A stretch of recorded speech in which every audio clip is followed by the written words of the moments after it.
strengthen our hope, enlighten our understanding, and enlarge our charity to one another. Through Jesus Christ, our Lord. Amen. To the Lord's Prayer. Our Father, who art in heaven, hallowed be thy name.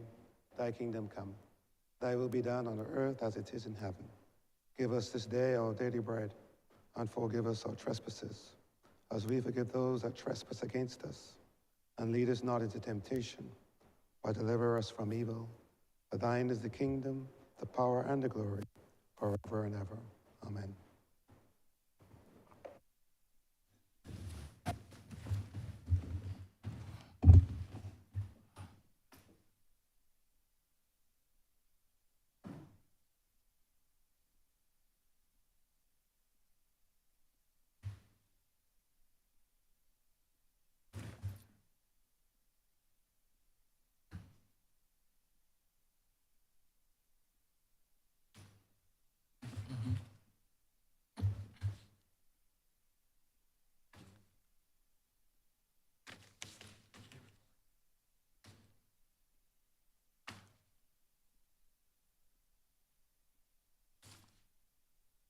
This House is in session. Minutes of the meeting held on Tuesday, November 7, 2023 to be deferred. Honourable Leader of Government Business. Thank you, Mr. Speaker. I beg to move that the aforesaid minutes be deferred. The questions that the aforementioned minutes be deferred. All those honourable members in favour, please say aye. Those against, please say no. We think the ayes have it. Announcements by Your Honour, Mr. Speaker.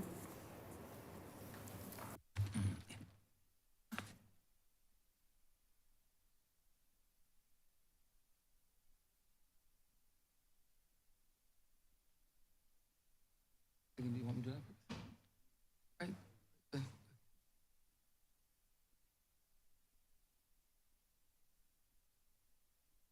On the 11th of October, 2023, I was informed that the manager of Parliament's museum and 2 employees went to the museum to collect a wooden ballot box to show to students who were scheduled to visit Parliament, when it was discovered that some items were missing from the museum. The Barbados Police Service were immediately contacted and investigations commenced. On the 14th of October, 2023, I requested a report from the Clerk of Parliament and also a report from Mr. Randy Allen and Mr. Errol Walcott, persons who had access to the museum and the video footage. The following items were reported missing. 1, a briefcase of Sir Grantley Adams. 2 armorial badges. 3, a flintlock pistol and 2 cutlasses. 4, a royal blue jacket, black bow tie, and yellow cummerbund worn by the late Errol Barrow for independence. 5, leather boots of the late Honourable Errol Barrow. 6, ceramic cup of Samuel Jackman Prescott. 7, a conch shell. 8, black and white tobacco case with pipe on the inside. 9, a bugle. 10, a rebate plain, 3 hand drills and an awl. 11, the police belt buckle from the 1937 riots. 12, the ring on Sir Frank Walker's icon. And 13, the Gary Sorber's icon graffiti, "Clean Me Boss." I received the report from the Clerk of Parliament on the 22nd of October, Randy Allen's report on the 23rd of October, and Errol Walcott's report on the 24th of October. These reports were forwarded to the Barbados Police Service.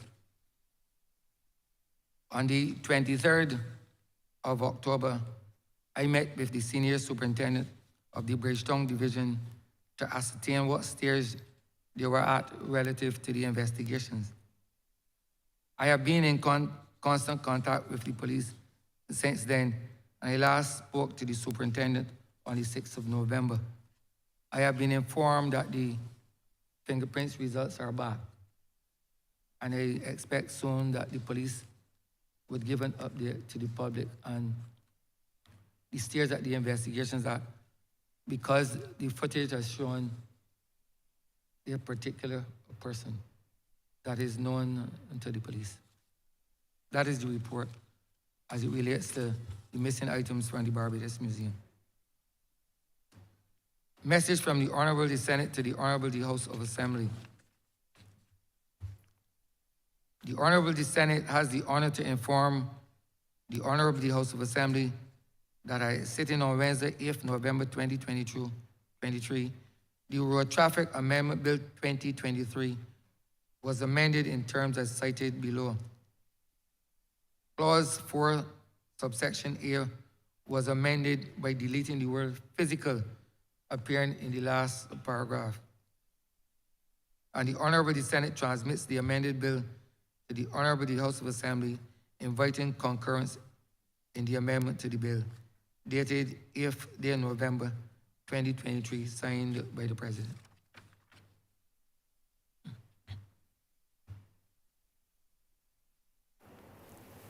Messages from Her Excellency the President. Petitions. Papers. Honourable Leader of Government Business. Mr. Speaker, I'm commanded to lead the medium-term debt management strategy 2023 to 2024 to 2025 to 2026, as well as the Barbados Physical Development Plan Amendment, October 2023.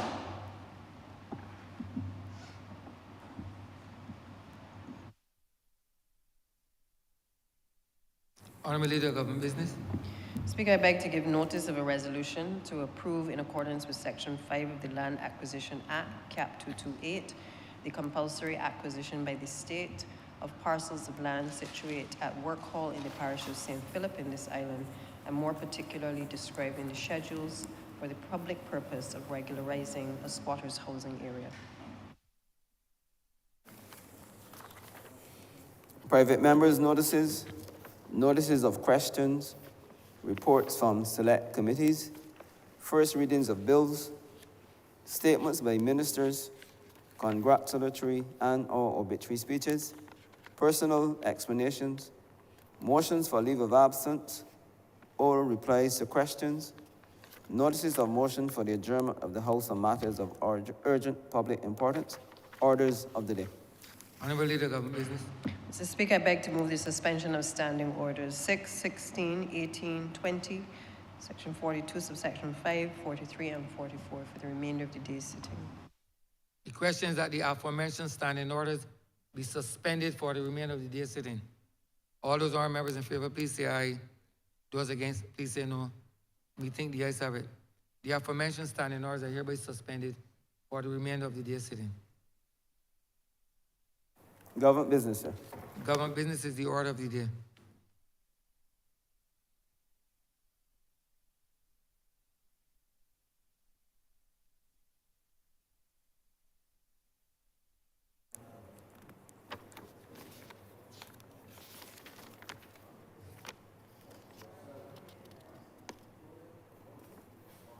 No. Order number 9, sir.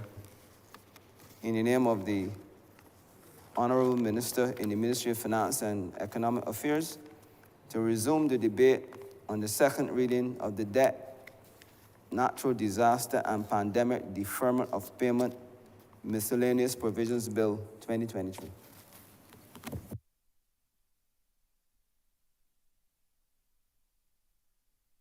Honourable Member for Christchurch, West Central. Mr. Speaker, I rise today to add my voice to this very important debate. And it would be remiss of me as the person who has lead responsibility to ensure that our biosphere as we know it is protected, that which we have near to our hearts, our ecosystems in this country, that those systems are protected as well, and that we do our best to ensure the survival of this little country as we know it. Mr. Speaker, the world over is faced with a triple planetary crisis. I refer to it as the three horsemen of the apocalypse. And I make really no apology by saying so. We are faced with the loss of biodiversity,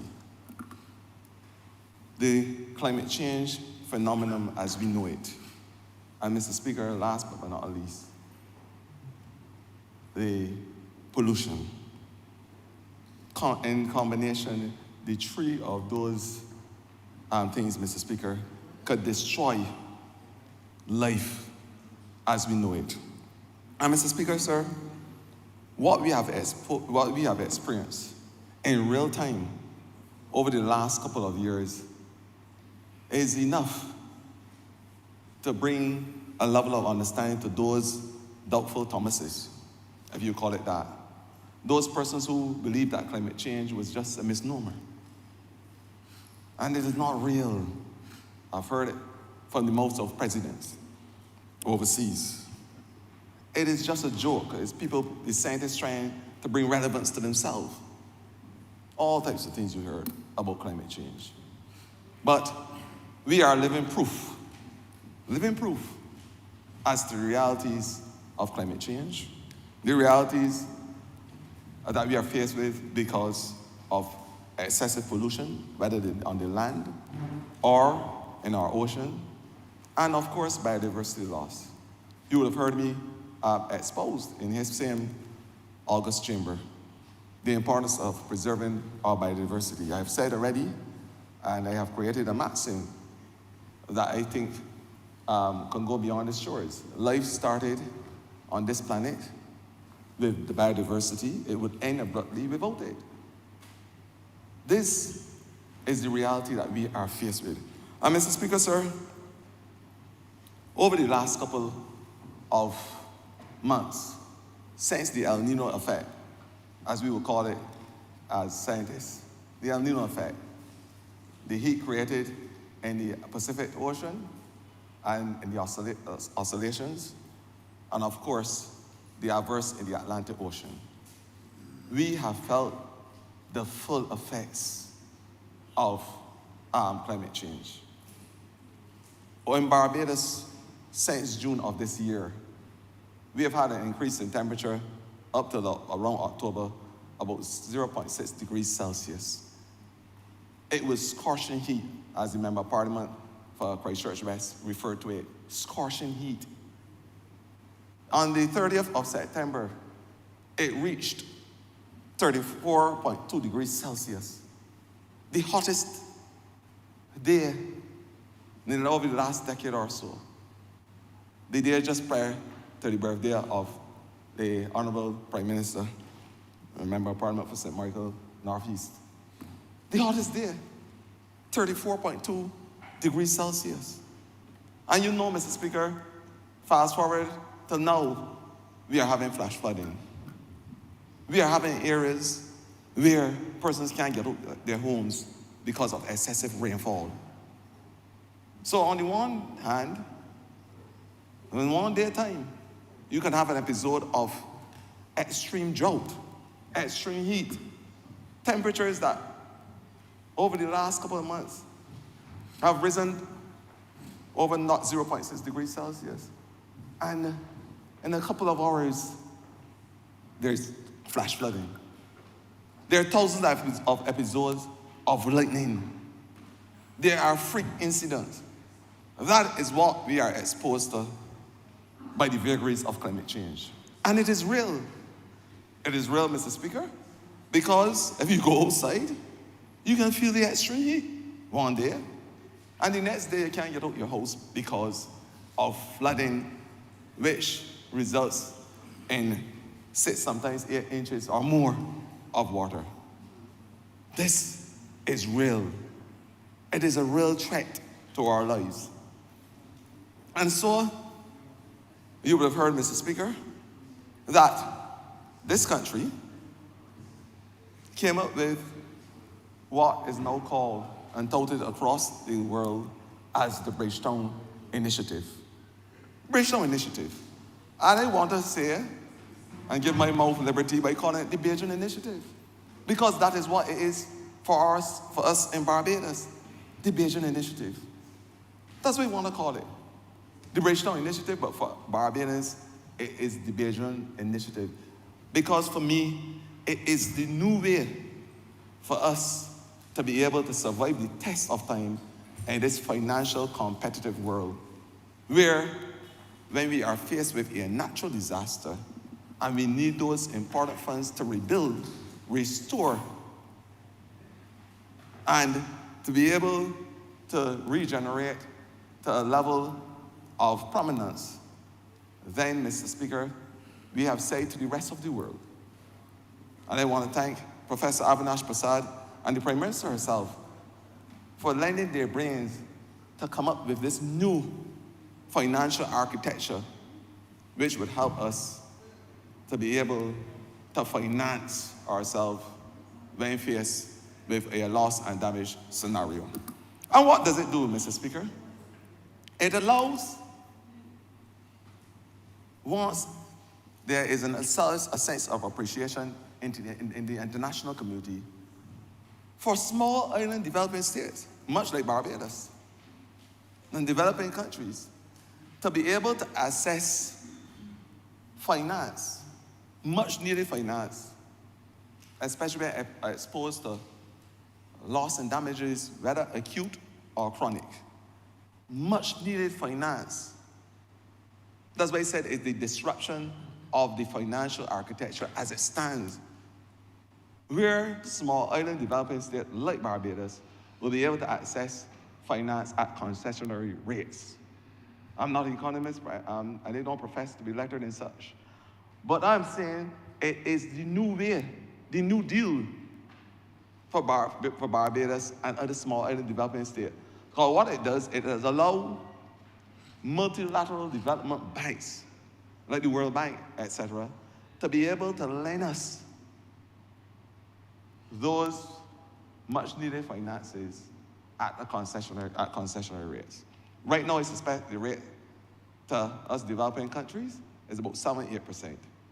With this new form and innovative way of financing, we will be able to access those finances at rates of 3%, sometimes 2% if possible, and allow us to be able to see the benefits of those loans like other developed countries who right now are getting those rates at 3%, sometimes 4%.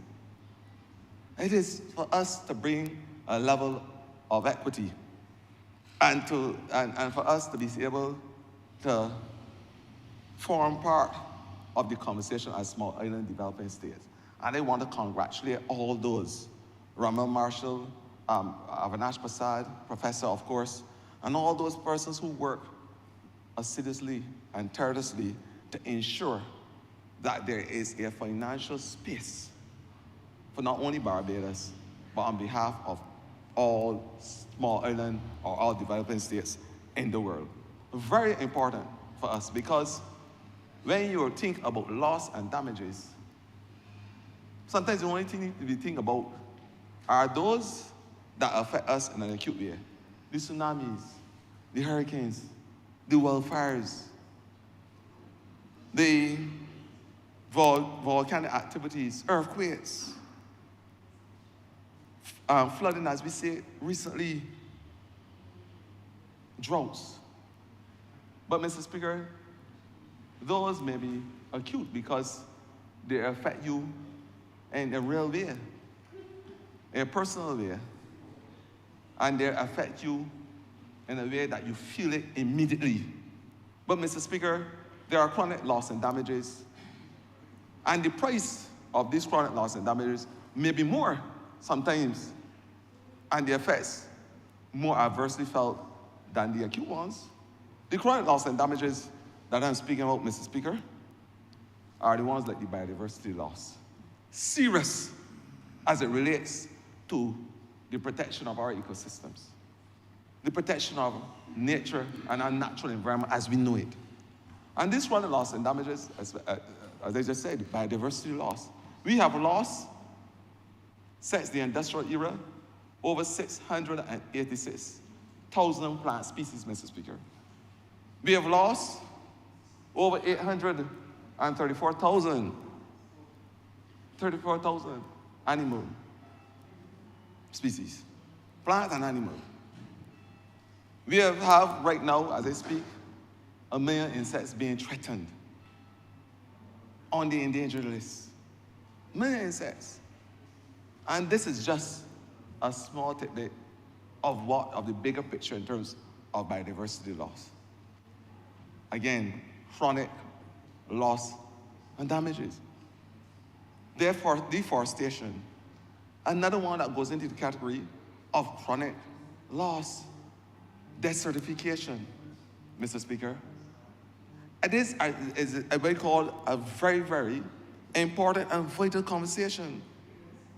Ocean acidification, which causes the destruction not only of our coral and our reef, but the species of fish. Extreme temperatures that affect our ocean and our ocean space, or the hydrosphere as they call it. Today, as I speak, is causing abnormal migratory patterns of certain fish species. All of these things add up to the chronic loss that we have to pay the price for.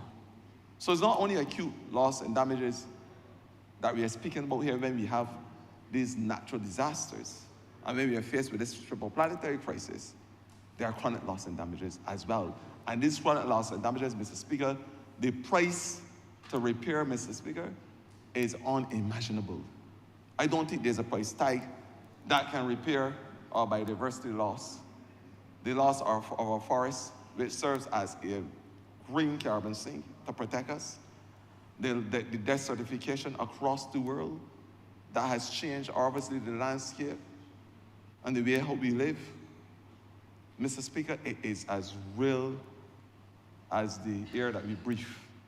And what I'm saying, Mr. Speaker, the commitment in terms of our climate fund of $100 billion or so, for us, especially those in the tropics, those regarded as small and developing states, Mr. Speaker, that is just the flooring.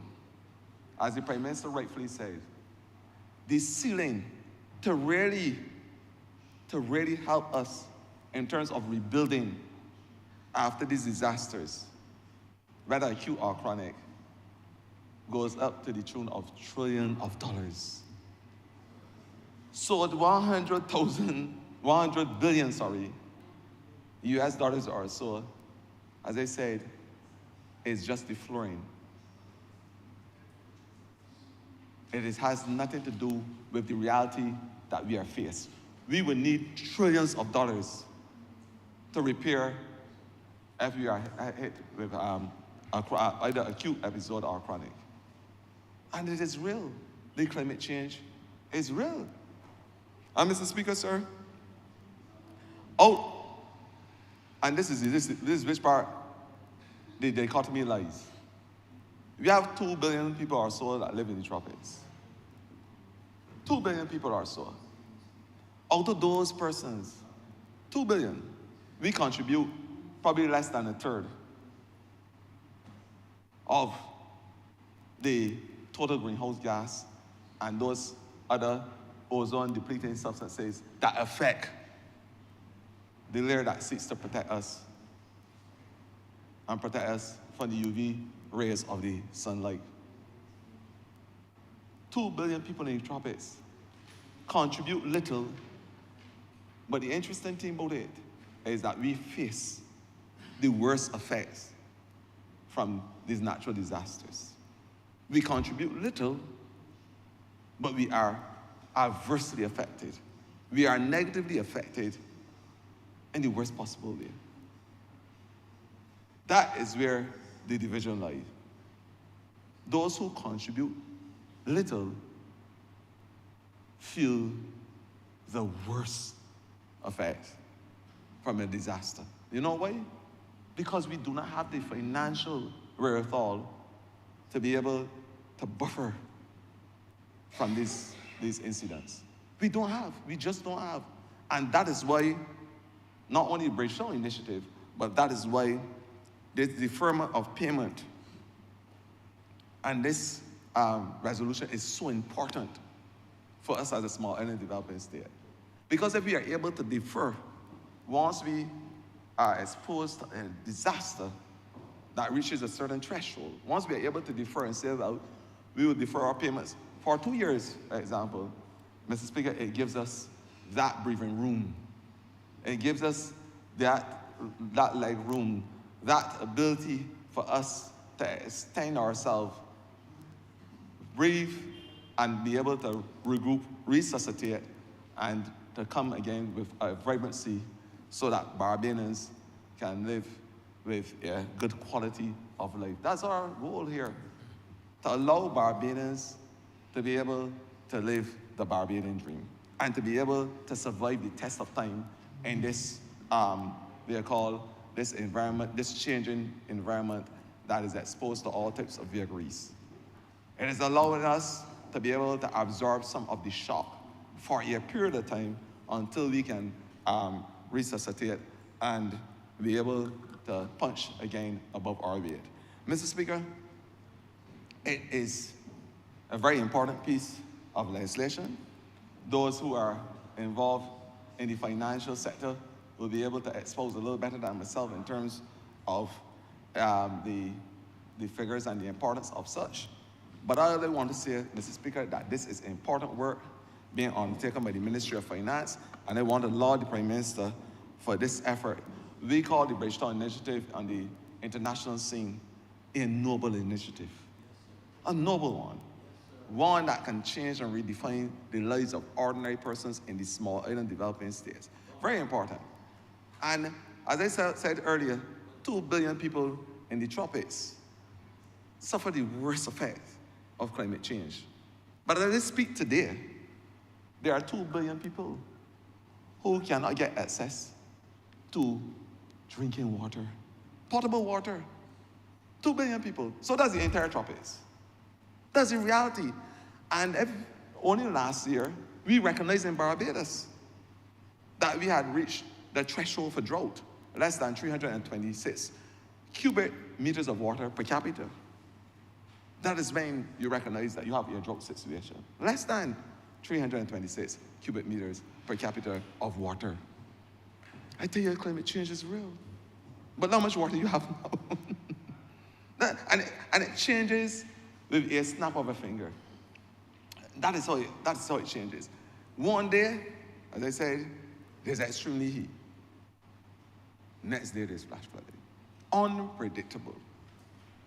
But another phenomenon that is brought before us as it relates to this deferment of payment is that it allows us, when faced with a pandemic, well, any person who lives on this geographical sphere called Barbados will recognize what happened in 2019, 2020, and to a lesser extent 2021 with the pandemic known as COVID. COVID, with the deferment of payment, Mr. Speaker, and I don't have to go and elucidate any further in terms of what happened socially in our country, what took place financially. We had about 640 something deaths, I think, as I speak, from COVID. The world over 6 million people, only surpassed by the Spanish flu. 6 million people died from COVID since it became a pandemic. This is the reality that we are faced with. And any person in Barbados who did not understand that COVID was a lived reality, probably somewhere hibernating in a cocoon. That's all you can say.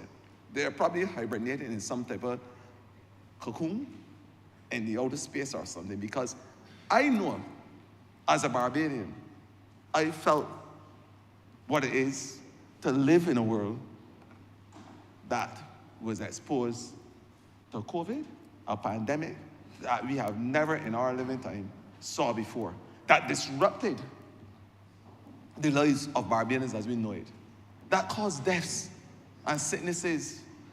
Up to now, we are still feeling the adverse effects. Some persons with chronic illnesses from the exposure to COVID. Our hospital, our health system, those systems were threatened on a daily basis to deliver. Mr. Speaker, it was real. And that's why a pandemic clause that seeks to defer our payments would allow us that financial room, elbow space, to be able to finance ourselves with vaccines, with all types of facilities, with providing the social dynamics to combat the effects. Food, as we know it, was something that was scarce. Some people couldn't access it for whatever reason. This is a real situation. So to be creative enough to come with a deferment so that we can have that money and that financial, financial elbow room to do our business and to be able to help our people, I said I want to give the Ministry of Finance a resounding round of applause for their efforts. And I want to say to them, a job well done. A job well done. It is real. And what we saw with COVID, what we saw only tells me as a scientist myself, that zoonotic illnesses are real. And they're not too far away from us in the horizon. It was COVID in 2019. We don't know what else we are going to be faced with in the next coming years, with all this climate change, these extreme heats, and the ability for viruses to change form, metamorphose, all these things, Mr. Speaker. So we have to be prepared, not only in terms of having our health systems in place, but we have to be prepared from a financial perspective.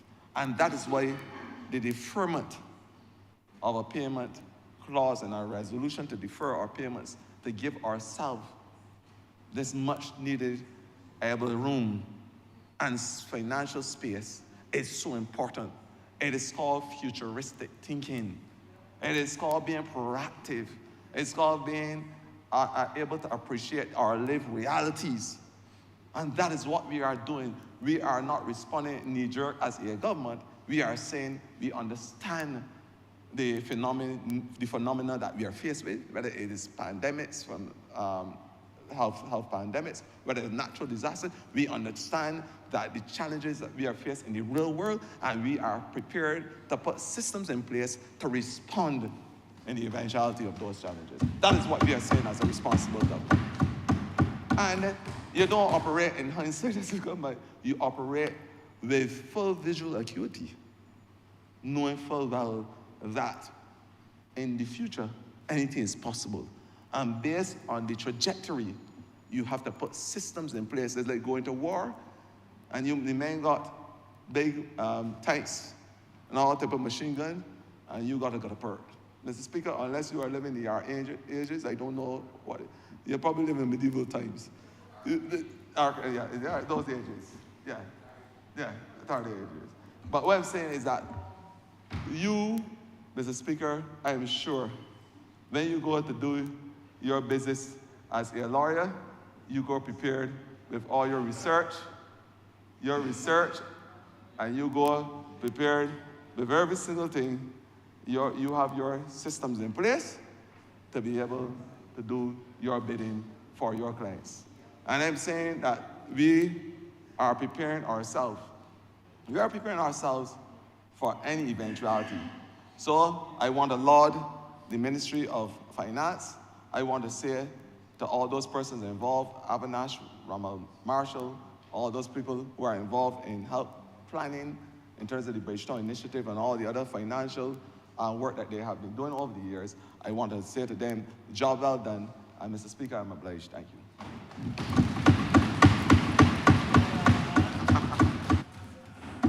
Honourable St. James Central.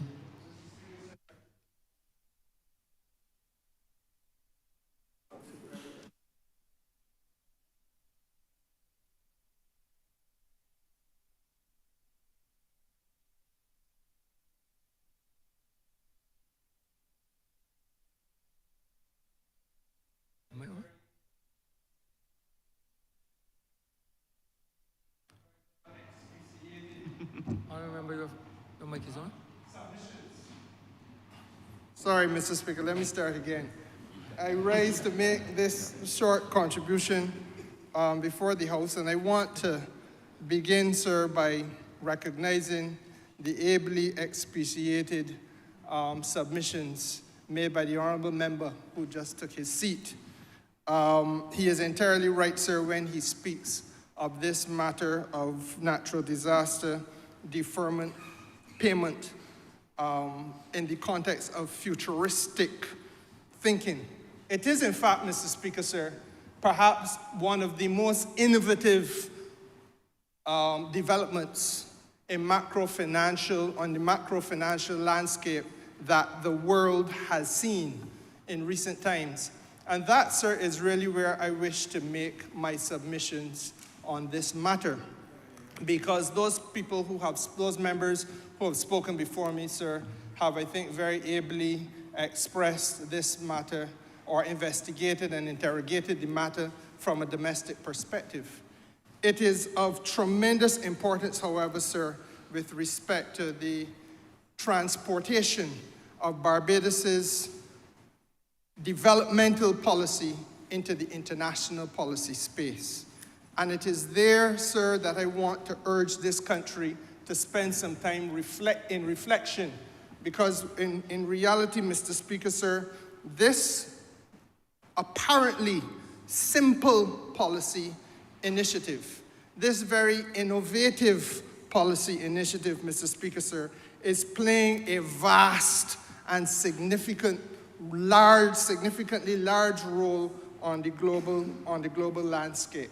It is, Mr. Speaker, sir, about building influence across several countries and non-governmental organizations around the world, Mr. Speaker, sir, and it has been a methodology used by our Prime Minister in advancement of Barbados's foreign policy interests, sir, because of the fact that she is relying on two critical tools. Two tools. The first, Mr. Speaker, sir, and perhaps I should say two tools of statecraft. And you, sir, will know that there are several tools in the toolkit of statecraft. So that, for example, you may have the use of sanctions, which are a traditionally used tool, and that is of a more coercive nature, where you will bring pressure on a country for violation or non-compliance with certain expected standards of behavior or expected norms and patterns of behavior. And Mr. Speaker, sir, equally, you might use another tool.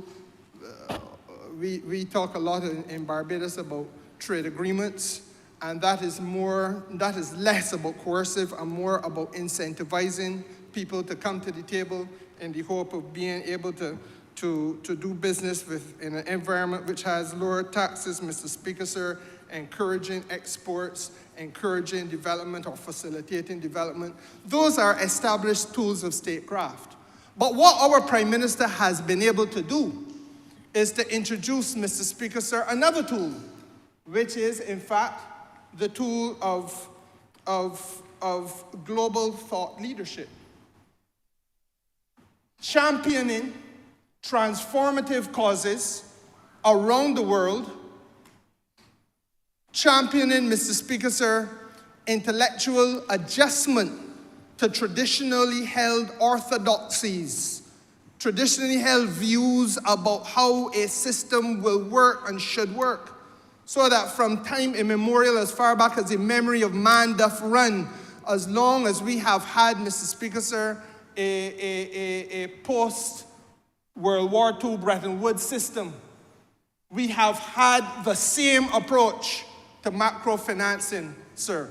And we have a prime minister who has now said to the world, consider what you are doing and look at yourself carefully and ask the question, can we do it better? As she has said in Barbados, sir, she has asked the world to say to itself, how can we deconstruct and reconstruct those practices which we have been following and pursuing for as far back as we can remember ourselves, so as to make the international financial system, sir, and in particular the multinational development banks, more responsive.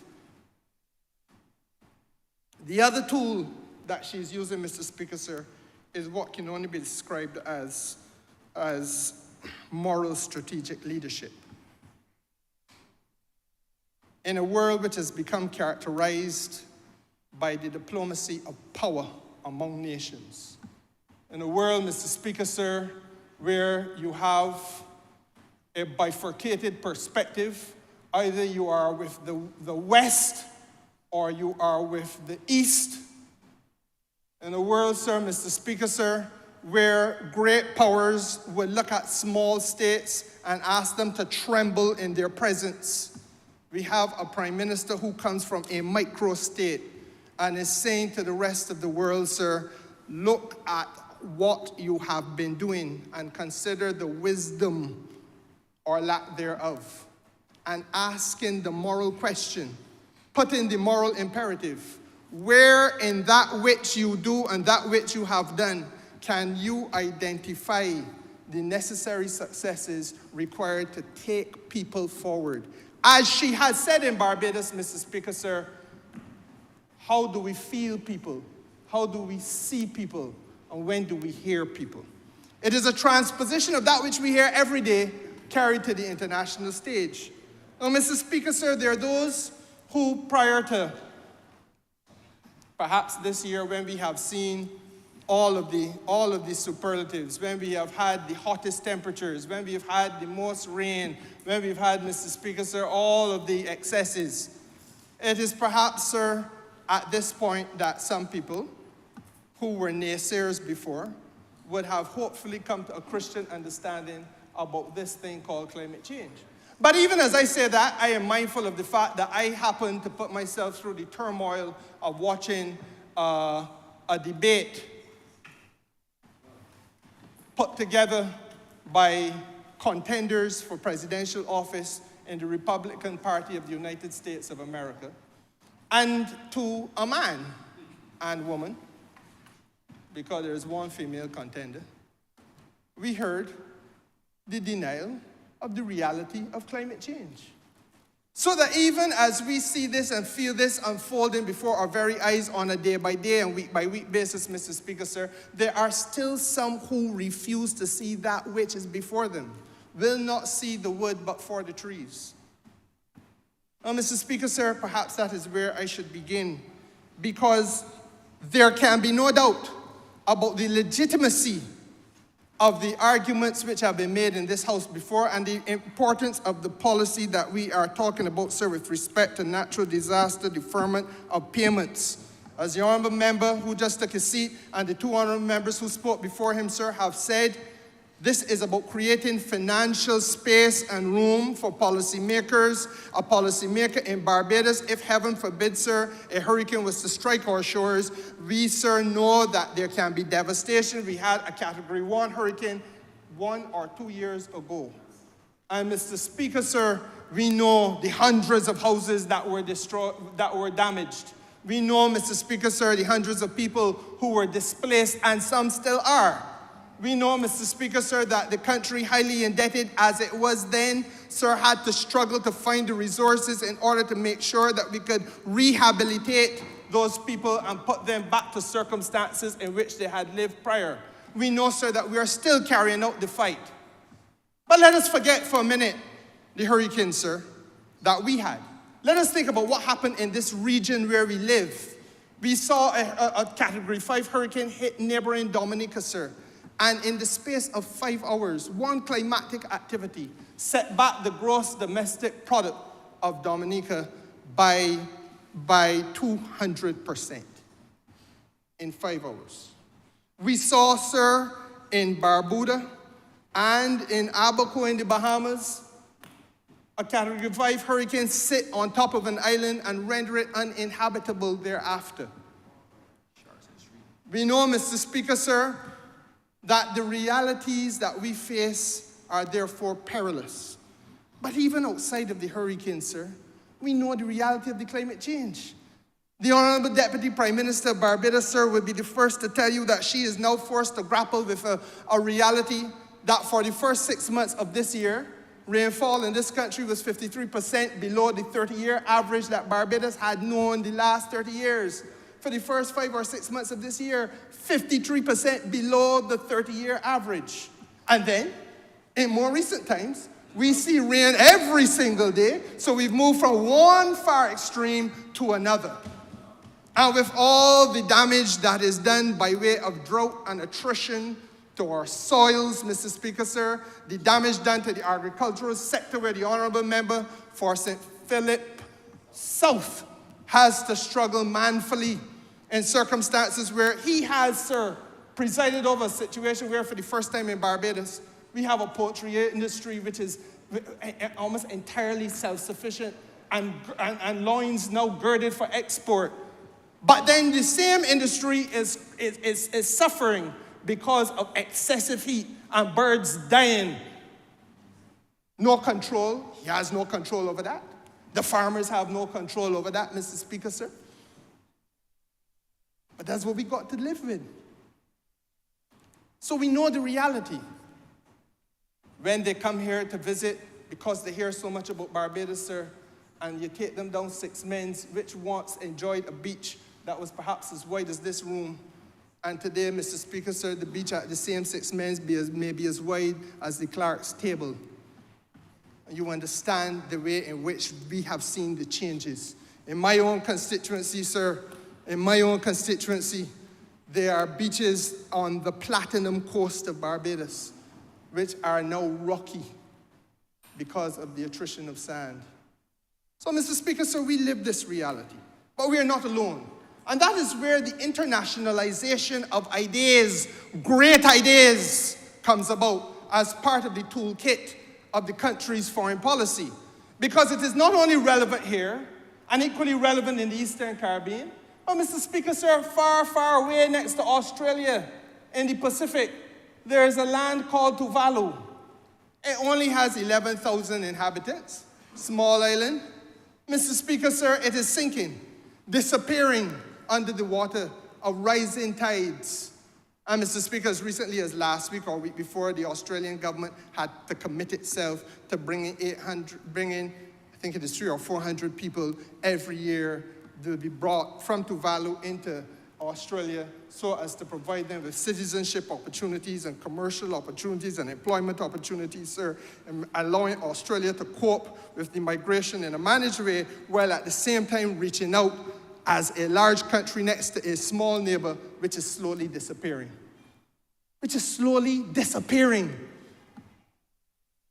Now, Mr. Speaker, sir, the world at some point had to stand up and take notice. And what we have heard about with this Bridgetown initiative, and what we debate here today, Mr. Speaker, with respect to the natural disaster deferment of payment, has now been bought into. It is now a concept that is being bought into around the world. So that when we began this, we had no way of knowing that non-governmental organizations like the UK Export Credit Agency, United Kingdom's Export Credit Agency, sir, would buy into the idea, would hold the idea as so valuable that they would change their national policy so as to align with the ideas being put out from Bridgetown, Barbados, in the office of the Prime Minister of Barbados, sir. We could not have imagined that. Nor could we have imagined that the office of the Prime Minister of Canada would shift its national policy to realign itself with Bridgetown, Barbados, and the Bridgetown Initiative, Mr. Speaker, sir. Nor in our wildest dreams could we have believed that a country that previously had little or no relationship whatsoever in terms of financial management and financial planning with the Republic of France, would be invited to co-chair a global summit at which 60 states around the world participated, Mr. Speaker, sir, in order to bring the attention of the world into alignment with the Bridgetown Initiative under the leadership jointly of the Prime Minister of Barbados and the President of France. We could never have believed it in our wildest imagination. And certainly, sir, those of us who lived here, who sought to eke out an existence here between the years 2008 and 2018, would never have imagined that this country, crippled as it was, broken and bent as it was, burdened by neglect and policy incompetence as it was, could so quickly reassert itself and reposition itself to be at the very center of global thought leadership. That is what this debate is about, Mr. Speaker, sir. That is what it's about. And when they began to align themselves, the World Bank, for example, the technocrats in there, unable to defeat the robust nature of the argument, unable, Mr. Speaker, sir, to unseat the superiority of thought and intellect, said, well, we are not going to just call these debt pause clauses in a contract, that we rather would want to call them climate reduction disaster clauses. So they nuance it, Mr. Speaker, sir, by giving it a titular change, just title. But the substance remains the same. The World Bank, which has been the bastion of financial orthodoxy from the time World War II ended, Mr. Speaker, sir, had bought in and has bought in to what we're talking about. So there has been, and you cannot take this away from the Barbados Labour Party's leader, the country's leader, the Prime Minister of Barbados, and by extension, the government. It cannot be taken away. But, Mr. Speaker, sir, it isn't only about that. It is not only about the global intellectual thought leadership. It is about the moral strategic leadership. Because the World Bank, as is their wont, then evaluates that which you do to see how best, even in a state of admission of vulnerability of small states and micro-states, even in a state of stage of admitting the inherent vulnerability and the indebtedness of several small states in the world. The World Bank, sir, does that which it does. It returns to its orthodoxy. The almost theocratic approach that they have. So they say, look, while we accept that there is this need to step in and give policymakers in small states in the Eastern Caribbean, for example, the opportunity in the aftermath of a passing through of a hurricane, a chance to have a breathing space so that they defer payment of loans for a period of time so that you can rebuild the secondary schools, though, so you can fix back the hospital and make sure the hospital got a roof on it, though, so that people's homes can be repaired, that the government should not be placed in an uncomfortable position of having to make a choice between paying debt to somebody and providing adequate housing stock for its people. They couldn't resist that argument. But you know what they come back and say? We will buy into this, but we want this to be prospective. We want this to be for future debt that you incur. Not the debt you got now, but we want this to be for debt that you incur 10 years from now. And what does she who leads this country say to them? But that is madness. Because we have the debt obligation now. We have the vulnerability today. We live in a Barbados today, Mr. Speaker, sir, where even though it is now the 14th of November, we are still very much in a hurricane season. When you and I were growing up, Mr. Speaker, sir, July, you were hearing it's time to stand by. August, come it must. September, remember. October, all over. But, Mr. Speaker, sir, the countries in the Caribbean that are still in peril of having a hurricane this month. Pardon? Yeah, the honourable member reminds me of Haiti. So, Mr. Speaker, sir, the reality is that the peril we face is real and it is a current and present danger. And so, therefore, the pushback once again comes at the level of moral strategic leadership.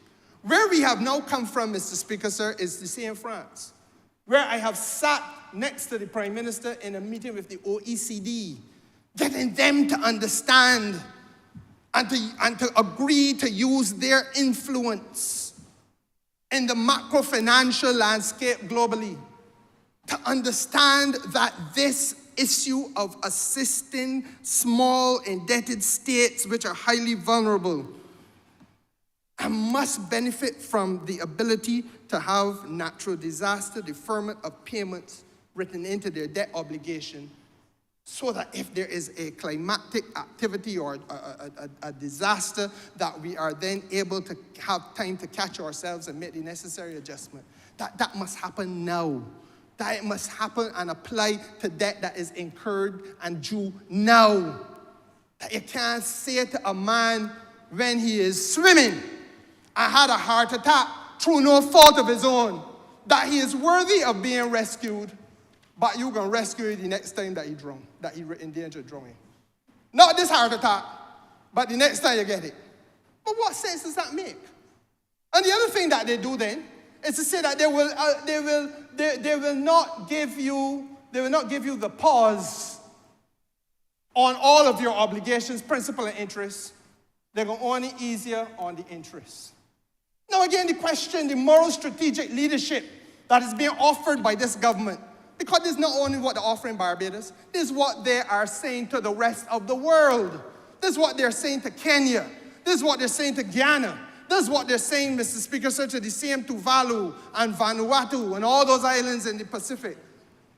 And that which we say and that which our leader takes the leadership across the world and on behalf of the indebted countries of the world in saying is that, but that don't make sense either. Because you have an indebtedness that has to be treated in totality. Don't tell me you're going to ease me on the interest, but the principal is to kill me, and I have a choice between paying back the principal this year or this month and building back a hospital for the people of Barbados. But what sort of help is that? And how vulgar is that? That at the time when I am down and financially broken, that you're going to seek then to profiteer on my vulnerability. So we say to the rest of the world, Mr. Speaker, sir, that it's time to look at themselves and that which they are doing and that which they have done, and to ask to what extent are they feeling people? Are they being responsive to people that they see? Are they hearing and relating to the pain and the difficulty that is brought upon all of these states that did not cause the climate problem? Because none of us caused it. None of us caused it. The Europeans, sir, who colonized us, came down here with a view to extracting all the wealth that they could get from these colonies. Whether the colony is in the Caribbean, the colony in Africa, the colony in Latin America, the colony in Pacific, they all wanted, sir, to be able to extract wealth. And with that wealth, sir, they built huge economies.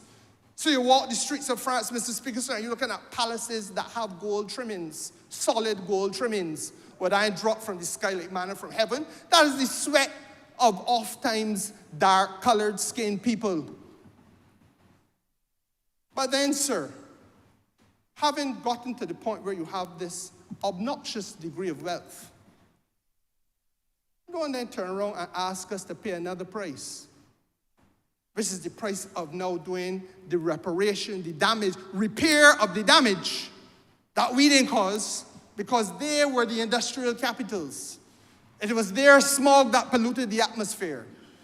It was their production plants that produced the carbon dioxide and the fossil fuels, Mr. Speaker, sir. But we are now asked to pay the price of the adjustment. Again, And that is the moral, strategic argument that is being advanced through the Bridgetown Initiative and the leadership of the Prime Minister of Barbados, Mr. Speaker, sir. So we understand this. The other thing that I want this country, sir, to understand as well is that a lot of thought went into the Bridgetown Initiative.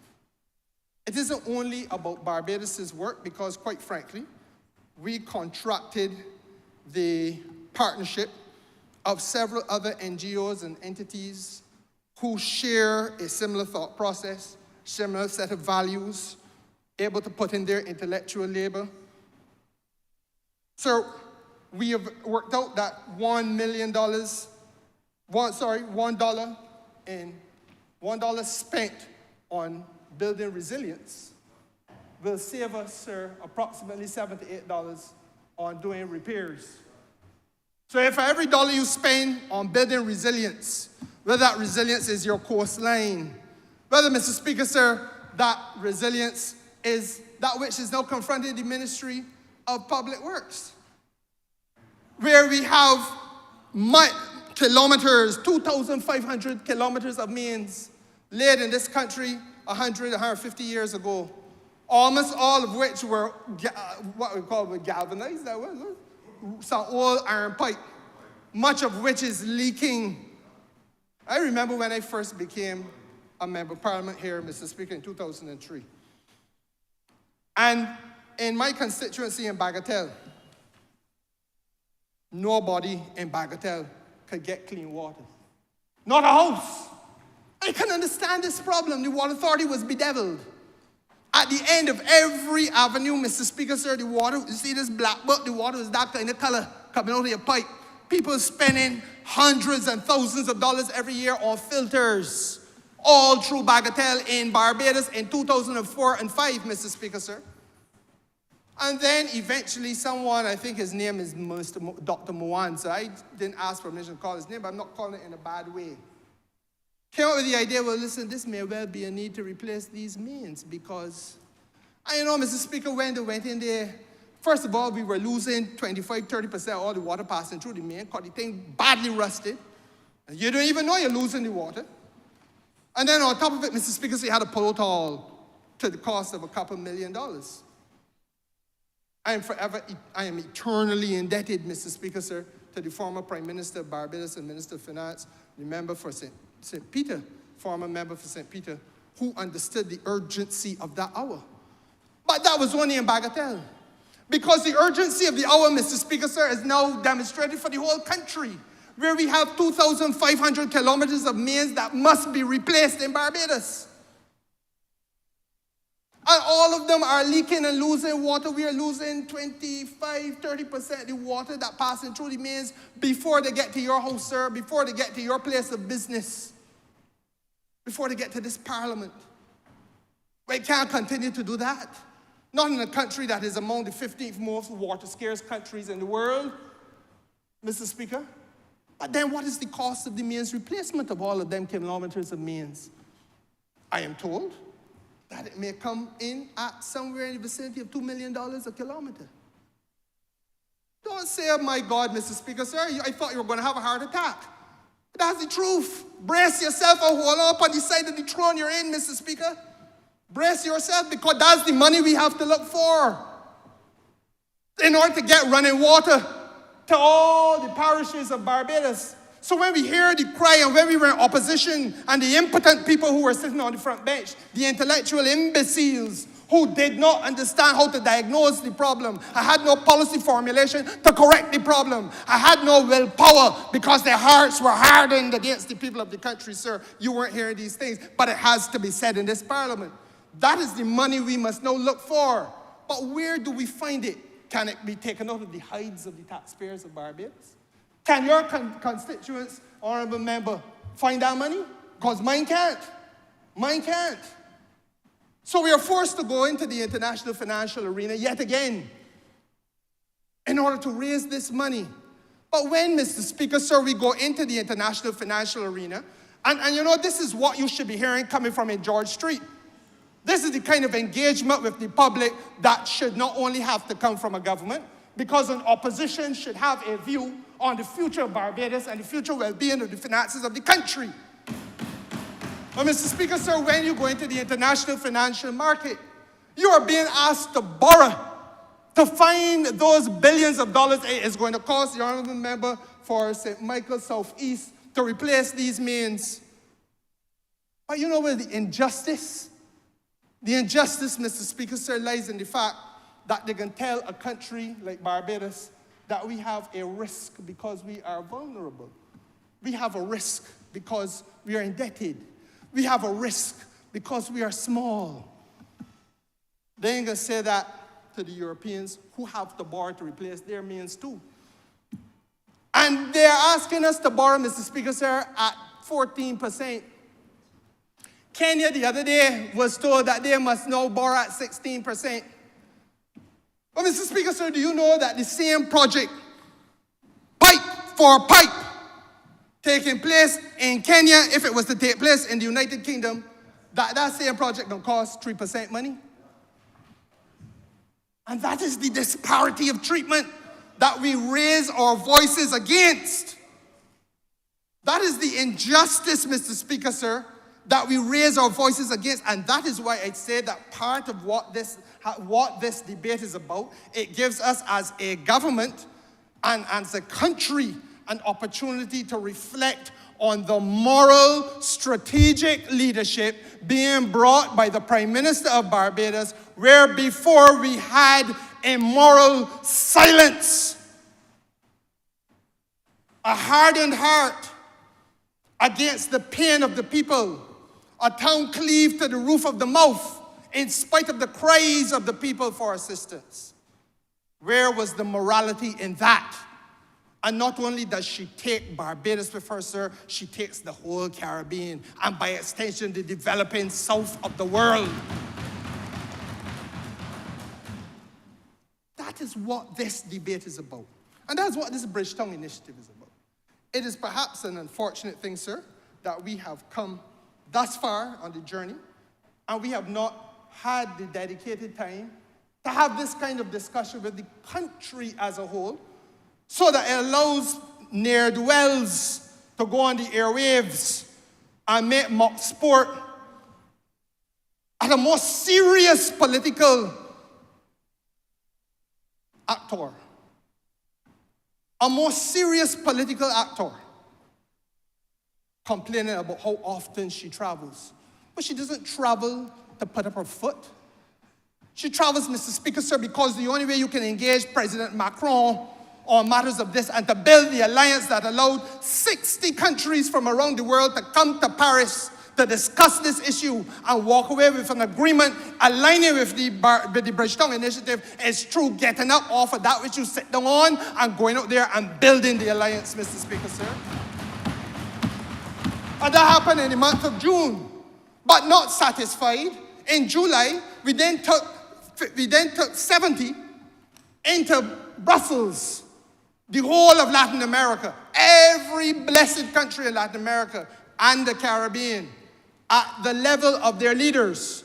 And if not their leaders, one or two didn't go, the foreign minister went to meet with the European Union on these matters. Because it is in the heart of the European Union where they're participating in. They're sitting at the IMF board. They're sitting at the table of the OECD. They're sitting at the table of the World Bank. Mr. Speaker, so they are the ones who are shaping your destiny.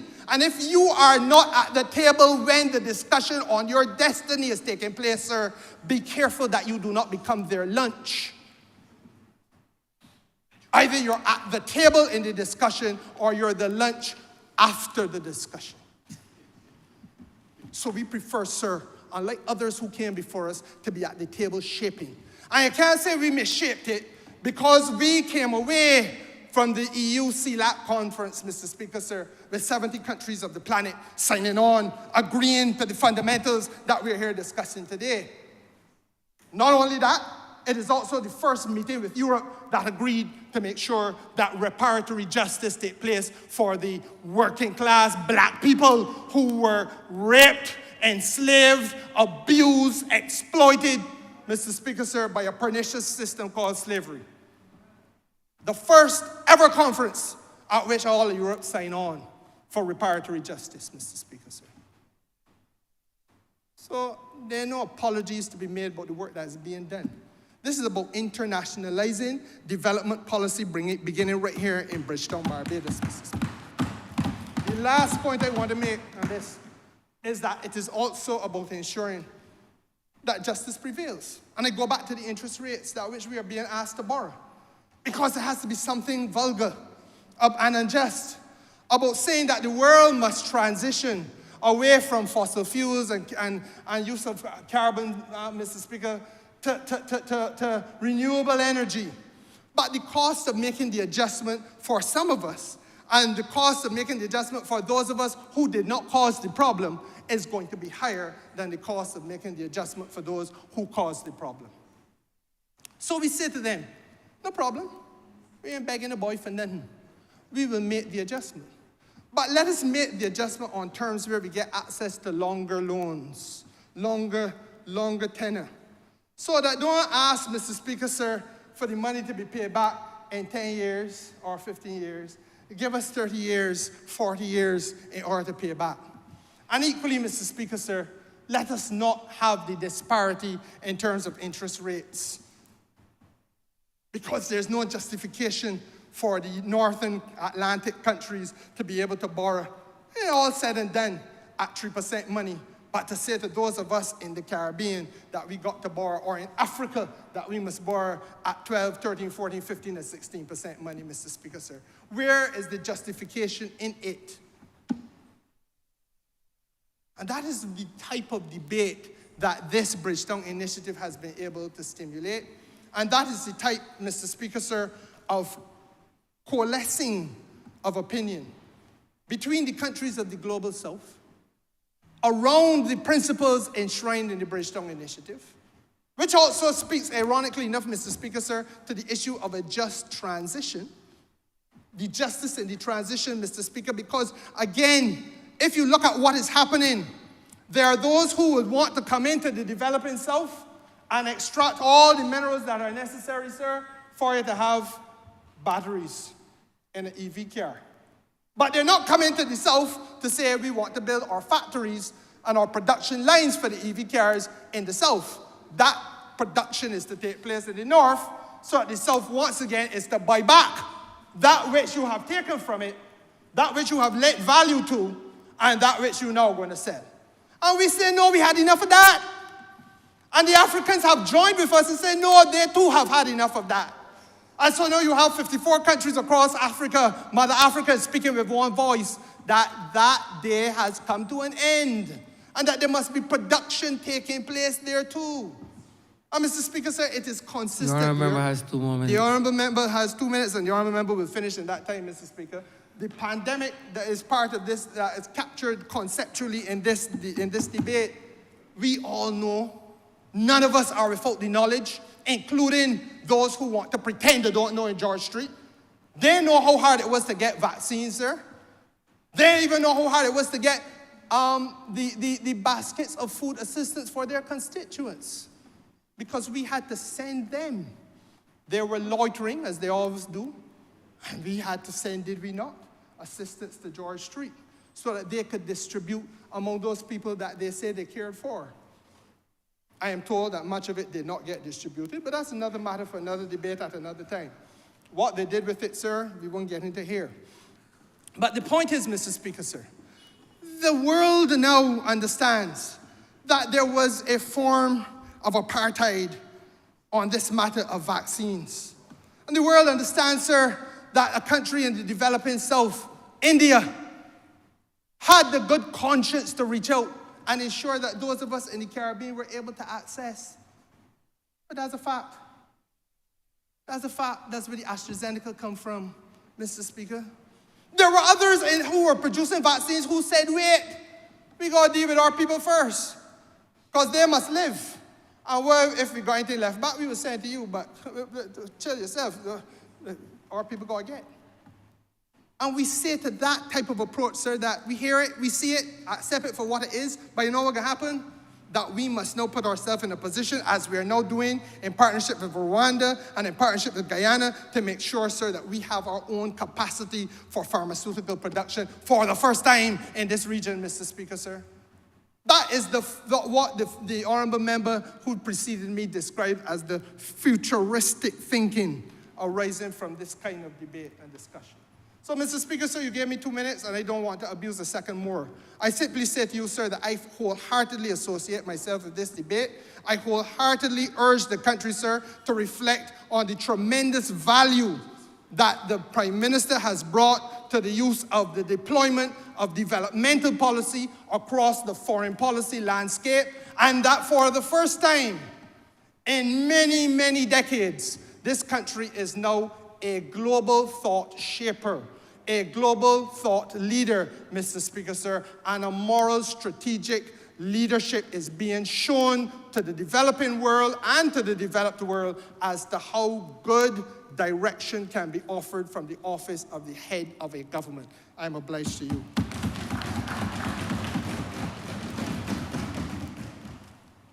Honourable St. George South. Thank you, Mr. Speaker. Mr. Speaker, let me begin by congratulating the member for Christchurch East Central who led this debate and who indeed created the platform for what we just witnessed. I witnessed over the past 2 weeks, coming from the member for St. Michael South Central, who eloquently articulated the whole essence of this piece of legislation that impacted, well, 4 consequential amendments. That is what I saw being led by the member for Christchurch East Central. But, Mr. Speaker, the 2 members who spoke this morning, you know, I sat next to the member for St. James South, and I asked, why do I need to speak after those presentations? But indeed, Mr. Speaker, I would not do justice to the portfolio that I hold if I didn't say a few words, Mr. Speaker. I wouldn't do justice, Mr. Speaker, to the member for St. Michael Northeast, who has championed this cause that brought about these 4 pieces of consequential amendment to legislation. This bill, Mr. Speaker, that made provision for the deferment of payment of amortization and interest due on debt on the occurrence of a natural disaster or a pandemic event under certain enactments. And I listed those 4. I wouldn't go into the 4 consequential amendments. It's not necessary. But, Mr. Speaker, I keep hearing the word climate change. But, Mr. Speaker, I want to bring a new phrase, and I think this phrase was coined by the member for St. Michael Northeast. We're in a climate crisis and not climate change. And I want to go a bit further, Mr. Speaker, and to say to this country and to this Lord Chamber, we're in a climate emergency. And why I say this, Mr. Speaker? I've been given the task, Mr. Speaker, coming from Hurricane Elsa, member for Christchurch. West started it. Then I joined the 4 as Minister of Housing, Lands and Maintenance, with the overall responsibility to see to its end the repairs of damages from Hurricane Elsa and freak storm in July and June 2021. Mr. Speaker, the finances to address this hurricane, and I'm not even going to Maria yet, because I heard the member clearly for St. James Central who spoke about the loss of 226% of GDP in Dominica. And, Mr. Speaker, while executing this project to return 1,507 households to a level of respectability after the freak storm, and Hurricane Elsa. We had tremendous challenges in financing this project. Tremendous challenges. 1,507. With 242 persons receiving material to do it yourself, the DIY system. That is how we get the 1,700. Because we give 242 families material to repair their houses. That's what this government did. This government did that. And Mr. Speaker, when we crunch the numbers, Mr. Speaker, the challenges that we had over the last 2.5 years, Mr. Speaker, to find the money. We came here to amend the Catastrophe Act, the legislation, to allow national housing to borrow from the catastrophe fund to address this. And Mr. Speaker, you see where I'm going, but I want the country to understand where I'm going. No other government in the history of elective politics, so I can say no other government, has taken on this responsibility of repairing 1,700 houses, giving material to 242 plus, and repairing and rebuilding 1,507. Where rebuilds are 60%, no, 55%, and repairs are 45%, or the other way around. Forgive me because I don't have the numbers. That's not my focus this morning. But I'm telling that story, Mr. Speaker, to say we pulled out our hairs. Member for St. Michael Southeast, you know this very well. St. Michael South Central, sorry. We pulled out our hairs trying to find money to repair these houses. And I heard the member, again, eloquently, I'm only backing up this case that was posited here and proven as well.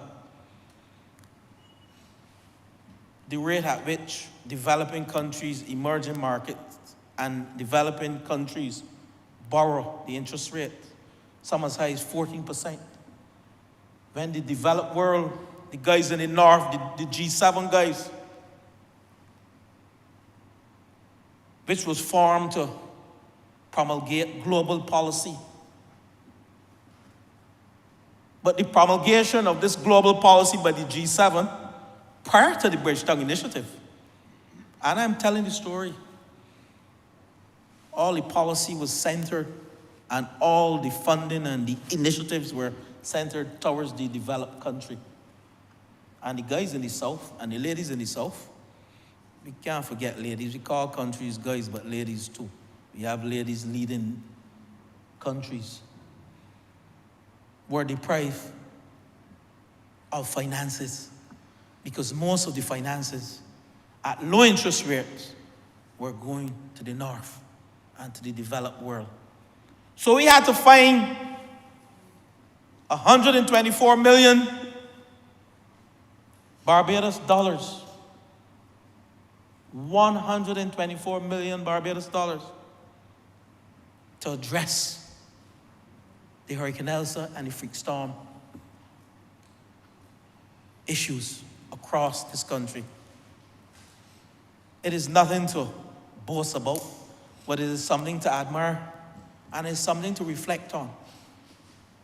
And why I started there, because when you reflect on that and you saw what the member for Christchurch East Central led a few weeks ago, ably backed up by the members for St. Michael South Central, Christchurch West Central, and now St. James Central, and many others to come. This bill tells you why we needed to move in this direction. And why the Bridgetown Initiative is being touted and mention here this morning, because what we're doing relates to Clause 5 of the Bridgetown Initiative. I'm not teaching this morning because this is not my main discipline, but I understand it very well. Because Clause 5 speaks to loss and damage. And you hear the member for St. James Central who spoke about Hurricane Maria, 226% of GDP. But this legislation, if I understand it well, Mr. Speaker, you can enact, based on this legislation, a climate disaster that causes you to lose more than 5% of GDP. Then you classify or you qualify through CRIF, which is the Caribbean Catastrophe Fund Insurance. So the natural disaster deferment will relate to payments made to the government under CRIF, under the Caribbean Catastrophe Risk Insurance Facility. And what this consequential amendments in this bill will do for us, the government may defer the payment of the principal, amortization, and interest payment following the occurrence of a natural disaster for the consecutive 2-year period, immediately after a submission of a deferred claim by the government. The conditions were set out, and I won't go into them. The member for Christchurch East Central did justice to this by CRIF. CRIF issued a written report confirming that the natural disaster is an insured event. But, Mr. Speaker, what this piece of legislation did for us, the government can make 3 deferral claims. And the claims can also be made if real GDP contracts for 2 consecutive quarters. The government enacts legislation to increase spending as a result of anything related to public health emergency, and the response is equal to $37.5 million. So, Mr. Speaker, I am going there because, and I took time to go through it and make some notes, speaking to the member for Christchurch East Central, who's very good at what he does on behalf of this government. And, Mr. Speaker, I have to continue to reference those who spoke before me, because what this country needs to understand is that as a result of this piece of legislation, you can defer payment for 2 years. You could imagine us now, as a result, in the future, of a catastrophe recognized by CRIF. And I'm hoping we don't get any. But we are able now to kick into gear this piece of legislation to fund a disaster or losses from pandemic. And, Mr. Speaker, what is so exciting about this piece of legislation, and I'm going to get to where the Minister of Foreign Affairs went, the member for St. James Central. Can't do it like him, but I will get there, because he's on the international front, and he's doing this every day. But I understand it. Because what the member for St. Philip West understands, and what the member for St. Michael Southeast understands, South Central understands, and also Southeast, that we can now continue to focus on developing the education system, the infrastructure surrounding the education system. We can now continue to focus on building our road infrastructure. We can now continue to address the challenges with water. And we can now continue to build resilience into our housing program that we've started. So we won't be jostling and saying, where to spend the 2 cents? Rebuilding 4 houses 1,500 houses, or focusing on education. This piece of legislation has now given us the leverage that we never had before. And Mr. Speaker, this forms part of the Bridgetown Initiative, which I will speak to you briefly on, because Clause 5 of the Bridgetown Initiative speaks to funding loss and damage. And there's a clause in Part 5 of the Bridgetown Initiative that speaks to including within natural disaster clauses and pandemic clauses, and we have done just that. Mr. Speaker,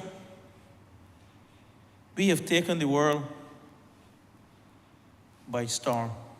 And if you want to say there's a big hurricane in the world, a global hurricane, we can call it Hurricane Motley. Who has sent a message, our Prime Minister, through the Bridgetown Initiative? And this came about as a result of the 2017 impact that Maria had on Dominica. And it started at COP26, it was, member for St. Michael's South Central, COP26. We're the member for St. Michael's South, St. Michael Northeast. Went to the world in Glasgow. Civil society, international academics. She gained support from the G7, which was formerly the G8. Russia dropped out in 2014, right, remember? It is 2014. Formerly the G8, and she gained tremendous support. And what does the Bridgetown Initiative call for? The restoration of debt sustainability. It calls for the increase of development aid for small island developing states and for the SDG goals. It also calls for the mobilization of private investment for green energy. And I heard the member mention one of the most fundamental aspects of it, the reform of the global financial institutions. The Bretton Woods institutions created to rebuild and sustain global development post-World War II. And that in this 21st century, this requires urgent repurposing. But the Bridgetown Initiative goes further, and it calls for promotion of trade that support a green and just transition in support of climate resilience and the realization of the sustainable development goals. Effectively, what we're saying, we need more money for climate action. The sustainable development goals, Mr. Speaker, and for post-disaster construction, loss and damage. While we recognize funding for mitigation and adaptation, climate mitigation and adaptation, the majority of our money is spent in loss and damage. And that is what this calls for. So, Mr. Speaker, this country is increasing its climate resilience, and we have spent time and money over the past year or two preparing the resilient investment plan. Only yesterday we sat and we went through that. Member for St. Michael West. And we have defined resilience as a government, targets across all government ministries and state-owned enterprises. And we have also developed a list of the top 10 and top 20 resilience investment priorities that we looked at yesterday. Those that can have the biggest impact on our citizens. And we mentioned our Roof to Reef because the investment plan falls under our overall Roof to Reef program, which is the holistic framework to prepare for climate future and to protect our environment for future generations. So, Mr. Speaker, this government, through the creativity of our Prime Minister,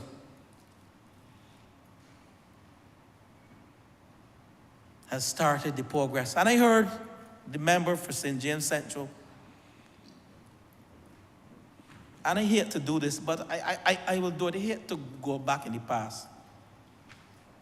What would Barbados have looked like under the last administration, post-Hurricane Elsa and Freak Storm? Just ask yourself that. And Mr. Speaker, we have gone on further to address funding for energy in the Blue-Green Bank through the Green Climate Fund. And I am being told, Mr. Speaker, that this is being backed by the multilateral development banks who have expressed an interest, right, member for St. Michael South Central, and also by the IMF, who has expressed an interest. Whereas Barbados has placed, I think it's US $30 million in the fund, and that is being backed by the IMF and the multilateral development banks. But what this money will do, the Blue-Green Bank initiative, and we know the Green Climate Fund is the largest climate fund in the world. What this will do is address the housing issues in this country. It would address electrified transport system. The member for Minister of Tourism, who started that work. That is what this Green Climate Fund will do, to put us on a footing that we can address the challenges of natural disasters and pandemics. Altogether, Mr. Speaker, we are looking, as a government, we're aiming to raise hundreds of millions of dollars in grants and concessional finance for new investments, thanks to the Bridgetown Initiative and thanks to the member for St. Michael Northeast. Mr. Speaker, I just came from Minerva, which is a Latin America and Caribbean conference, the 32nd conference of ministerial and high authorities for housing. The member for St. Lucie, he knows this conference. And other than being elected vice president for the second year of Minerva, which is something that I did before, but critical, that is not so important. Critical, the declaration for Latin America and the Caribbean. We have included the Bridgetown Initiative in the declaration. And I think that's the most important aspect. Now, Mr. Speaker, what we are telling the Latin America and the Caribbean, this country is championing their cause. We are not bragging about it. It is nothing to brag about. It requires visionary leadership. Someone to go to COP28 next month and lobby the multinational development banks, lobby the developing countries, lobby those members of G7, the G7 guys, like what we did, Mr. Speaker, at COP26, to tell the world that climate funding is not so special that only the developing countries can access funding at low interest rates to address their issues. And we did it at COP26. We did it at COP27. I heard my good friend here talk about some of the other international summits, and I don't have them here, but he listed quite a few. The Paris Summit, I think that was one. The G20 Summit, the African Climate Summit, the IMF annual general meetings, the SDG summit. Those were the summits that our Prime Minister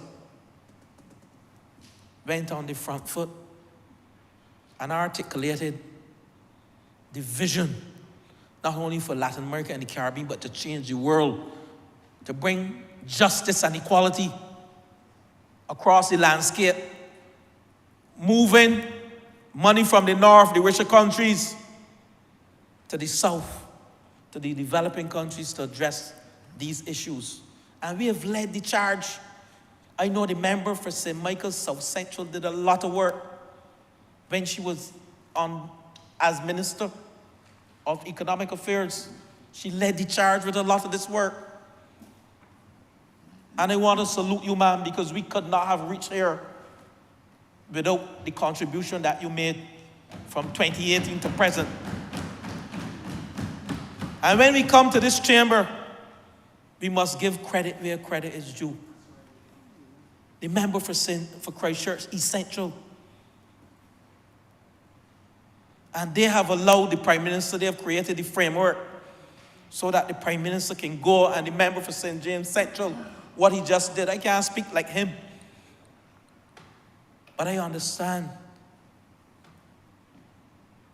those critical points that were made in this chamber to support this bill and to support the ministers and the member for St. Michael South Central and the member for Christchurch East Central who started this work on behalf of this government from 2018 as a result of the damage sustained by Dominica. And we said, our time will come.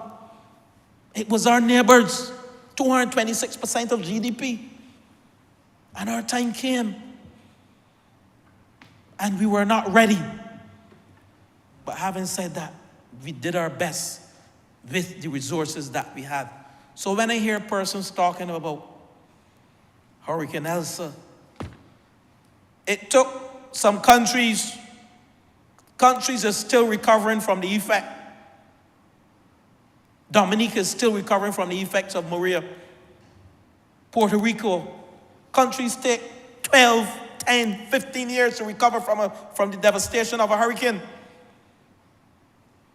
And we're 2.5 years, and persons are raising their eyebrows. Yes, when you are not comfortable, you will say something about it. I have no difficulty with that. But put it in the context of where we are as a developing country with the resources, the limited resources, member for St. James North, the limited resources that we have. And I think we have done well. I want to thank the member for Christchurch West. But now this piece of legislation will allow us, while we don't want to breathe a bit easier, what this government prides itself on is creating the legislative framework. And this is part of the legislative framework that will encourage private investment in the island's infrastructure. An investor is confident when it comes to a country that has good rules and regulation and laws and investor protection. They will feel confident that they'll receive a return on their investment. This goes further. It means that the credit risk is acceptable, member for St. James Central. Because projects can have cost overruns. And that projects can cover costs when the credit risk is acceptable. It also means when you come to a country and you choose the right technology for projects, it can be delivered on time and on budget. Mr. Speaker, I close by saying the greatest opportunity, Mr. Speaker, we can have as a Caribbean nation is to first focus on rules, regulation, laws, and legal redress to foreign investors. This, Mr. Speaker, this bill here this morning with consequential amendments is demonstrating clearly that we are indeed following that trajectory and a path for success as we build up our legislative framework and regulatory framework. Mr. Speaker, the time will come. I am hoping that we will.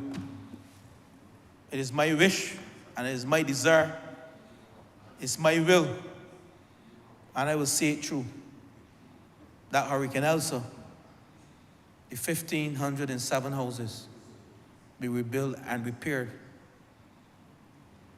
and the piece of legislation, the cross-cue code of practice for building resilience in housing and rebuilding housing to Category 3 hurricane that we just enacted, we will follow those rules to ensure that Barbadians return to a level of respectability in their homes. So I want to end by congratulating the Prime Minister for her work being done internationally on the Bridgetown Initiative. And I also want to congratulate the members for Christchurch East Central and the member for St. Michael Southeast for the sterling work they have done to get us thus far. And with those words, Mr. Speaker, I'm obliged.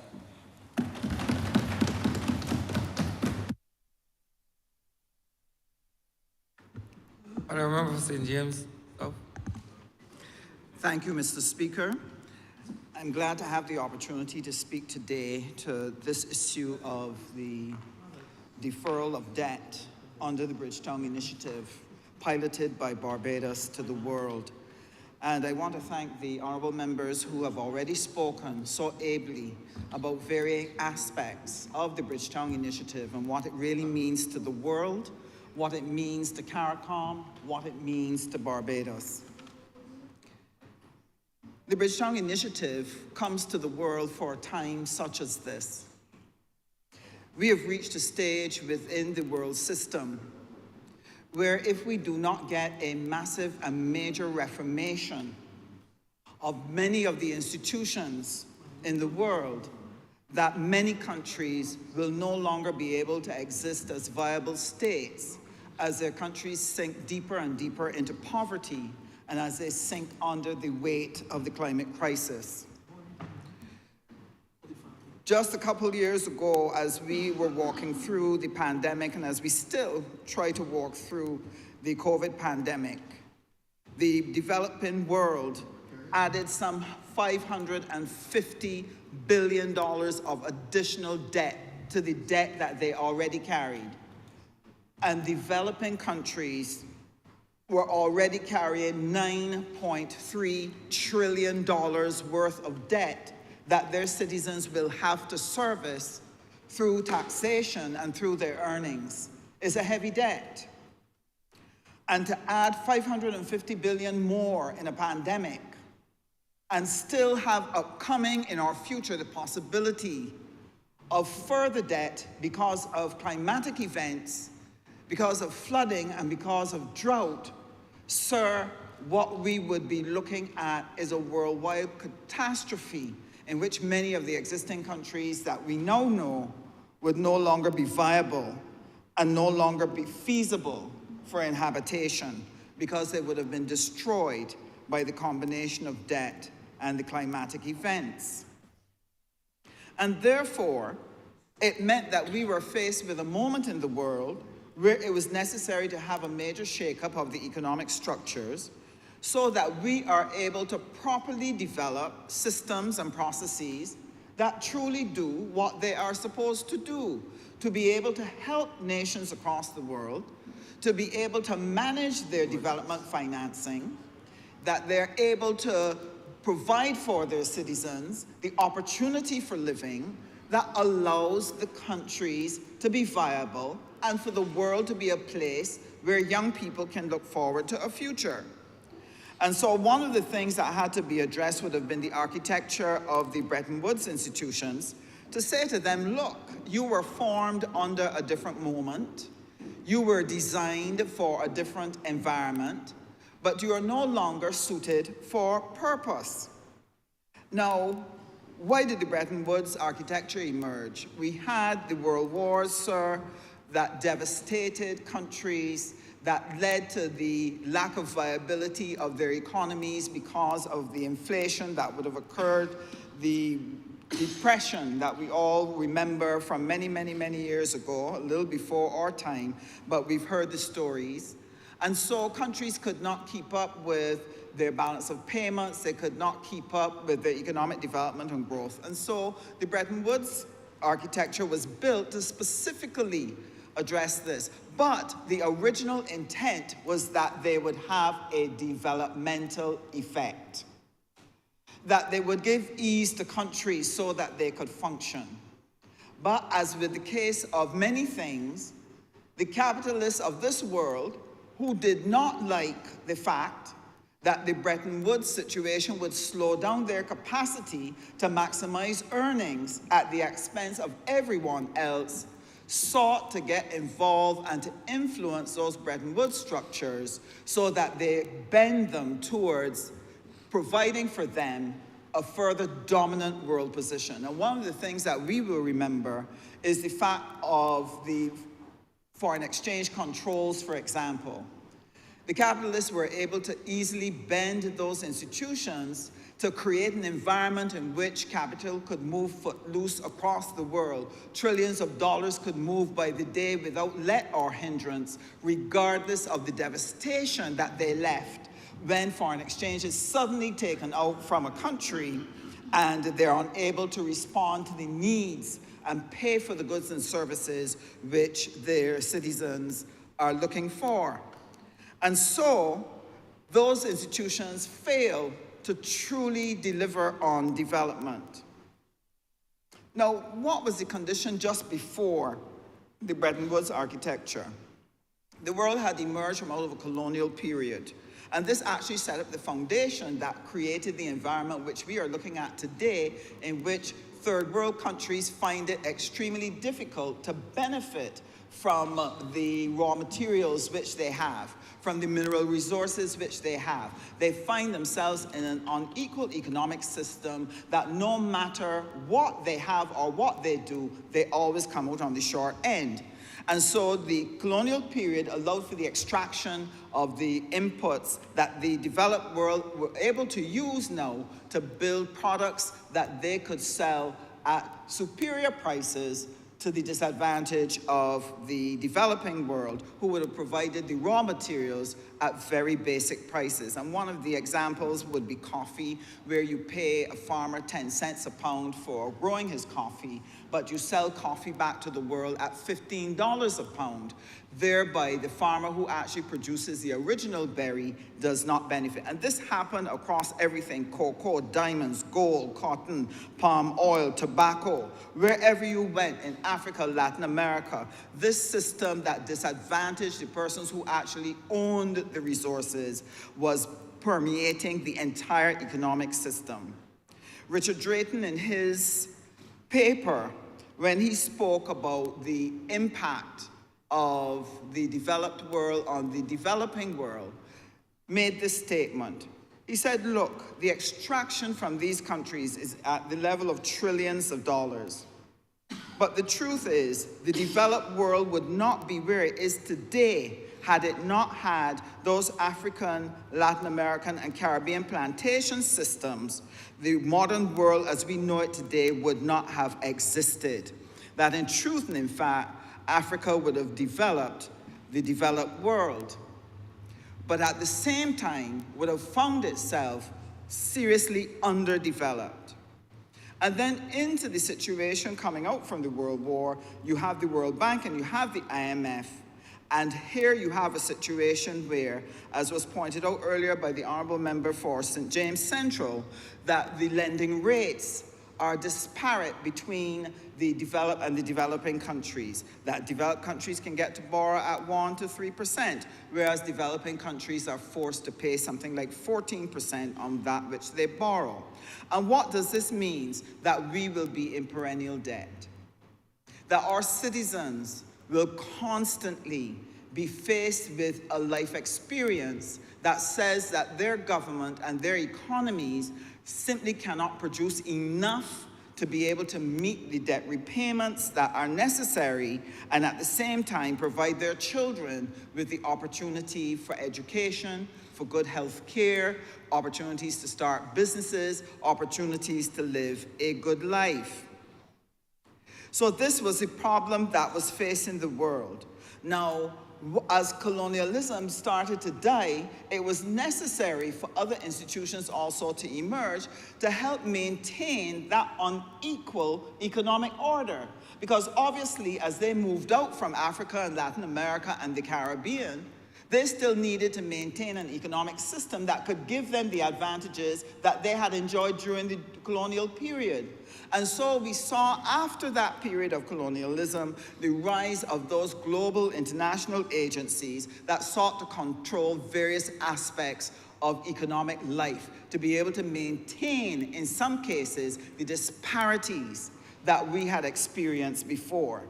So if you look at the World Trade Organization, yes, it's true. It tries to create an open or level playing field for countries to trade on. However, how can countries trade equally if they do not have equal circumstances?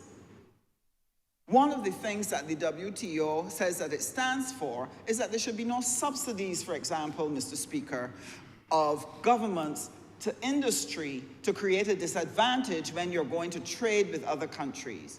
Sir, the reality is that that rule only applies to developing countries, because developed countries have been able to promote subsidies to many of their industries, whether you're talking about fishing, whether you're talking about agriculture, any part of industry, and sell those goods and services across the world to the disadvantage of other countries that cannot provide similar things for their industries, who then cannot compete.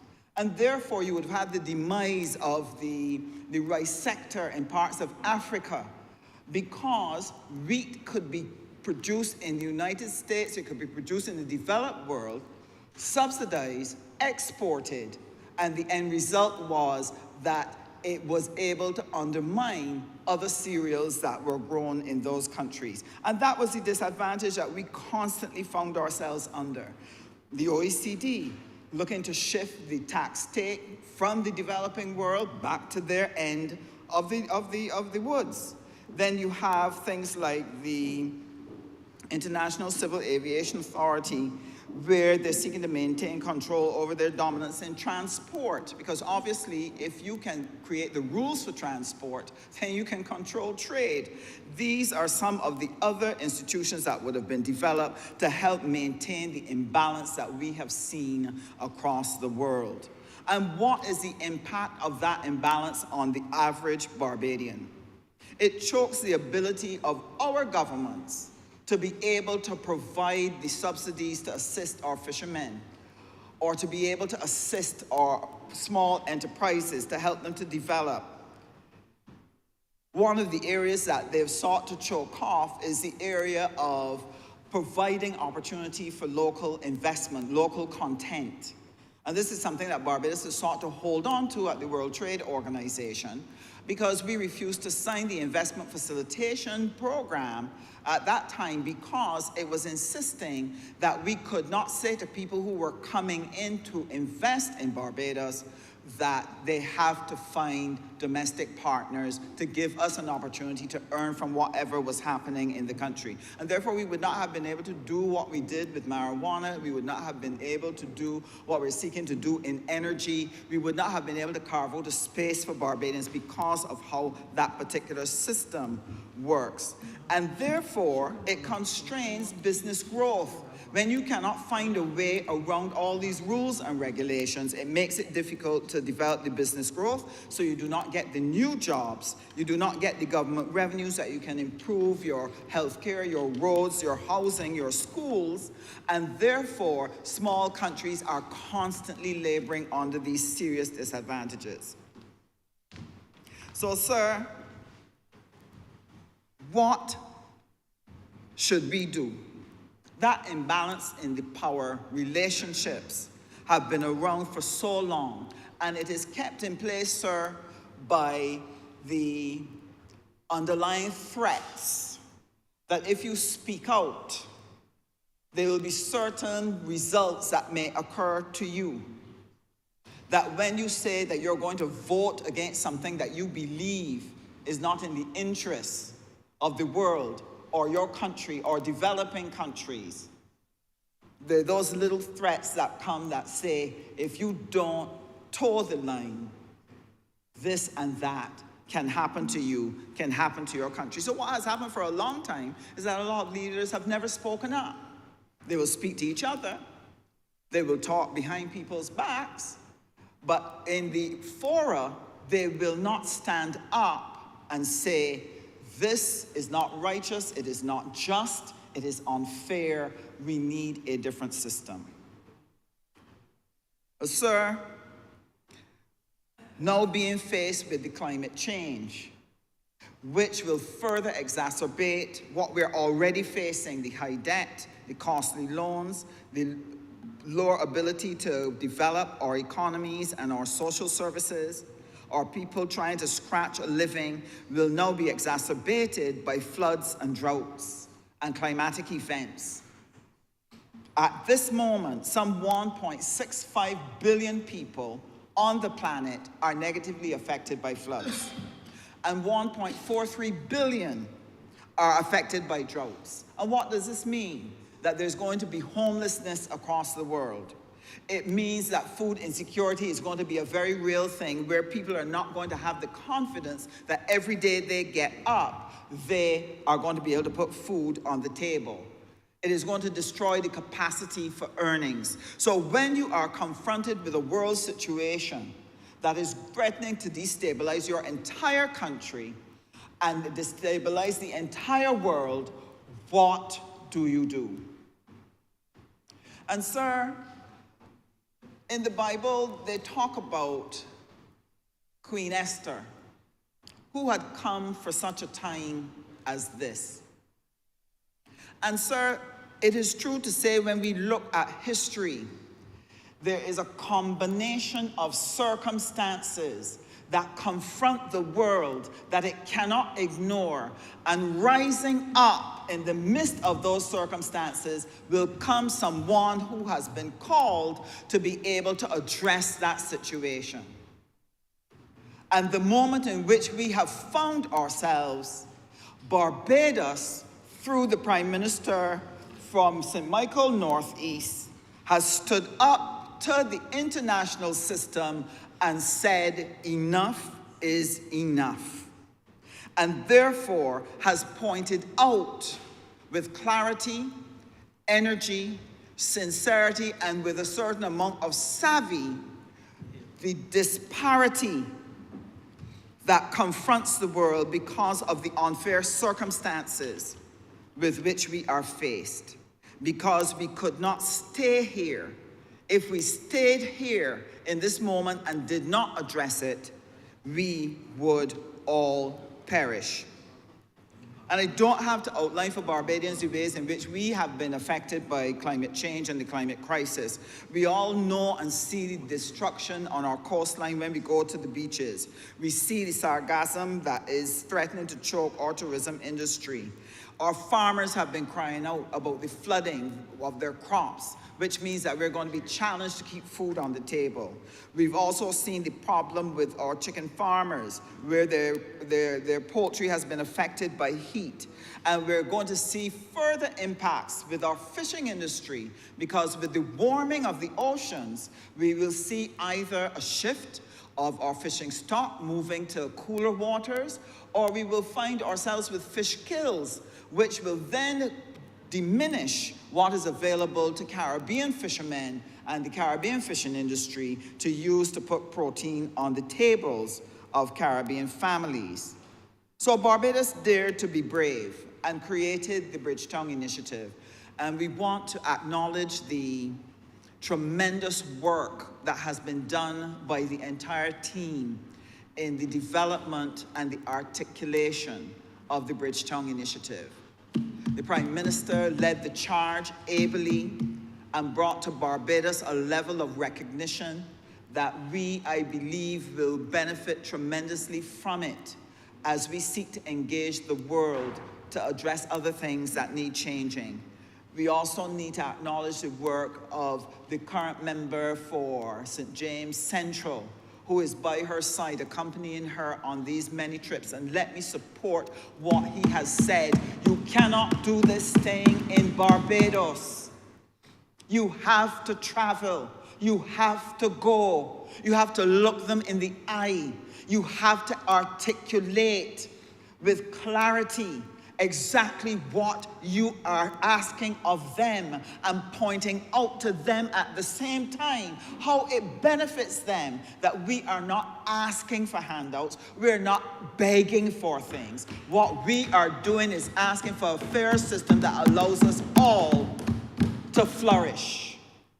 And why should they? It is really very simple. I don't understand how we don't recognize our own self-interest. The production centers of the world for a long time have been in the developed world. And for them to build more and more prosperity, to build more and more wealth, you need more and more people to eat or consume or use that which you are producing.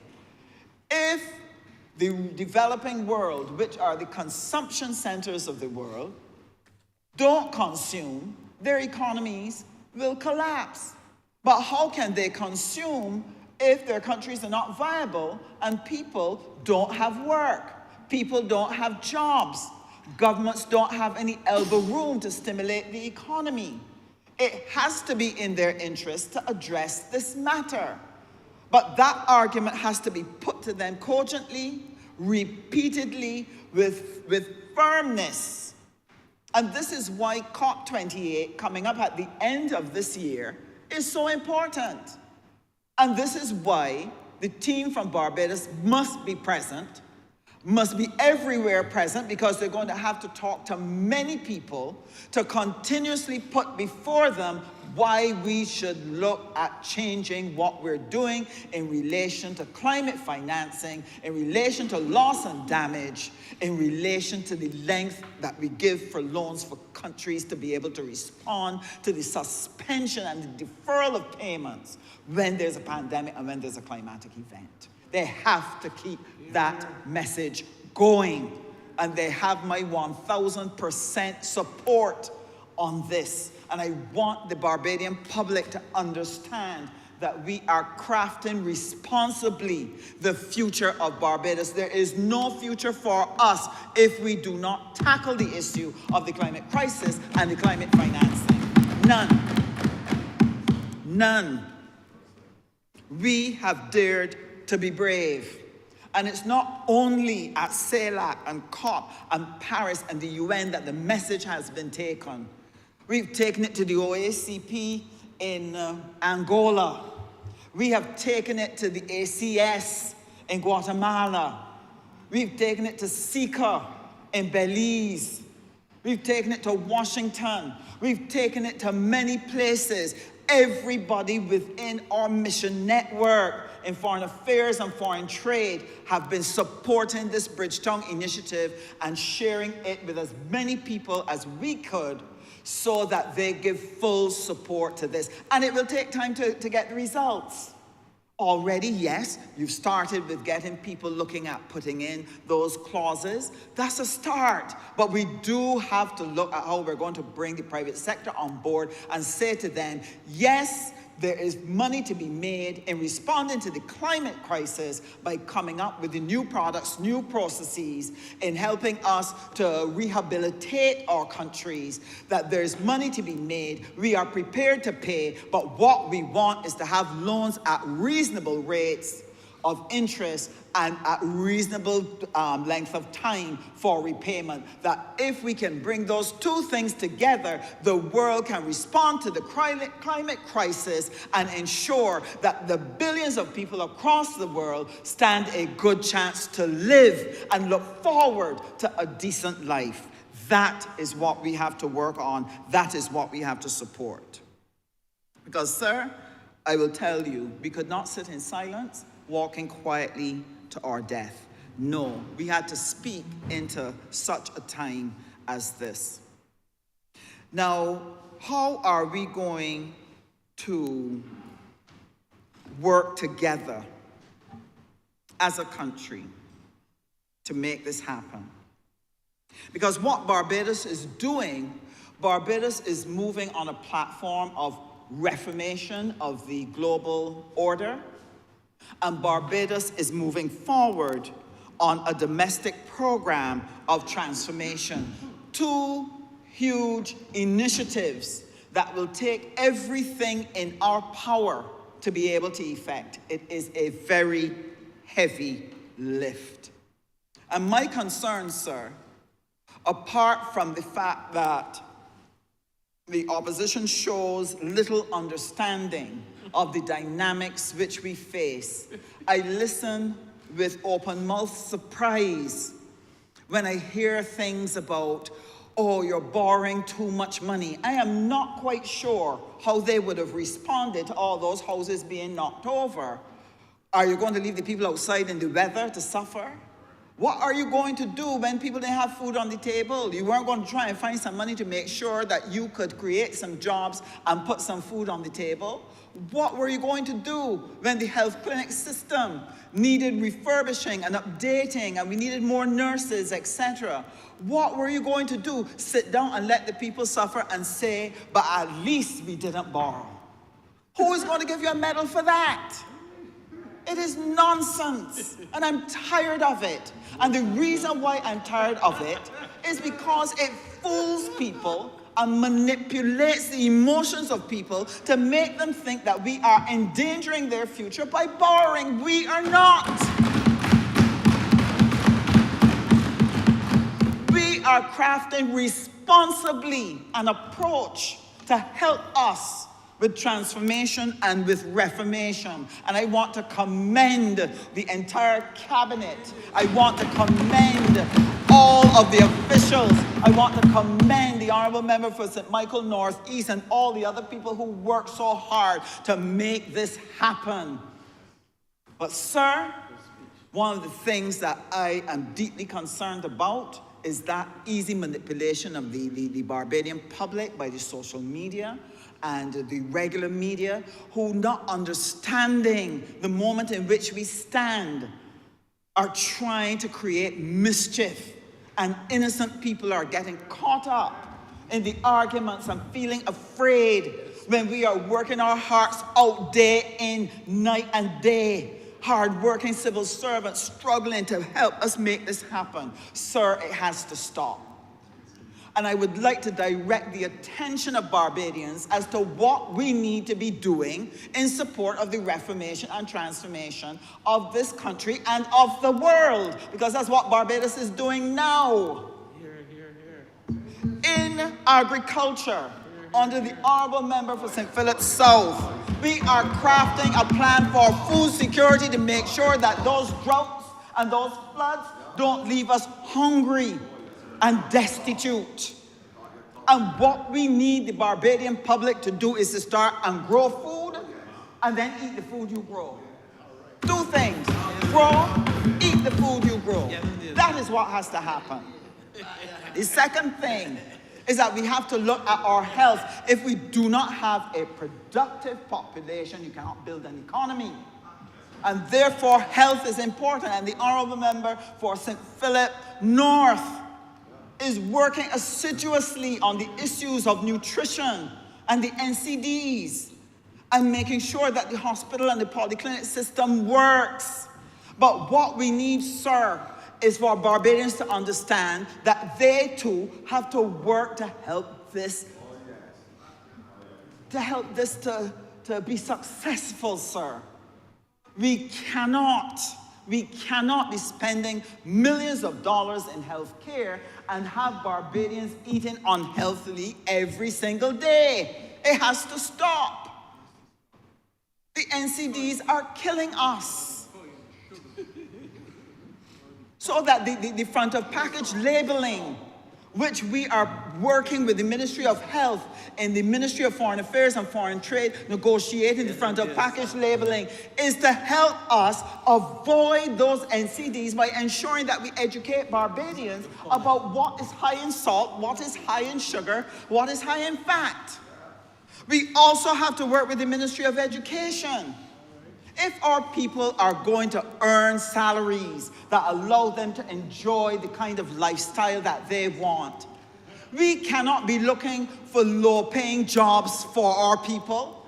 And the only way that we can command higher-paying jobs is to raise the educational level of Barbadians. That means you have to have transformation in education. And that is being ably led by the Honourable Member for St. Philip West. And what is the role of Barbadians? You need to go out to the meetings and give your input.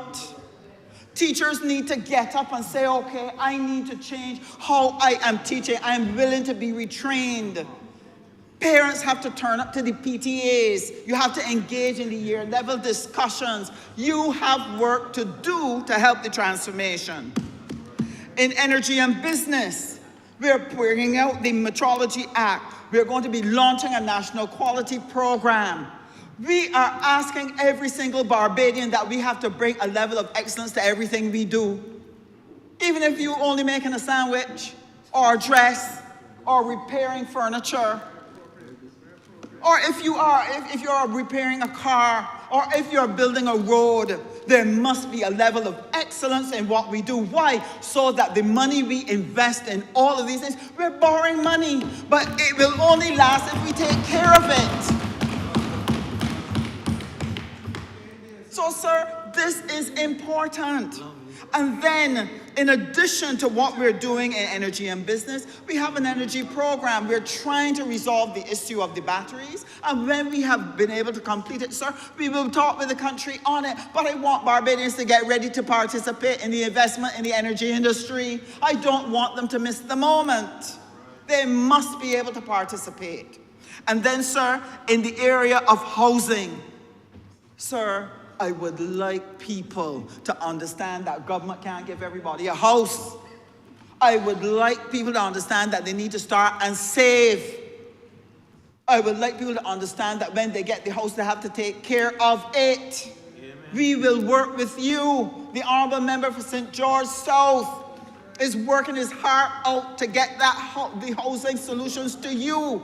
But you must do your part by saving and caring. And then in the Ministry of Transport and Works, we're not only trying to redo the roads, but, sir, the drainage. Sir, the rainfall now have all these pools of water and the mosquitoes creating problems with dengue. Good grief, you can't wait for MTW to come to every little pool to sort it out, or the health inspector to sort it out.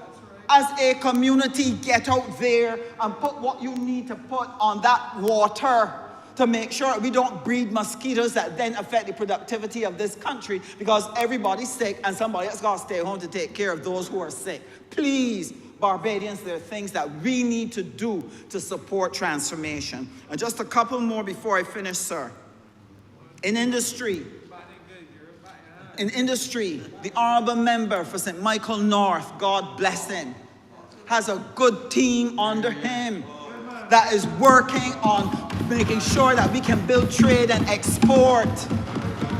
And the Ministry of Foreign Trade is happy to work with them to help make this a reality. We're seeking to move the commercial diplomacy program forward to support what he's doing, so that all across the world where we're opening missions that some people have been complaining about, that those missions will be able to promote the goods and services of Barbados to all of those countries where they reside. And we're going to be looking at revamping our honorary council network to widen our reach across the world, because Barbados must be able to sell global goods and services to everyone in the world. And that will only come if we build a country of excellence. And that's why I want to encourage everybody, go on the National Transformation Initiative platform. Look for a program. It's free. Improve your skills. Work with your supervisors. Let's stop fighting with our employers. Let us see how we can work together to take every single business in Barbados to a new and a higher level. And sir, environment. Don't Start me on environment. Sir? Yes. I grew up in a Barbados that did not have, when I was 5 years old, they did not have garbage trucks coming around. People used to have to get up and clean around them. And go onto the moral hole and drop it in and cover it over. By 7 o'clock every morning, the entire area was clean. We now have sanitation service trucks. We now giving you the garbage cans. We sending around the service, sir. We have the large metal program where if you have big items, right, that you can take them to call and tell them pick it up. Sir, the bulk waste program, thank you very much, Honourable Member. And I am grieved, sir, to see how people are coming on to Christmas week and see it again. They're going to clean out their house and put the old fridge and the old stove and the old furniture or whatever on the side of the road. The roaders are going to start, everybody going to start to complain, everybody going to call the MP and say, why would I don't move it? You put it there. All right. Sir, and the gullies. If Barbadians want to live in the future which we are crafting responsibly on their behalf, they have to play their part. And that includes not littering. Amen. Not littering. Amen. I will end here. Oh, no, too soon. I will end here. Seems as though we got somebody else ruling the chair. In foreign trade, we are working on deepening integration because we recognize that this battle and this fight which we are engaged in is not something that we can do alone. That we have to continue the work of mobilizing countries of like mind, and Barbados has to continue to provide the leadership in all of those arenas to enable us to help move the needle forward. And so we are going to be working with the ACS, and we're going to be working with SICA and CARICOM to be able to pull countries together and let us do things that will help take us forward. One of the things I would love to see is for us to build a regional approach to our waste management, because it's too costly for individual countries to do it alone.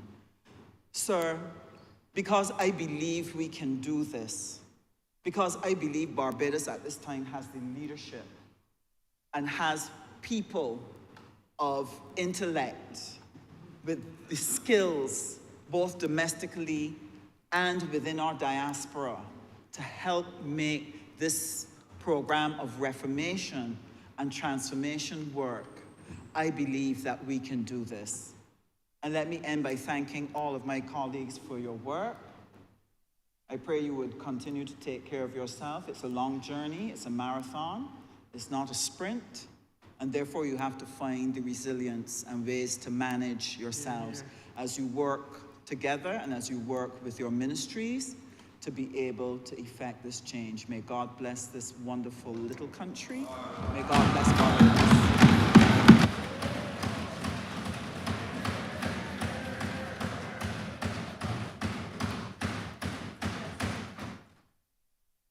Honourable Member for St. Philip South. Thank you, Mr. Speaker. In days, as I often do, and say that had I gone the route that I should have gone by opening the batting, I wouldn't have to play, I have to get such a solid hand. But such is the times. I am sure that many of you would have enjoyed Carl Hooper and Viv Richards at the crease, where Viv would have played all the shots, while Hooper caressed the ball. Sir, I will attempt to do so. Mr. Speaker, I first want to reflect, sir, on the definition of polycrisis. And the reason why I'm doing this is because the Honourable Member for St. James South has captured so well what is happening globally that I feel it important for me to start there. And when I look at the English definition of polycrisis, it says a time of great disagreement, confusion, or suffering that is caused by many different problems happening at the same time, so that they together have a very big effect. And Mr. Speaker, sir, I can only state that if we are not mindful of the times we're living in, perhaps we can be carried away by the voices of the politically impotent who has chosen to masquerade across this country as if they have something to offer, when in truth and in fact, all it is a juxtaposing of all the negatives you can find against all the positive things that this government has been doing and will continue to do.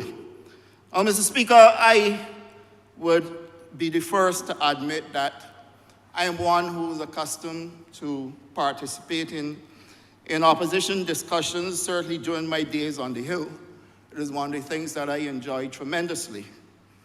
But when you find a situation as the Honourable Member for St. James South so aptly captured, where people are being led to believe that this country is being led down a path of disaster through debt that will pile up upon us in years to come, I ask myself, where is the common sense? That's the first thing. Barbados is so small. Barbados does not produce enough to be able to even consider how we will raise money off the backs of the people of this country in order for us to be able to look at a balance between debt and taxation, asking people, first of all, to reconsider their education, because those are the things that I am hearing coming out, that you may have to reconsider how you send your child to school again, which is something that was on the table under their administration, and that you will have to reconsider how you get health care in this country, because truth be told, you cannot raise the money to do it in the short term off the backs of the people. So what is left for you to do, sir, is to take advantage of the opportunities that are presenting themselves to Barbados at this point in time. And you will know when hitherto we were not in a position to be able to borrow any money at all on the international markets. As a matter of fact, Mr. Speaker, sir, this country was brought to its knees through the printing of money at the central bank in order for us to pay our bills, sir. And if you are telling me that that is the course that you intend to take again, I say to all Barbadians, be aware, Ossimore is returning to town. And we do not want another Ossimore situation. Mr. Speaker, we are living at a time, sir, when there are two main things that I think, and I call these the two planks. One, confidence. We are living at a time when a government must be able to lead and exhibit confidence to people who will only settle down if they are confident that you are providing the right type of leadership. And then the other thing you must do, Mr. Speaker, sir, you must be able to feed people. A person will come at you in the roughest way if they can't get access to food and reasonable food. That is the reason why we have in Barbados a Ministry of Food Security. Because the one thing that we cannot take for granted is that people are going to be able to find food when the pressure is on. Many times, sir, and you may recall, during the pandemic period, we had to get out in the trenches to provide food for people because people were suffering.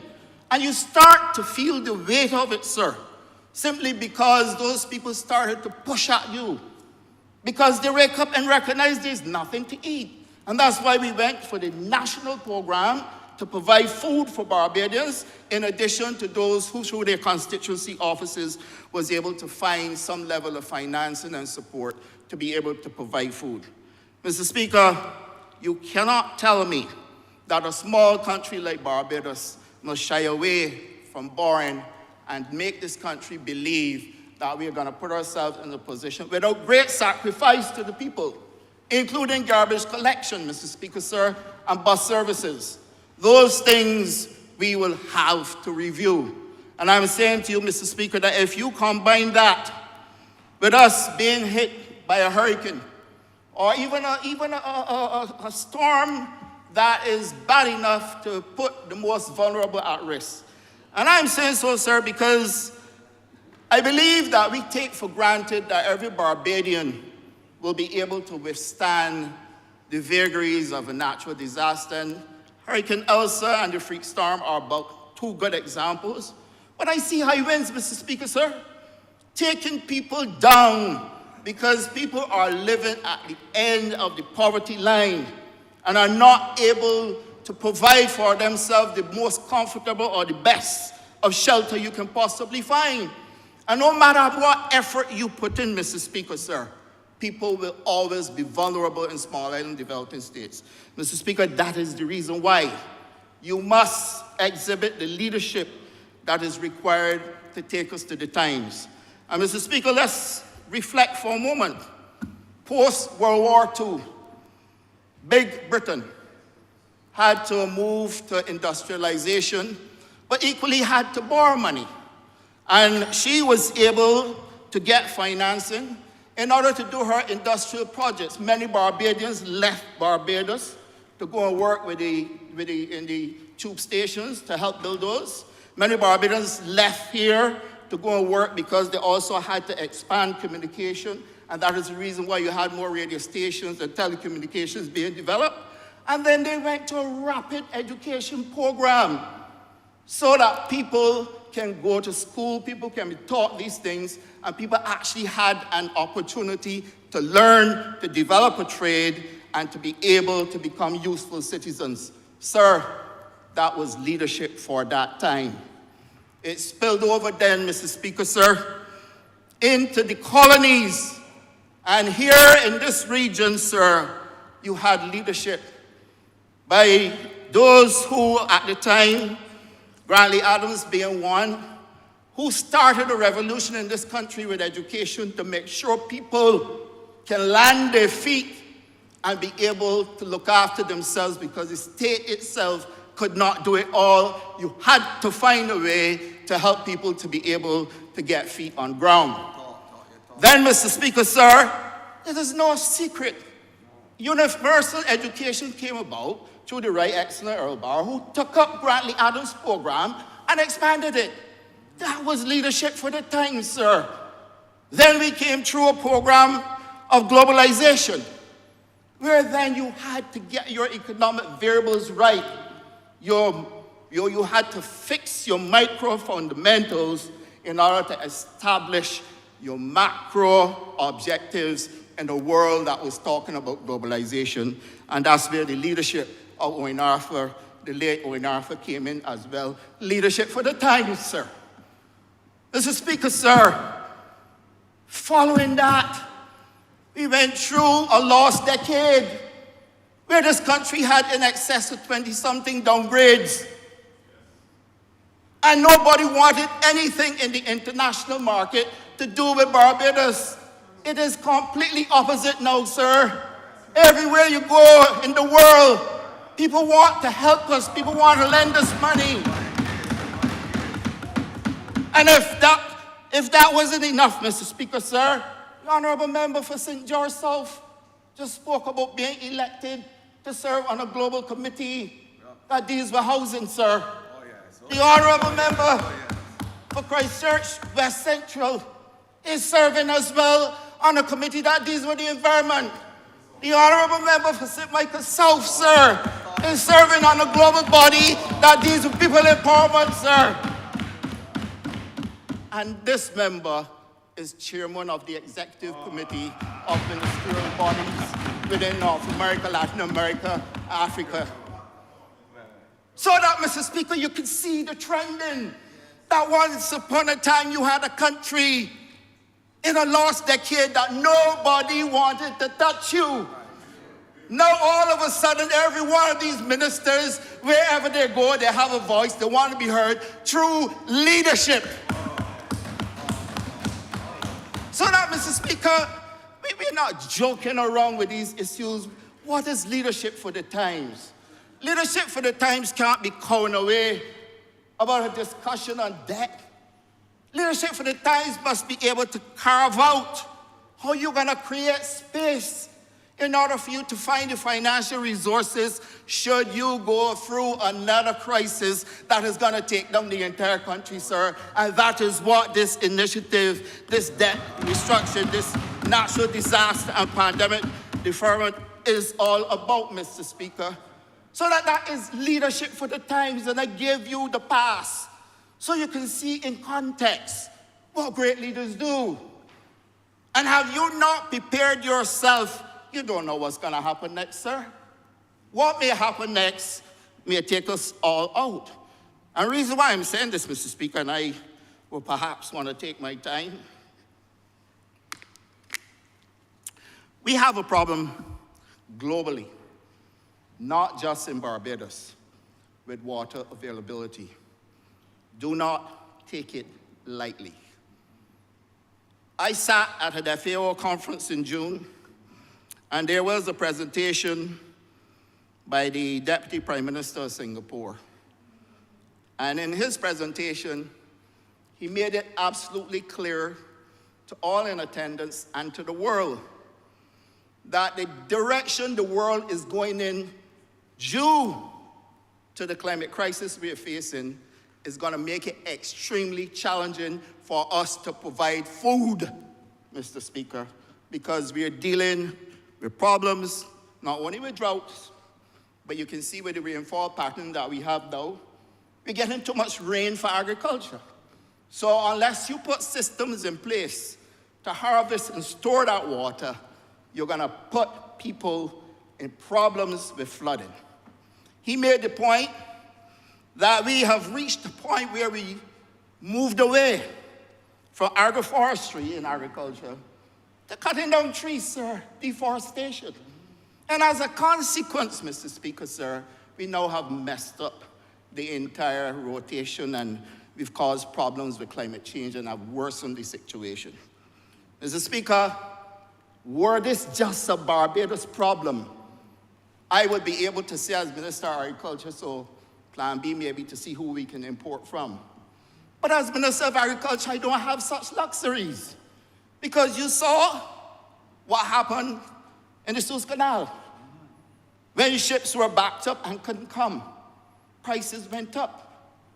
And so therefore, we still have not yet recovered from it, because you do know the moment prices get the flexibility of going up, they're always very sticky to come back down, sir. Then, Mr. Speaker, sir, you had the Russia-Ukraine conflict, sir. And everything, major inputs in agriculture, fertilizers, etc., your grains to make you feed took a hit. Prices went up, you couldn't get access. Mr. Speaker, sir, Panama Canal. The drought situation is now hitting the Panama Canal. And so containers now are backed up as well and can't get through. And those who have the financial wherewithal to be able to forge their way through will result in you having to carry the additional costs, because costs will always be passed on.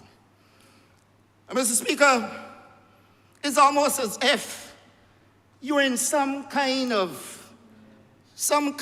and I refer to it as Matrix, where Morpheus went for this young man and told him, you gotta save the world because there are viruses out there. And so through some thermal energy, he had to be connected to a system that puts him to go and fight the Matrix. And then the amount of blows that he took in such a difficult situation, sir, is exactly the epitome of what's happening to this country. And so therefore, Mr. Speaker, when I say to you that that was a struggle, I feel as though in my mind, these are the same things we're actually living, Mr. Speaker, sir.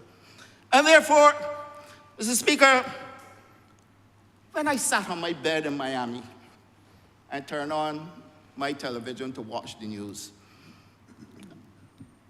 I saw these strikes going on in Palestine and the Gaza Strip getting licked out. And I tell myself, well, two things. One, I want to go to Miami real fast. And the other one is, what happens next. Because equally, we do understand that these things will have a knock-on effect so that they start to interfere with the things that we need most. And the things that we need most will be food for sure and confidence. Because if your people are not confident enough that you can take them through the crisis, sir, then you will find that you have those people to deal with. Mr. Speaker, I feel that if we didn't have the negotiating skills, sir, first of all, the vision to put down as a government, sir, as a cabinet, Mr. Speaker, sir, as an economics team, the ability to first craft, frame, and execute, and then the negotiating skills, sir, to be able to get us to where we are going, sir, with this, then we could find ourselves in no man's land as we did during the last decade. And Mr. Speaker, well, many of you would have picked up the newspaper today and see that because of the heat, our poultry industry is battling with mortality. Never before has it been like this. And therefore, what you have to do now is already put your backup plan in place. You don't watch people talking and do nothing. So I already started to put your backup plan in place. Eggs were on the sea and they're going to be here. 6 containers of eggs are going to land here in Barbados so that we can have eggs for Christmas, because it's one of the suppliers that provided most of the eggs had to shut down simply because of the heat. No fault of anybody's own. It's part of the climate crisis. But you will have eggs because the eggs are here. They're coming. Mr. Speaker, the same goes for poultry. I've already asked for them to ramp up hatching. You have a 6 to 9 weeks period. So if you ramp up your hatching, sir, and then you do your supplementation, because we know already that we have to continue to get chicken wings. And so those are the plans, sir, that we are putting to avert any crisis. But I'm saying, Mr. Speaker, that oftentimes so much noise is taking place. It doesn't give the truth a chance to prevail, and that is the reason why we have to stand here and give voice to the truth to make sure the people of Barbados are reminded that they are in good hands under good leadership, sir. And so, Mr. Speaker, I know that I've been asked to reduce my time at the crease. Sir, I wouldn't want for you to call me. So I want to say, Mr. Speaker, there are quite a few notes that I have here that I think we can come back to, and I may find a space to come back to them later. But Mr. Speaker, I want to say that I fully support this bill, and I want every Barbadian to have the confidence to understand that when you're in good hands, you know it, because the world also is paying attention and want to take your people to help lead them out of the crisis. I'm obliged to you.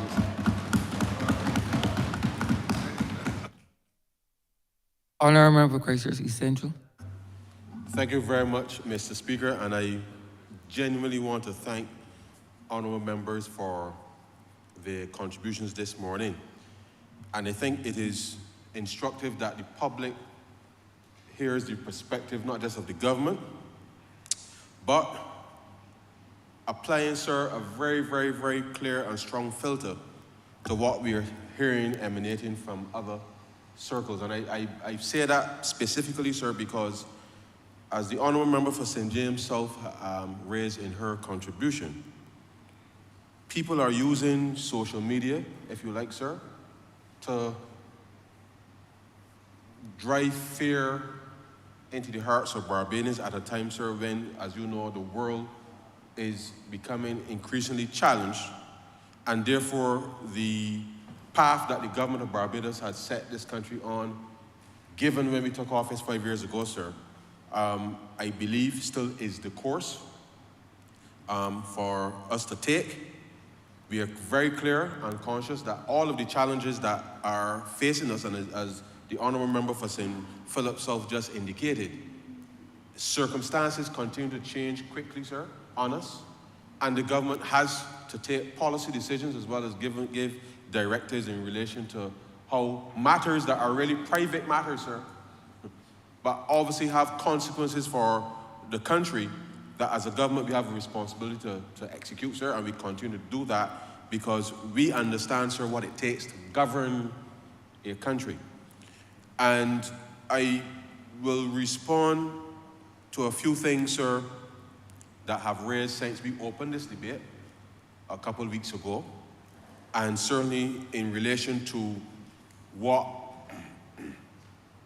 has been printed in some of the editorials recently, and it's something that we must be mindful of. And I will share this little bit of anecdote with you, sir, because last week, Tuesday, after the Prime Minister gave her ministerial statement here in Parliament to address the global minimum tax rules that Barbados is implementing as part of the international architecture, I had the occasion to just make a small contribution on down to brass tacks later that afternoon. And whilst I was waiting to come online, there was a gentleman on the radio expressing his concern about debt in Barbados. And as I listened very carefully to him, sir, because I appreciate that people may have legitimate concerns about that, and because all of us, sir, in our personal lives, when things become a bit strained and you can't manage your liabilities, sir, obviously that gives pressure to how you would manage your own circumstances. And therefore, I believe, sir, any citizen of this country has the right to question the government and to be able to ask the government questions legitimately about what it's doing, what the government is doing on their behalf. So I have no difficulty at all with that. So as I listened to the gentleman express his concern about debt, sir, he said something that caused me to just pause a little bit. Because the Honourable Member for St. James South hit the nail on the head, but he made a specific reference, and he said that this government, meaning the Barbados Labour Party government, will not get his support, sir, and that he will vote for, and he called your, the person who ran against you, he will vote for that person because he is concerned, sir, about that. So I naturally started to listen more carefully. And it struck me, sir, that when this government came to office and we did all of the mission critical agenda, sir, including, sir, addressing the very thing that was causing this country, sir, to be in sufferation. The very thing, sir, that caused a government to remove tuition fees to help build social capital in this country, sir, which changes, sir, the trajectory of the growth trajectory for this country, causing, sir, our inability to be able to have proper services delivered to the public, sir. I said to myself, well, clearly, it is that we have done so much, sir, that we have not been able to sufficiently communicate with people what we have done, what we are doing, and what we will continue to do. So I took that feedback, if you like, sir, to heart, because I asked myself, was this gentleman equally concerned, sir, when the country was being downgraded every 6 months, sir, every 3 months, sir? Was he equally concerned then, sir? And he specifically said, sir, that he was concerned about the $14 billion in debt that we have now. I asked myself, sir, was he concerned when the debt was $18 billion, sir? And no plan for how it will be repaid, sir? And I reflect, sir, very carefully that as we continue to work hard and as we continue to ensure that we can govern this country well, sir, and repair Barbados' reputation such that, sir, if any Minister of Finance from Barbados today engages any multilateral, sir, any bank, sir, that there is an open and a willingness, sir, to be able to lend the government of Barbados money again, sir, in a way that was not the case, sir, 5 years ago. That is not by accident, sir, but the gentleman said he is concerned. So we publish our medium-term debt strategy, as you know, sir, in this chamber, because part of how we have reformed the public finance management system, sir, is that we publish information, sir. We publish information on debt. We have a mid-year review, sir, which we have to do very soon, sir, in relation to that. We've done the fiscal framework, sir. We've put more information, sir, into the public space. But yet the gentleman said he's concerned about debt. Now, you hear people on the radio say, oh man, the government borrowing this, the government borrowing that, and this is the next and the third. So I don't want to just say, sir, that when we did the debt restructuring 5 years ago, sir, there was a grace period, sir, of 4 years where we paid only interest. So normally, sir, as if you go to down Broad Street, sir, you get a loan, sir. Every month that you pay back that loan, sir, peace is the principal and peace is the interest, sir. Everybody knows that. But because, sir, of the country's inability just to keep track, sir, with paying salaries, paying for goods and services, the government owed everybody in this country, sir, something in 2018, sir. But we had to put a program in place, sir, so that we could settle, sir, the arrears that the last government, sir, allowed to build up, had no clear plan as to how they was going to pay people, sir, far less even deliver the public services. We had to have a plan for how we would resolve that. So I shall repeat it again, sir. We had a 4-year grace period for the payment of principal. We only paid interest, sir. That period came to an end, sir, on September 30th of 2022. Sir, 2022. Which is just over a year ago, sir. And since then, sir, the government of Barbados has commenced the repayment of principal and interest, sir. At a very time, sir, as you know, that global interest rates, sir, have risen sharply as the world seeks to address the issues in relation to inflation, sir. And therefore, it should not surprise anybody, sir, as we have said in this chamber, and I've said wherever I had the opportunity to say it, sir, that when we restart the domestic capital market, sir, that how we do that is going to be important, because in the face of being able to adjust to the international side, sir, on that side, that we need to make sure that we can do that. And we have started, sir. We started with the issuance of boss bonds, sir. We started with the issuance very recently, sir, of treasury bills. 91-day treasury bills, sir, in the normal way that we used to do before. And part and parcel of the strategy, sir, is that as we continue to pay down debt, sir,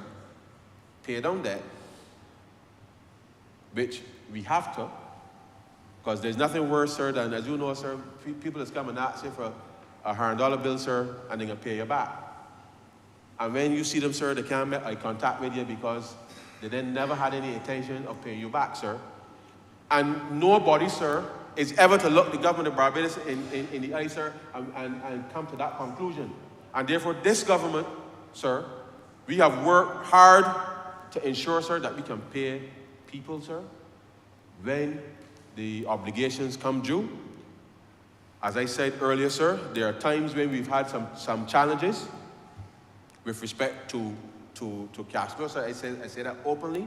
Because you recall, sir, when we had the ash fall, when we had the storm, sir, and I know the honourable member for St. James South addressed that quite clearly, because I don't know where the opposition believes, sir, that the government's ability, sir, to respond to persons with respect to that housing, sir, where were we going to get the money, sir, in such a short period of time to respond to rebuilding those houses, sir, if you didn't borrow the money? In the middle of COVID, sir, and you remember, sir, the Delta wave in the summer of 2021, sir, when we had about 4 or 5 schools, in addition to Harrison Point, sir, and Paragon, being used as isolation facilities because the numbers were so large, sir, to respond to COVID, that we had to press those institutions into place. No, sir, I don't know where people believe that the government got the money from. But let me explain, sir, that the monies that were borrowed during COVID, sir, those weren't monies that the government of Barbados planned to borrow. We had no plan to borrow money for COVID, sir, because we never saw COVID coming, sir. And right now, sir, the stock of our debt is about $1.3 billion higher than it ordinarily would be, sir, simply because of COVID. So when the airport shut, sir, not a plane ain't coming in.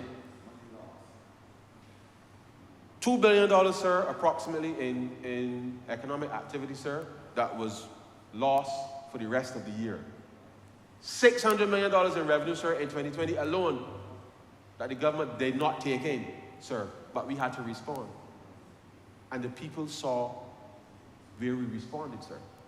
So, had we not had the ability, having done address the mission critical agenda, of which debt was a part, sir, I don't know where this country would have been able to respond to COVID, sir, because I can guarantee you, if COVID had come in 2018, sir, in 2018, instead of 2020, sir, then I don't know where the members of the Democratic Labour Party would be talking today. But I know that this country was simply, sir, not in a position to address any of those issues, sir. But this government, sir, having done the reforms that we had undertaken, we were in the position to be able to access resources, sir, to respond to the benefit of the people. Now, COVID clearly had its impact, sir, and therefore, when the honourable member for St. James South said that every Bajan today, sir, yes, we had to borrow the money. Yes, it has to be repaid. And to the extent that the things that we can do to drive growth, sir, which means, sir, that you got to get up, sir, and go work early, put in 100%, sir. Do what you can today, because don't leave nothing for tomorrow, sir, because that is how we are going to be able to ensure that people can keep their jobs, that more money can circulate in the economy, sir. But if you start slacking, sir, and leaving things to tomorrow, and the next day, and the next day, and the next day, sir, then it means that you're going to end up, sir, in a logjam. Things will not happen as quickly as they ought to.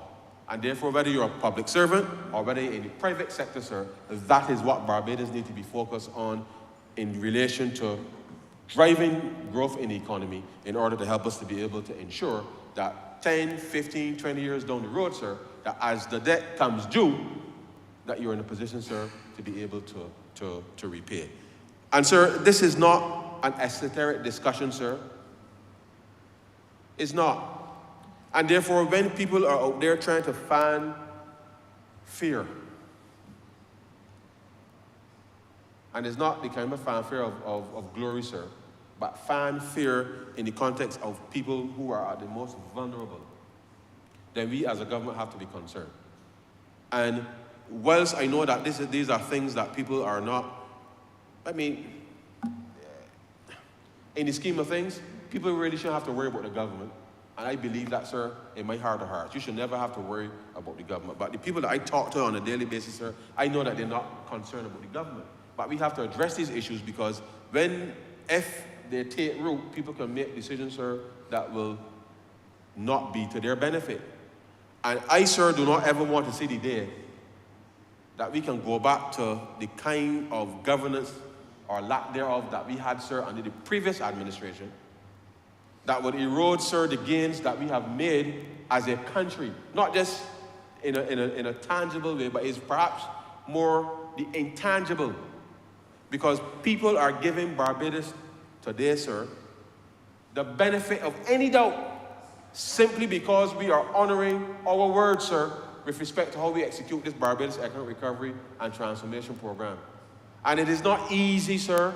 And I know that there are some people out there who would like to take pot shots, which is what they do. But I think, sir, what would be perhaps more productive is if they could find some economists who would be prepared, sir, to do some groundwork with them to see how they can come and enhance or add on to what we are doing. But they don't want to do that, sir, because they're not capable of doing that. And it is a shame, sir, because we have all invested, sir, in education and building strong social capital in this country. And I think that if you want to govern this country, sir, you've got to be serious. You've got to be serious. And therefore, as the world becomes more and more challenging, sir, this is the time, sir, for trying to figure out who could be the better this or the better that, sir. It is Warm Barbados. And Warm Barbados means, sir, that we have to pool all of our resources to ensure, sir, that we are all paddling in the same direction. Because it's war in the Middle East today, sir, war in Europe tomorrow. Next thing you know, something break up closer to where we are, sir, and all hell break loose. But we have to remain absolutely focused, sir, as Mr. Barroso said, sir, friends of all, satellites of none, and be very firm, sir, in your conviction in relation to that. And therefore, as we engage internationally, sir, to get the type of reforms, the agenda that we want to see benefiting small island states, sir, it can be that they're still talking about you concerned about debt, when by any objective measure, sir, by any objective measure, because on the one hand, sir, I know that this credit rating agencies and the Democratic Party, sir, they don't like them. But the fact that they don't like them, sir, is irrelevant. Because at the end of the day, sir, by any objective measure, those same agencies are now saying that there's a bright future for Barbados. Upgrade, sir, with respect to our credit status, sir. And therefore, that message, I am seeing resonated, sir, wherever we go to engage people to determine how is Barbados going to finance its way through responding to this climate crisis, whilst at the same time, sir, holding our end of the bargain, sir, in relation to supporting the sustainable development goals. Which means, sir, clean water. Clean water, sir. I think raise it again here, clean water, sir. Because as much rain that we see falling here now, today, in the next few months, sir, in the next few months, we could very well, sir, be looking at another set of water restrictions, again, depending, sir, on how dry the dry season is, sir. And therefore, the news, sir, that the European Union last week gave approval for the European Investment Bank to support the Debt for Climate program that the government is now operating, sir. Because you remember last time I was here, sir, and I spoke to you about the matters that were circulating then, which, as I said, sir, just demonstrates for me a complete lack of understanding as to how water resources are managed in the country. And I know that since then we've seen some responses, but that needs to be circulated even more aggressively, sir. But the reality is, sir, that we are using liability management, and you know what was interesting, sir? The title, I don't normally see these files before, but they still come into Parliament digitally, sir. But the title of this file here, 5739008, is actually called Liability Management Operations, sir. So aptly named because the government, sir, is proactively using liability management, sir, to unlock resources so as not to increase the debt, sir, so that we can respond to providing critical water resources for this country moving forward, to address some of the same issues that the Minister for Agriculture just raised in relation to the fact that how agriculture is structured and delivered, sir, going forward is going to make a substantive difference, sir, to how Bajans live in this country going forward. And therefore, it's not just the issue of the upgrade of a sewage plant, sir.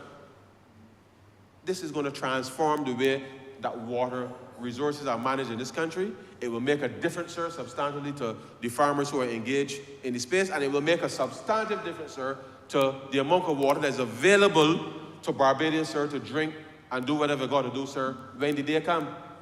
Because I don't ever want to see again, sir, a time where we have 4 months of water restrictions again. And that was the first time in my living memory, sir, that we've had water restrictions for so long.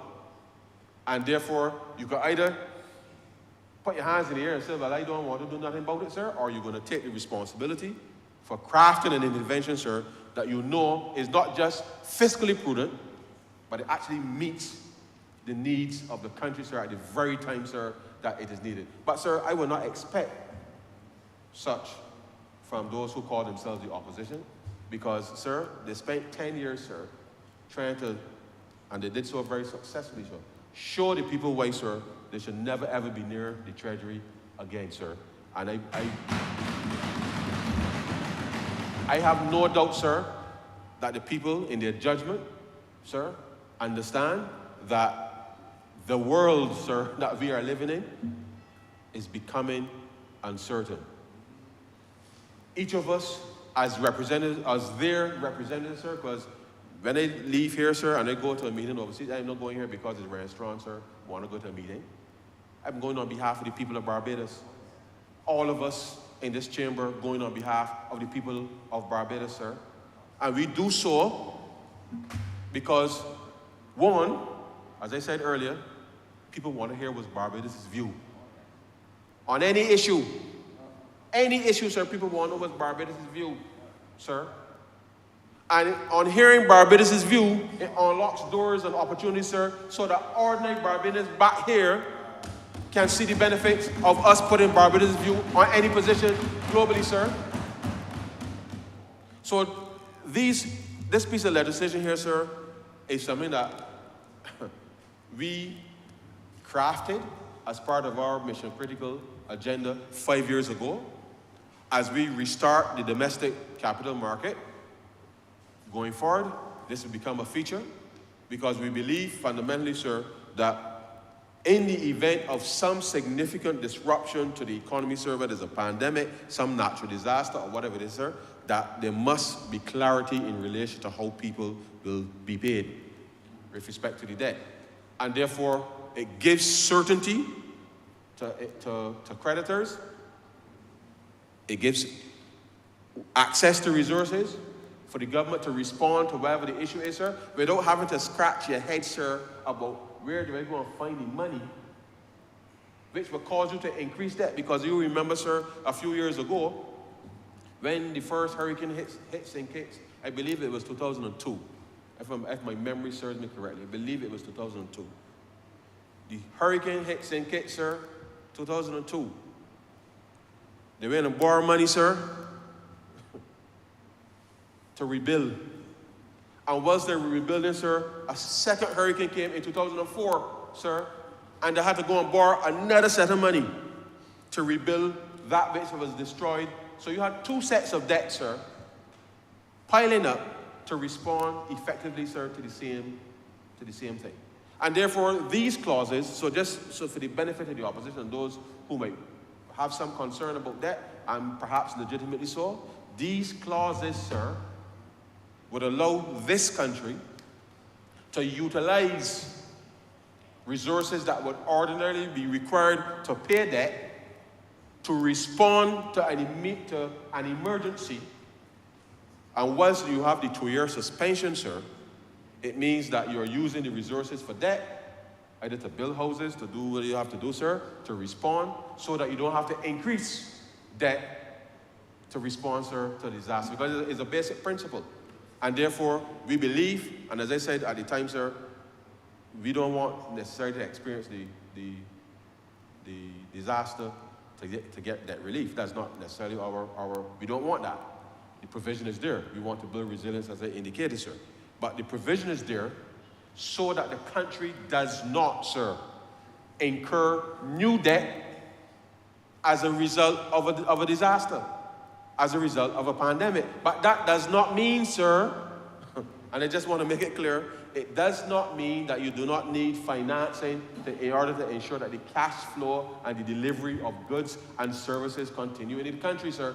And therefore, it must be understood and clearly said that these clauses are critical. But cash flow, sir, because as you know, after a disaster, sir, there's always a period of time where, as you know, sir, the first thing you have to do after a disaster of some sort is that you have to reestablish security. And that is the most important thing, sir, for anything to happen. And therefore, by establishing security and making sure that everything can run as it's supposed to, then you start thinking about, well, where's the revenue going to come from to actually, because this money doesn't naturally fall out the sky, you know, sir. The money has to be collected from somewhere. So if your economy is disrupted, as was the case with Dominica, where you lost 200% of GDP, sir, where the place lick up, no functioning economy, sir, then the clause was useful, unless you're actually generating activity, sir, to collect the revenue to use for the rebuilding process. You will still need, sir, cash resources to actually respond to people. Whether that is getting food, sir, whether that's getting water, you know the drill, sir. To repair houses, you will need resources to be able to do this thing. And that is why the government of Barbados, as we've come to this chamber, we have a contingent credit line facility with the IDB. If Barbados was to be hit with a hurricane tomorrow, and it devastated the country sufficient that we needed to invoke these clauses, sir, that will automatically unlock $80 million, sir, in liquidity support, because the principle is sound, sir, but you still need cash to respond immediately, sir. Because you would respond immediately, get security, get things back up and going, so that if your economy can restart fully, we say within 6 weeks, 8 weeks, 3 months, let's say reasonably, sir, that if you can get your economy to restart within 3 months fully, then it means you've got the rest of the 2-year period to use the revenue that would ordinarily go towards paying for debt to help do some of the other repairs and the major stuff that you're doing. So you still need, sir, cash to deliver the relief, sir, that you would expect to be delivered from any government, sir. And therefore, it must not be taken away that this thing is just going to generate money from the sky. People still have to get up and go to work, sir, pay taxes and do what they have to do in order for us to be able to use those resources, sir, in the way that they're intended. But, sir, I would not expect those who are just across the way, sir, to appreciate these issues, because, quite frankly, sir, they never took their responsibility seriously as a government, sir, to address these critical issues.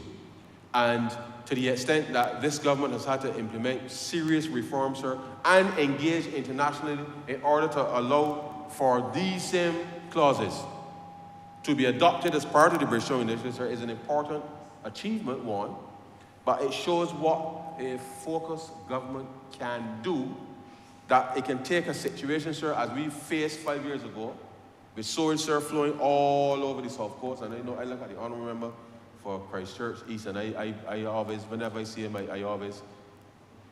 shake my head, because I remember at that time, sir, and I'm sure he remembers it very, very well. I remember that time, sir, the pressure that he and his team at the ministry was under, sir, to get a solution to this sewage off of the streets of Barbados.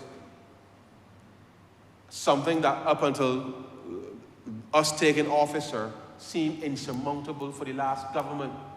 And it cannot be lost on anyone in this country that what this government has been able to achieve for the benefit of Barbadians, and all it took, sir, was simple, hard work for each of us coming to work every day and providing the leadership, sir, and motivation for these people in our ministry, sir, to know that whatever circumstance, sir, this country finds itself in, that the Barbados Labour Party, sir, has the resources and the team to be able to lead it through, sir, to any opportunity that we know that we can redound to the benefit of this country.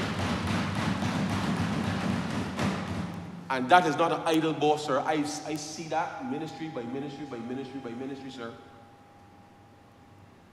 So, yes, sir, people may have legitimate concerns about that. And rightly so. Rightly so.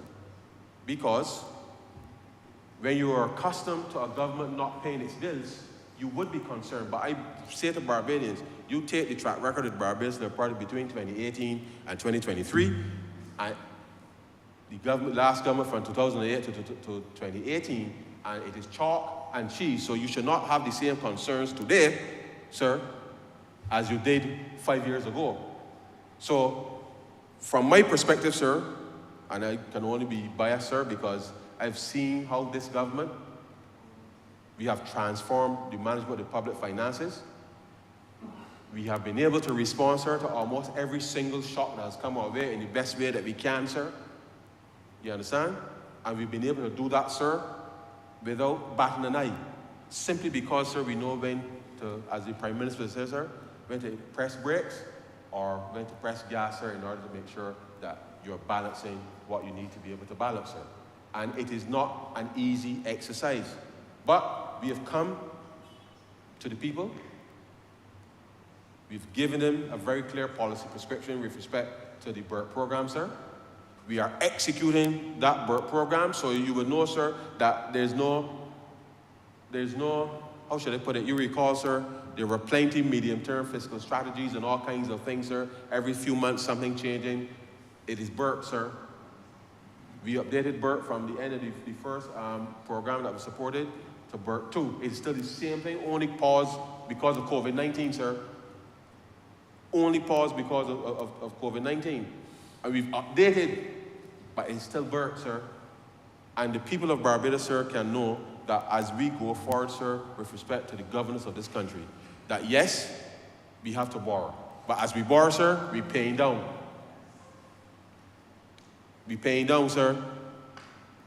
We're using liability management, sir, a fancy word for saying that instead of incurring new debt, sir, we meet with people who will agree a framework that allows us to be able to pay a debt at a lower interest rate, and the difference between the interest that you ordinarily would be paying, sir, if you, let's say, for example, you were paying interest at 8%, and you get a new instrument that is now paying 4%, we take the difference, that 4% difference, sir, and say that money that would ordinarily go to people to pay the debt, you can use that now to upgrade the sewage plant. We can use that to do the marine spatial planning. We use that to do whatever it is, sir, so that people and their concerns about debt, sir, will be lessened because they will see that the government is using a responsible approach, an innovative approach, which is being supported globally.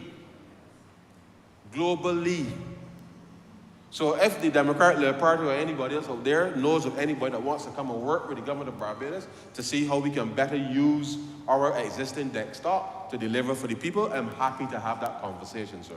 Because those are the conversations that I have on a daily, weekly, monthly basis, sir, with institutions from the IMF, the World Bank, IDB, CDB, sir, CAF, the European Investment Bank, sir, and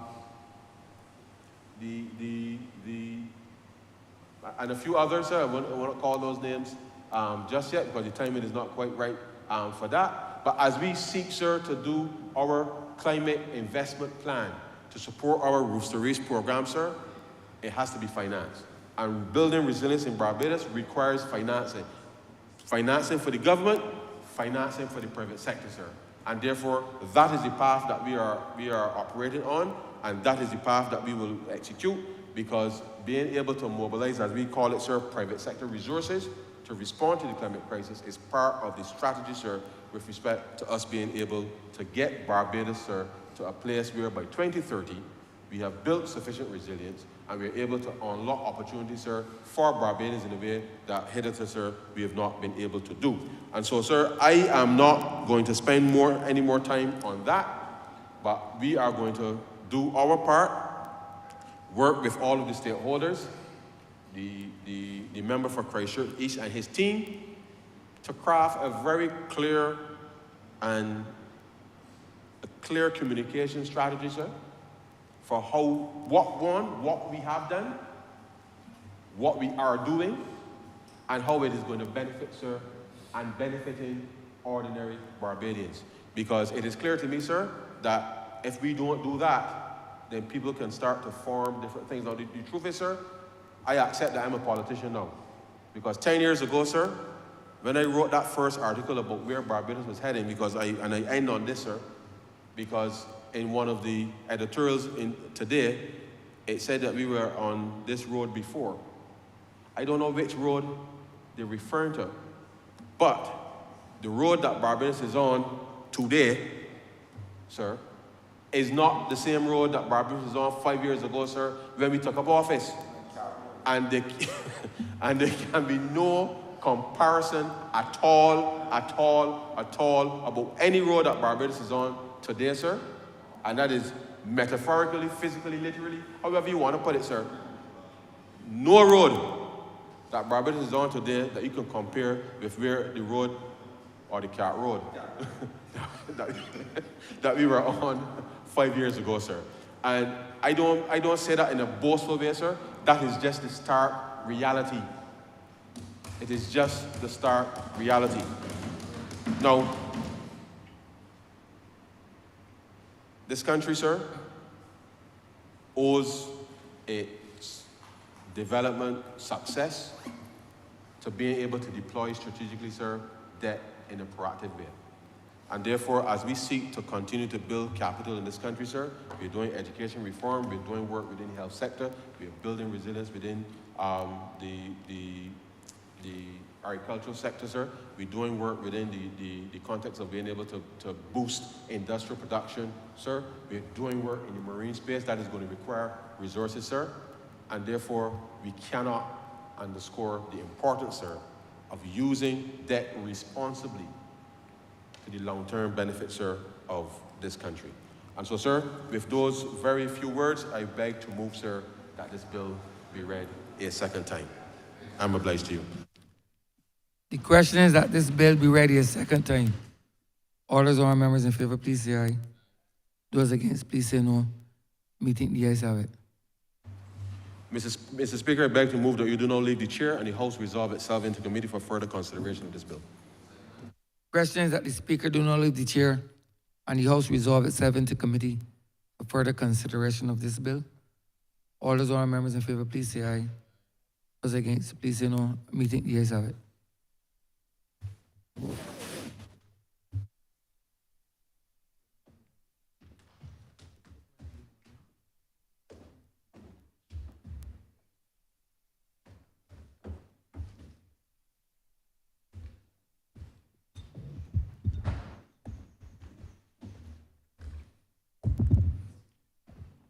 This Honourable House is now in committee.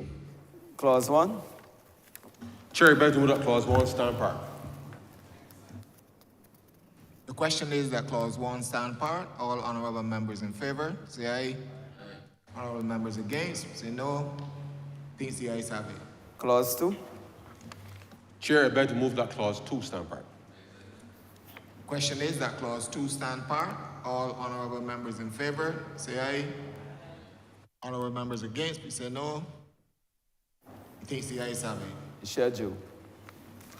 Chair, I beg to move that the schedule be the schedule to the bill. The question is that the schedule be the schedule of the bill. All honourable members in favour, say aye. All honourable members against, say no. Methinks the ayes have it. Report.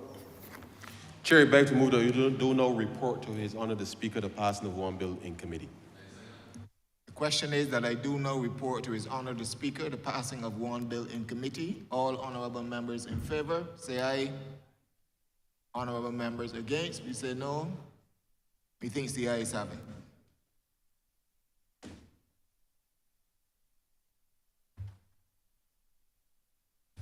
Wait.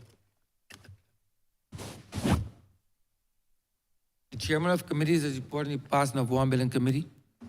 Our member for Christchurch East Central. Mr. Speaker, I beg to move that this bill be read a third time. Question is that the bill be read a third time.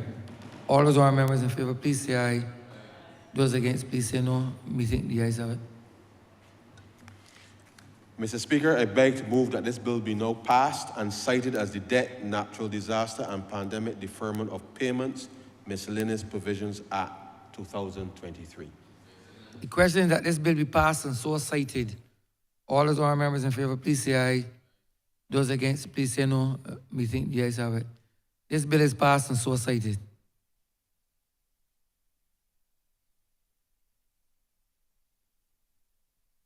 Mr. Speaker, I beg that we do now suspend the chamber until 3:10 for lunch, sir.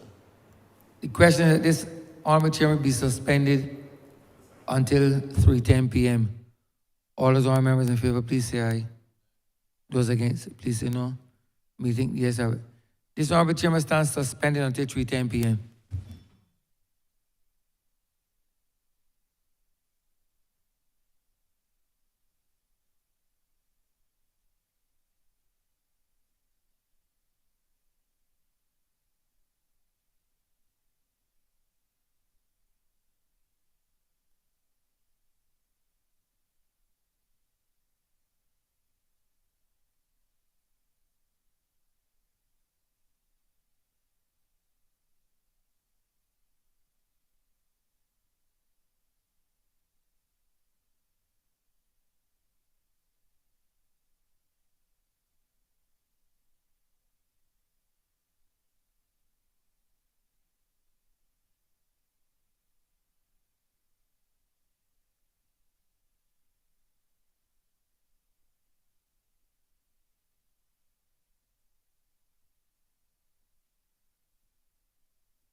This sitting is resumed.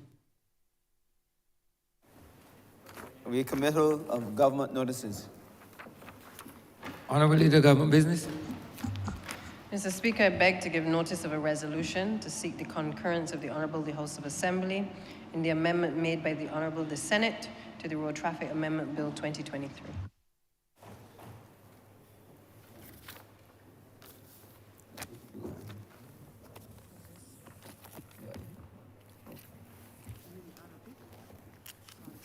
Yeah, no.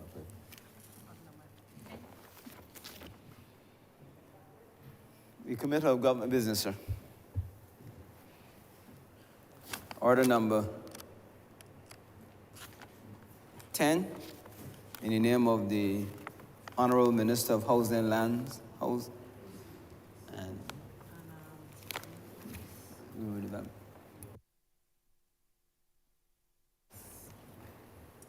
in the name of the Honourable Minister of Housing, Lands and Maintenance, to move the passing of a resolution to approve, in accordance with Section 5 of the Land Acquisition Act, Chapter 228, the compulsory acquisition by the state of parcels of land situate at Work Hall in the parish of St. Philip in this island for the public purpose of regularizing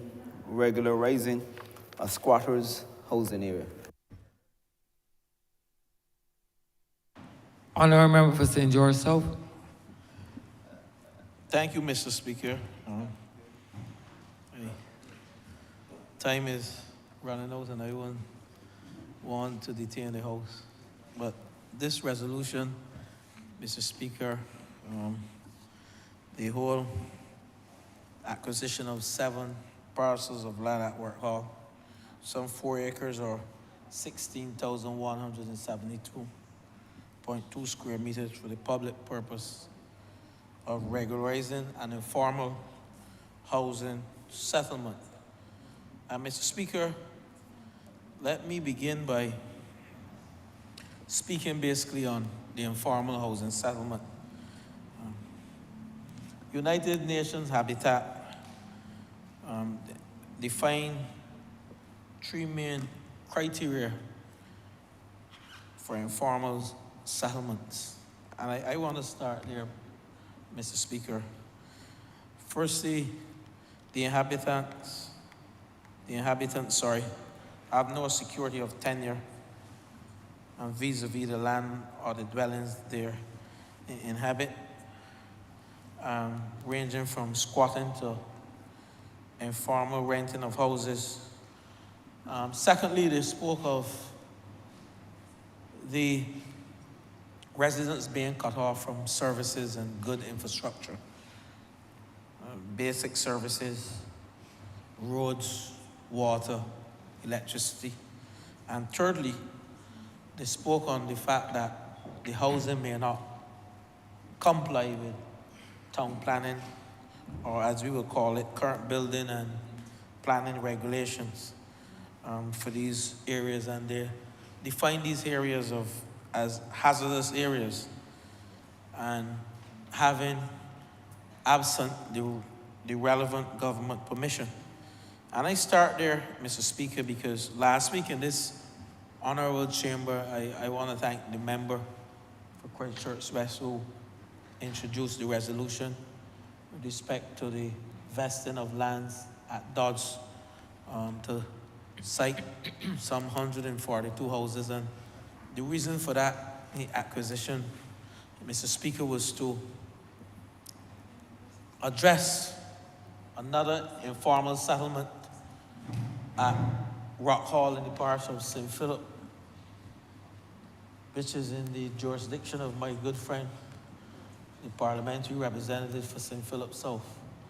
And yet again, we are in that area seeking to acquire these lands, 4 acres, vesting in the state, and thereafter for sale at peppercorn rate to the average citizens.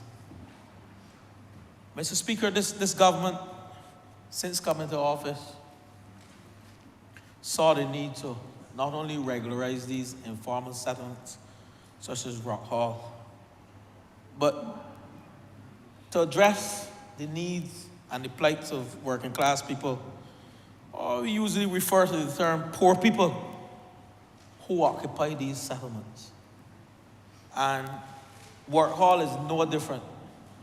And why I'm going towards the policy enunciated in this August chamber by yours truly and before me, the member for Christchurch West, where we recognize the need to, in an effort to provide affordable housing and resilient housing for working class people,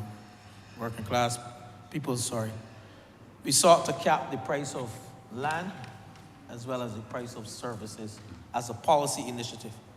Because we recognize that in an effort to empower and enfranchise our people at the lower end of the spectrum, we have indeed to provide affordable and resilient housing. Prior to us coming to office, we can easily say that the price of land in this country were in the teens, the cost per square feet.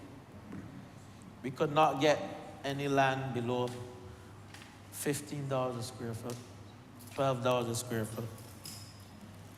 And when we analyze working class people, persons who taking home on average $2,500 a month net, even as high as $3,000 a month net. And we are speaking idly about empowering these persons by selling them lands at $25 a square foot in rural Barbados and urban Barbados. Do the math, Mr. Speaker. It clearly was not adding up. So we had to create a policy when coming to office and announcing. We went to cabinet and approved by the colleagues here. Then we came to Parliament and we said, the price of land for working class people will be capped at a maximum of $12 a square foot. And the price of services will be capped at $5 a square foot. That's the cap. But we know very well, Mr. Speaker, that if you break that down to dollars and cents, that is still relatively high. But we are catering to different income groups. So we recognize the need to address settlements like this and sell the land to our people based on the Freehold Tenancies Purchase Act that was implemented by this government at $2.50 a square foot maximum. So, Mr. Speaker, there are, as we say, horses for courses, and we indeed have enunciated and implemented policies to address the plight of our working class people and persons who live in these settlements. I am a fan of St. Philip. I spend a lot of time with my dear friend traversing the nooks and the crannies of St. Philip. And I recall a few nights back in that year of 2018, sir, where we stood up in Work Hall and we echoed from a platform that shall remain nameless, but that you know. And we promised the people of Work Hall that we will regularize their tenancy and we will give them the opportunity to own a piece of this rock. And we are here today, Mr. Speaker, 5 years after. Some may say it's taken long. In our terms, this has taken long. But in other terms, in previous governments, we have done exceptionally well to be here after 5 years. And while I don't want to get into semantics and the discussion on what we did when we came to office, it is known. We had a lot of things to do when we came to office. Mission critical, addressing that. We spoke on that earlier. Not that we have lost sight of regularizing informal settlements but we had other pressing matters to do, but we are here today. And basically we have some 9 parcels of land, if I'm reading well. 4 acres of land. And there are approximately 32 structures on this land. And the major challenge with this, if you follow the United Nations definition of informal settlement, the lack of access to basic services. And we saw only recently in St. Michael, where the fire was.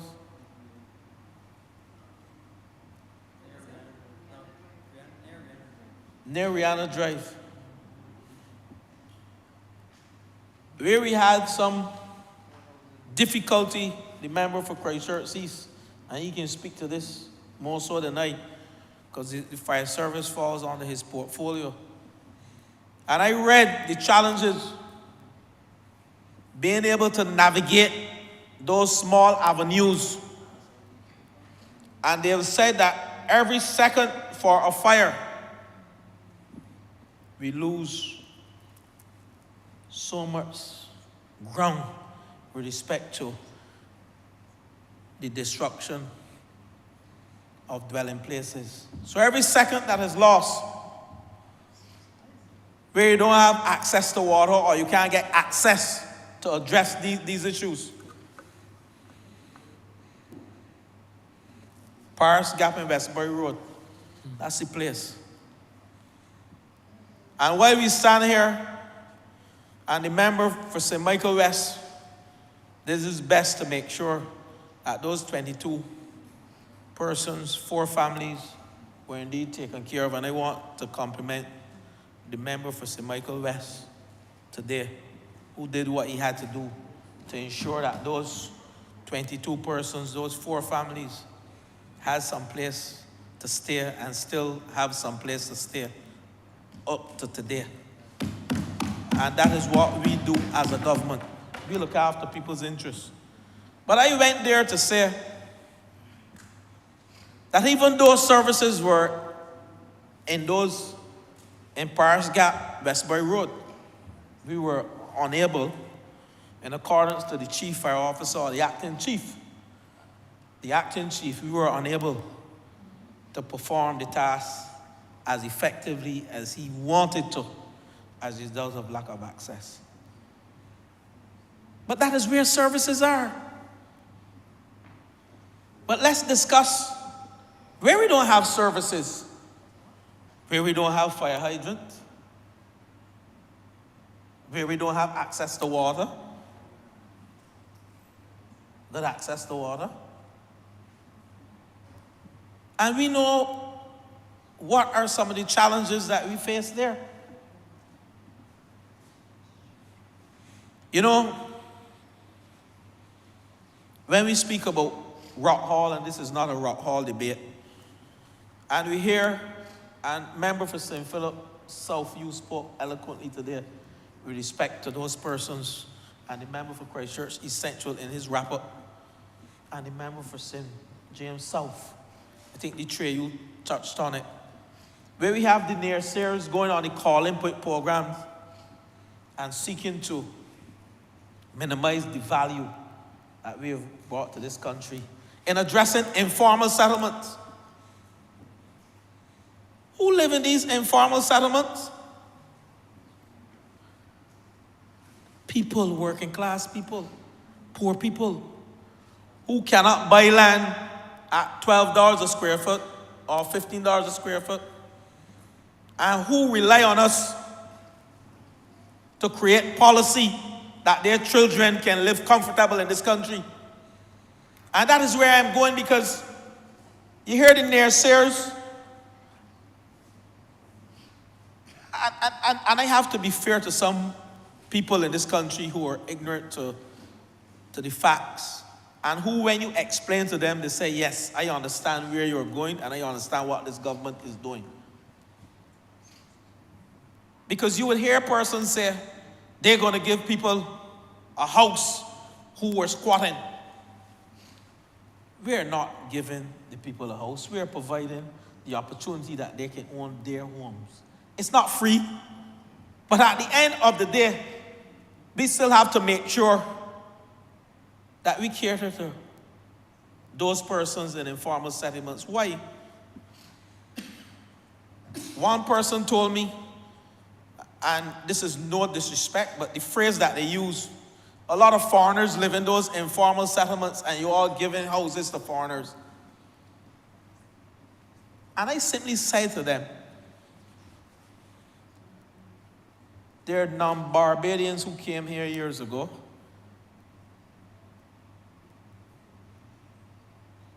They had relationships with Barbadians, men and women, and they produce children who go to school with your children, who rub shoulders with your children. So we as a government must turn our back on the ordinary children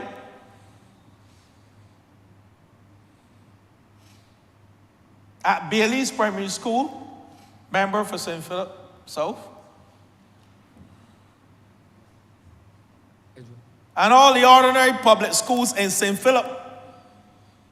That is how we came through, you know. Every single member in this chamber, we came through public schools. My grandfather was Jamaican.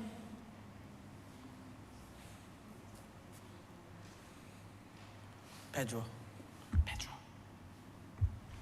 My grandfather was Jamaican. But he was conceived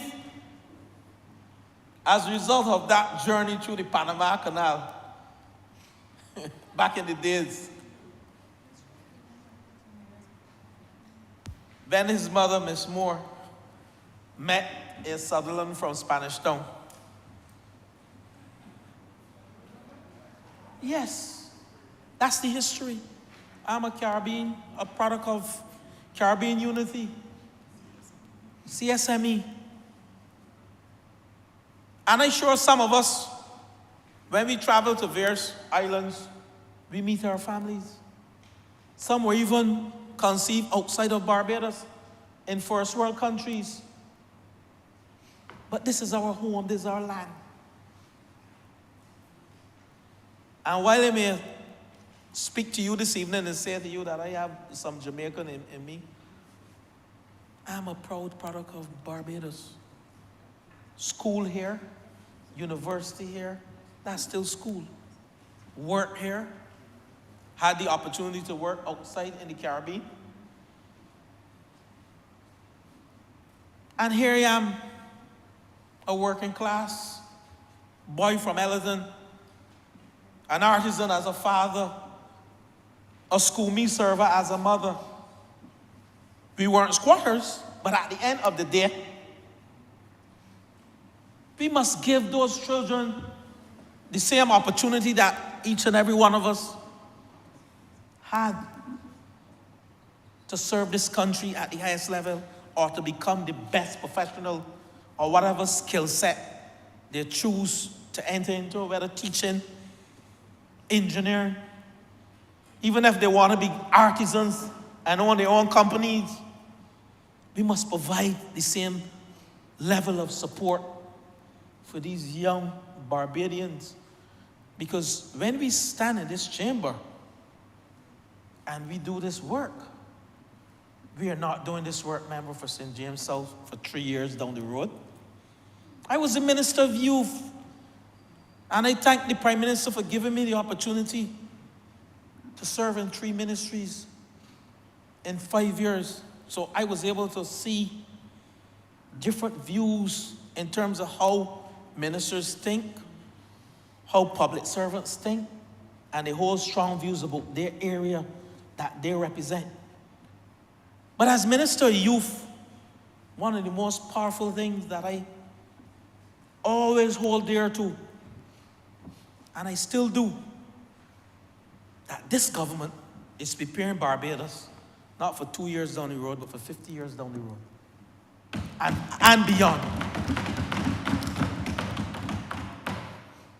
So when we regularize these settlements, we're indeed making Barbados the best place to live, do business, raise a family, and as I always end off, a place of good vibes.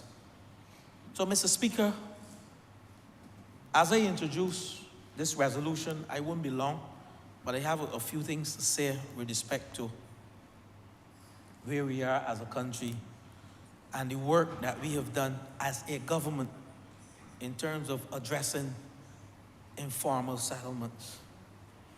And Work Hall, the acquisitions of land at Work Hall, provides the opportunity to improve the living conditions of residents in that area. Regularizing the status of residents, making them tenants of the state.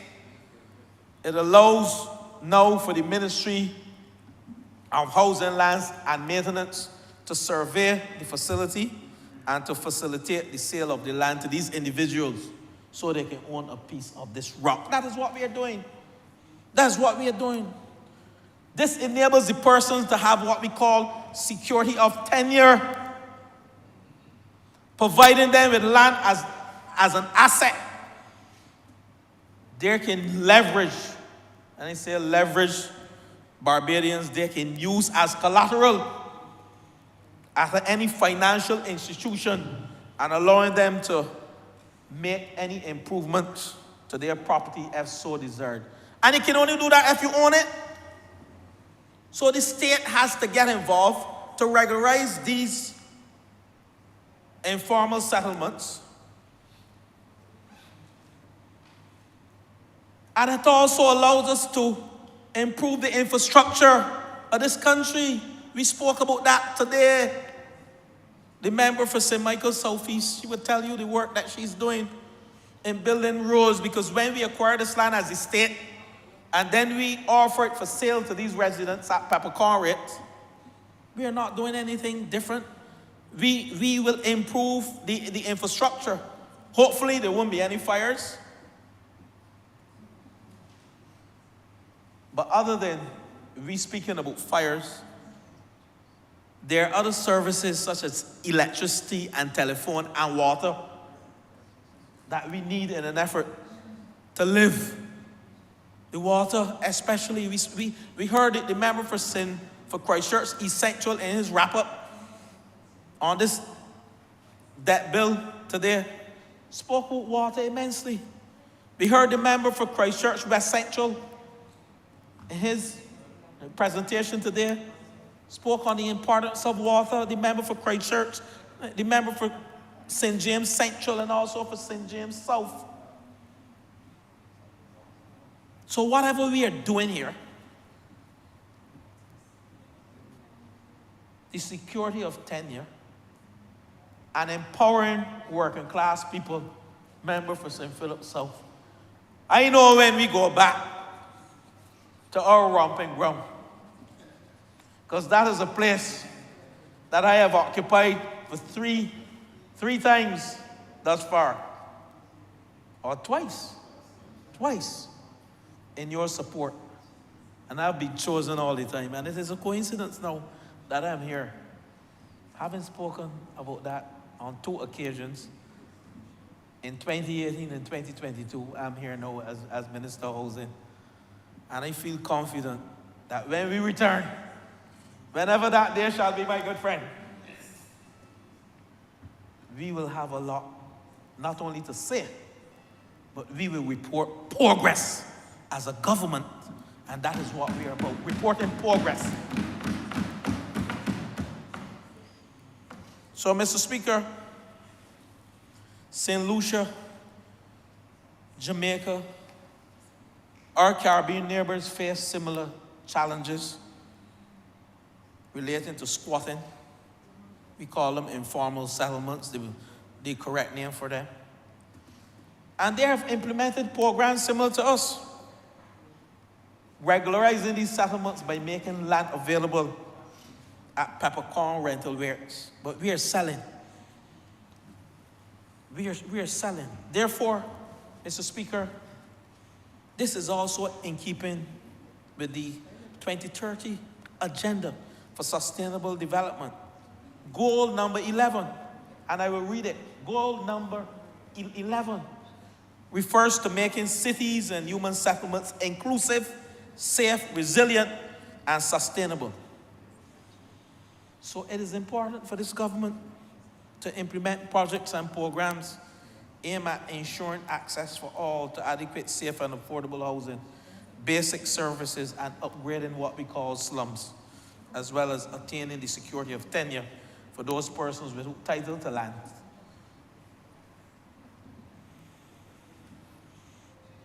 Mr. Speaker,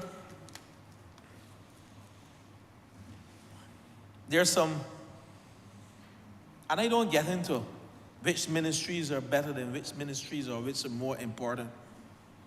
All the ministries allocated by Prime Minister, member for St. Michael North East, are important ministries. I just spoke about housing. We spoke about water. We spoke about home affairs. The importance of having water to address some of these challenges such as fires. Important ministry. You could picture, member for Christchurch East, if your acting chief and his team did not respond, you could picture what a catastrophe we would have in Paris Gap, Westbury Road. So don't come telling me that this ministry is more important than the next ministry, because what we have done,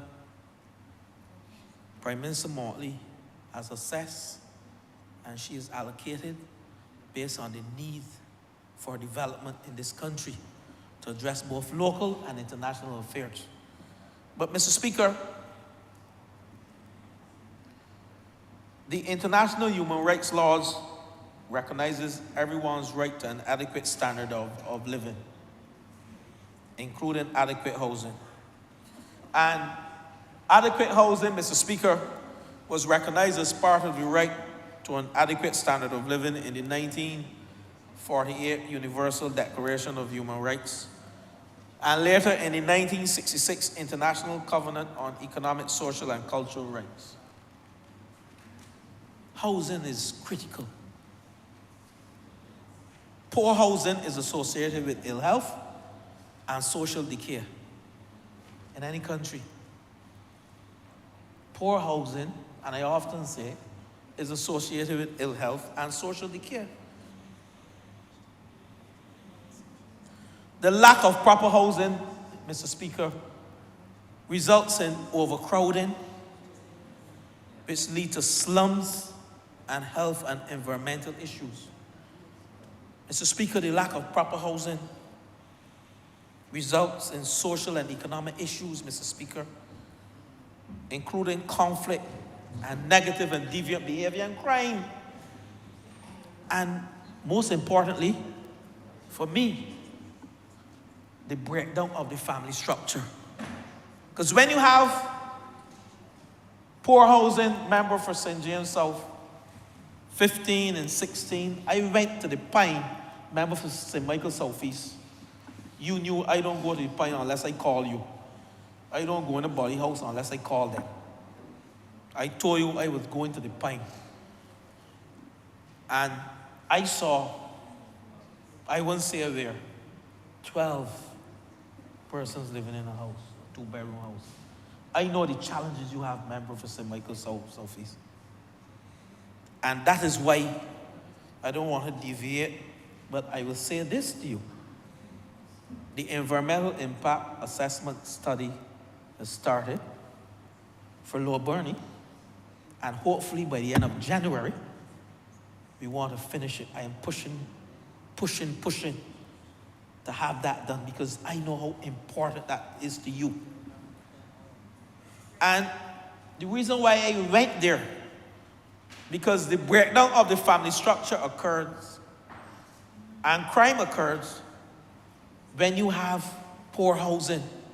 And the Prime Minister often says, she says, When a person don't have anywhere to sleep, or you have to compete with when you sleep, and what time you have to wake up to let your cousin or your sister or brother sleep, the boys unfortunately gravitate to the block.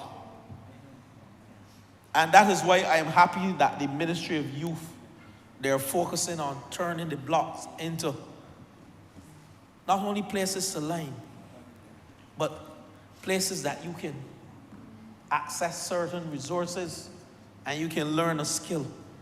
So the Blockpreneurship program that we started years ago is an excellent program, because that is where you can find the majority of the boys.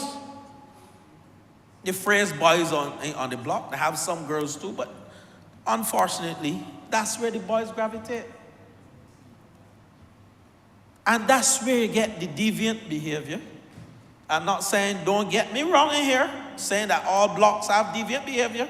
I grew up on a block called Dry Lake, which is like 100 yards from my house in Allerton, my parents' house, my parents' home. It wasn't a house, it's a home. Christian home. But I journeyed to Dry Lake on evenings when I came from the school, from Lodge School and from Allerton Primary. And we sat down and we had meaningful conversations. We cooked. Any of you ever had dove soup yet? Wood dove soup? We had wood dove soup in the summer. That was the fun. We weren't about guns and knives. A fight would have been with a big rock or a slap or a cuff. Remember from St. Michael Central, I know you had those days. West Central, sorry. West Central, you had those days too. Central also. Where we gather on blocks. You know, but I know the member for Christchurch, West Central, will have a different say on that now, because he will speak biodiversity. But in those days, we didn't know anything of that sort. And we wanted to eat a meal. Remember for St. Thomas? We wanted to eat a meal there. We didn't know anything about biodiversity. We wanted to eat a good wood dove soup with a bright fruit in it. That's why the member for St. Thomas looked so good. But yes, and there are a number of benefits to be derived from ensuring that citizens are provided with adequate housing and affordable housing. When you have good living conditions, it builds self-esteem, number one. It builds self-esteem. You feel good about where you're from, member for Christchurch East, you know? When you have good housing, you feel good. Build good self-esteem among citizens and residents. And that is what we, as a government, we're aiming to give every single citizen the opportunity to own a home. And I heard the member today, when we were having lunch, he told me about the Hurricane Elsa houses that are being built up by him. And he applauded the ministry, National Housing Corporation, because we don't have all bad contractors, but he recognized that within his jurisdiction of Christchurch East, there was some good work occurring. And I know that family member for Christchurch East, they're happy to see that they have a home after the devastation of Hurricane Elsa and the freak storm that they can return to, that is comfortable. I know their self-esteem is now in the sky. When you improve the standard of living for all, this supports an environment for good education, member for St. Philip West. When you go home, pray tell me, and you don't have electricity, member for St. Philip West, how you expect that these students going to do any homework? We don't expect that. I have seen, since coming to public life, my constituency office in St. George was used as a hub for Wi-Fi connection, whereby the kids, students, go to Bledman Road or Mount Hill, and I can say without a shadow of a doubt, on evenings when I go to do my clinic in my old office, the kids line off and they refer to me as Dwight. That's my name. And they're getting the Wi-Fi and they're doing their homework. But if they had that in their home, they won't come there. I never denied them. And I know we spoke about this several times, and all 30 of us provide Wi-Fi access for the young children that they can come and surf the net and sit down and do research. That's what we need in the homes of these children. Good education is associated with good housing. Decreasing social, health, and environmental issues in housing estates, especially those overcrowded ones. So these are some of the benefits: social upliftment and empowerment to all. So, Mr. Speaker, this is just not a resolution of the state acquiring 4 acres of land to regularize 32 structures. There's a broader policy purpose that we're executing as I stand on my feet and as the member for St. Philip South will speak, because he knows that section and that village more intimately than I do. But Mr. Speaker, our promise to empower Barbadians, in 2022, we announced a housing revolution to build 10,000 houses over a 5-year period. And let me say to you, persons, again, the naysayers would laugh at it, but put it in context. We have 18,000 or more housing applications at National Housing. 18,000. 18,000. And we're supposed to be building 10,000 houses in a 5-year period. Do the math. There's still a deficit. So like I say to the public all the time, and I said when we opened Allen's Court just a month ago, where we built 20 units, 5 quads, only 20 persons. Governments, successive governments, including my previous government too, we were tinkering with housing in this country. And I can tell you some of the reasons why. The Housing Neighborhood Upgrade Program, HNUP program, is a clear example of how we got funds from IDB. I think it was in the tune of $80 million, $60 million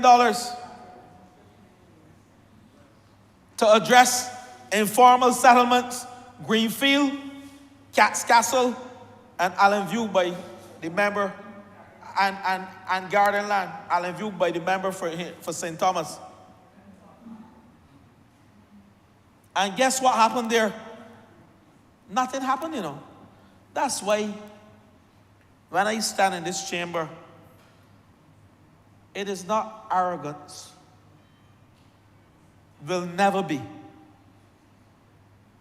But it is to tell the people of this country that what we are going through now, past administrations fumbled, messed up, and we're back here again.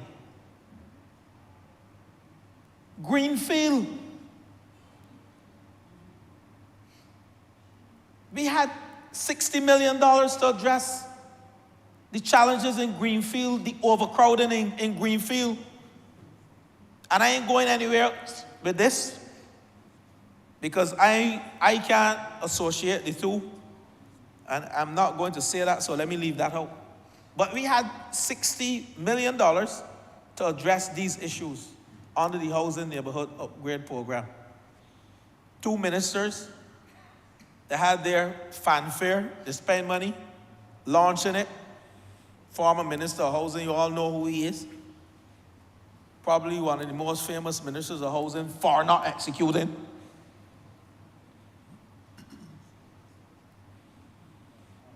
And then the former member for Christchurch West Central, they had their big opening, their launch. And 3/4 of the funding went back to IADB. And we are here now, conducting the survey for Greenfield again, after more than 10 years in the wilderness, to provide resilient and affordable housing for the residents. And why I have gone there? Because we have started the process. Solaris Court, that is being built on White Park Road, that's on the eastern side of White Park Road, 16 units. And thank you, member for Christchurch West. He saw the vision to utilize those 16 units to house persons from Greenfield while we move into Greenfield and we demolish and we address the challenges. Member for Christchurch East, a fire truck can't access certain areas of Greenfield. And I say that here, not proudly, but I say that with a bit of, I wouldn't say shame, but the fact that we've now 10 years after seeking to address these issues and knowing what happened in Paris Gap, in Westbury Road, fire truck can't access certain parts of Greenfield. I thought Greenfield was a member for the city some months ago. And that is why the government will accept the offer by the landowner so we can develop that land as we seek to move out, address, move back in, move out, address. That's the process. So, Mr. Speaker, let me just briefly, because I don't want to detain you much longer, list a few of the other areas that we have regularized informal settlements. Work Hall is not the first. Bath and St. John, 38 individuals who were previously squatters were regularized. And to date, 10 residents have purchased their lots. And we are working on that to have all other 28 persons have their lots at peppercorn rates. That's Bath and St. John. I mentioned the Greenfield upgrade project. Some of the owners of lands in Greenfield have offered the land to the government. And we know this is a densely populated settlement. And we are hoping to regularize this, to give the residents of Greenfield. Some persons from Greenfield will tell you they are going to live nowhere else but Greenfield. And we know how the urban corridor is, Mr. Speaker. Persons love where they grew up, and they take pride in knowing, despite what people may say about Greenfield. I spoke to a former journalist in this country who is part of the team doing the social survey in Greenfield. And he was proud to say, I am from Greenfield, and Greenfield is not a bad place. So we take pride in knowing, I am happy to say to people, I'm from Ellerton and St. George.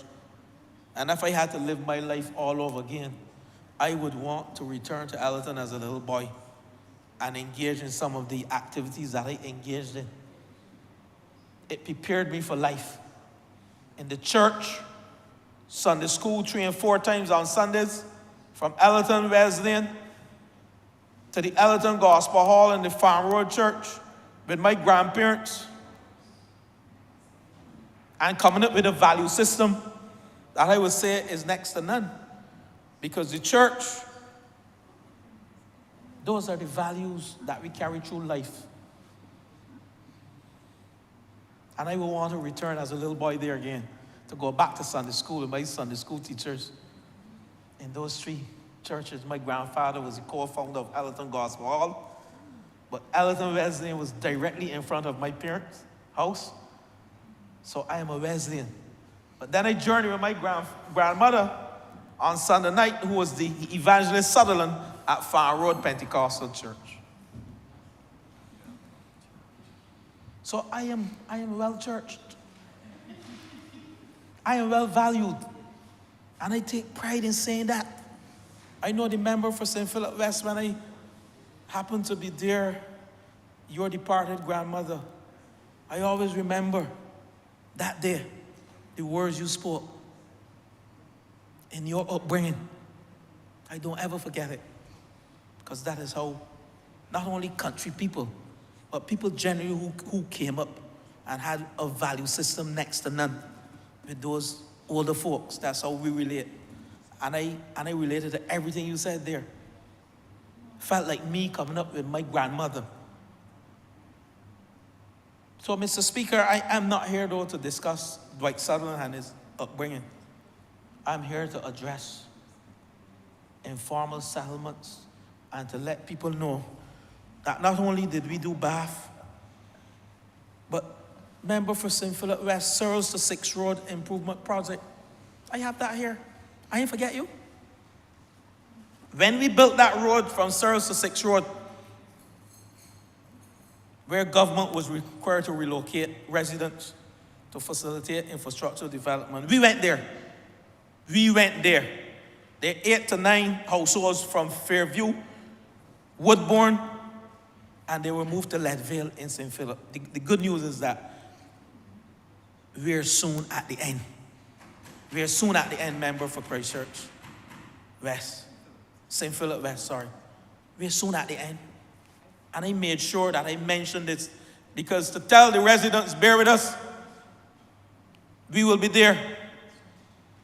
My good friend for St. Lucie, I spoke to you this morning, and I told you that that area close to River Bay, what's the name of it? River Bay, yes. How many residents there are? 15. Tell the residents of River Bay, if they're listening to me, we are on a drive to empower working class people in this country and to give them ownership and affordable access to housing. And we have to regularize, same way Leadville, we are regularizing River Bay for those 15 residents. And I promise you your Christmas gift. I promise you that this morning. And Mr. Speaker, while Rock Hall was debated in this chamber, we cannot at all throw cold water on it.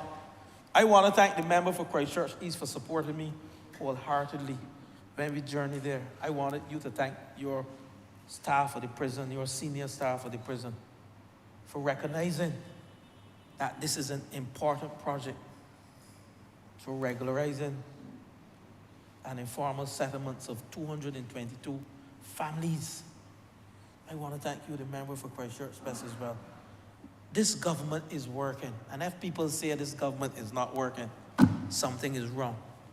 In every area, I can point to someone in here who have supported the various ministries, whether it is my ministry, it is the Ministry of Economic Affairs, and I spoke to the member for St. Michael's South Central, and I have to do some stuff for her as well. And I can't forget her. And she knows that very well. Her people in the Pine Basin, close to the Pine Basin, will be happy shortly before the end of this financial year. I commit to doing it. My people will do it. And your good friend from Christchurch West is stopping with you. And he has been on my case for you. That's a friend. And we came to office, and look what a wonderful team we are. We made friends, and we do things for each other with a view to empowering the people of this country, working class people. So, Mr. Speaker, while the Dodslands North Concordia Gardens are earmarked to really cite residents from Rock Hall, and we have started that process, because 7 households have been relocated from Rock Hall to Carpenter's Glade. 1 has gone to Leadville, and 3 have been allocated homes at the same location, Leadville, and we have built 26 houses at Parshland and St. Philip and Leadville for residents from Rock Hall. The process, one would say within 5 years, we could have done more, but we had a lot of challenges. And I don't want to find any excuses, but when you have 1,500 houses to rebuild, with scarce resources, and we discussed the debate, the debt clause, member for Christchurch Essential, we could not have done everything.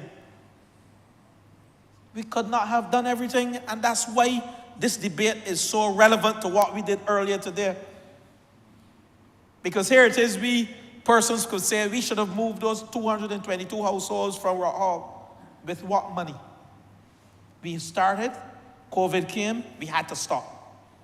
One of the first things we did, the Minister of Housing, who has now retired from elective politics, my very good friend, George Walton Payne, he brought that paper to Cabinet to regularize Rock Hall settlement. And thereafter, member for St. Philip South, you were so happy, but then what happened? COVID came, freak storm came, and resources had to be diverted. My star, member for Christchurch Essential, had we had this debt clause before then, we would have been sailing, you know? We would have been sailing because we would have freed up some funding, some liquidity to address these issues. And that's what we discussed this morning. Whitehill to Farmers relocation. You know, the member for St. Andrew, I must say, a young MP, but he calls my phone nearly every week. And I must say to the people of St. Andrew, your MP has your best interests at heart. Whitehill to Farmers relocation. The residents from Whitehill originally started out in 2009, where we had some 22 households identified, and it dropped to 19, and we relocated the 19. To date, Mr. Speaker, 14 of the 19 have been relocated, 14 of the 19 households have been relocated and recited to farmers at a cost of $1.7 million. In addition, we have started 2 houses and we have awarded contract for 2 others. So that's 18. And 1 household received a relocation grant of $30,000, but have not yet finished with the relocation. So the 19 have progress. But Mr. Speaker, in 2023, the Ministry of Transport, Works and Water Resources requested the Ministry of Housing to urgently relocate 2 other households. That is being done.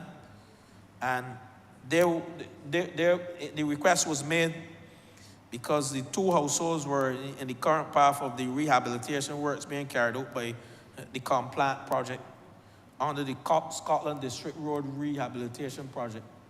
And that's unfortunate, but they're being taken care of.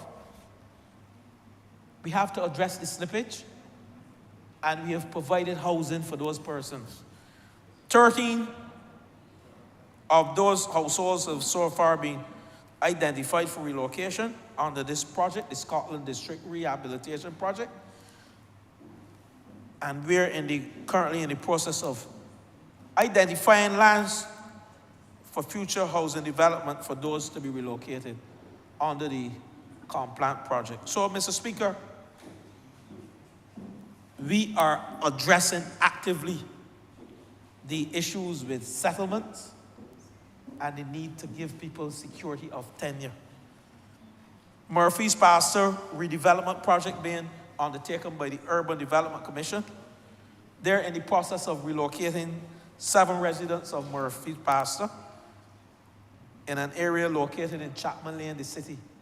And they have identified the Jorvilla hardwood houses to be utilized. And this project has started. This moves me now to speak on the last area, National Housing Corporation. Under the free transfer of tenantry program, we have some 3,000, and you heard the project coordinator for National Housing in an excellent interview. He spoke about transferring a title for these people. And he have given the commitment to those of you with housing units. Thus far, of the 3,072 it is, or 42, only 400 plus have been given title.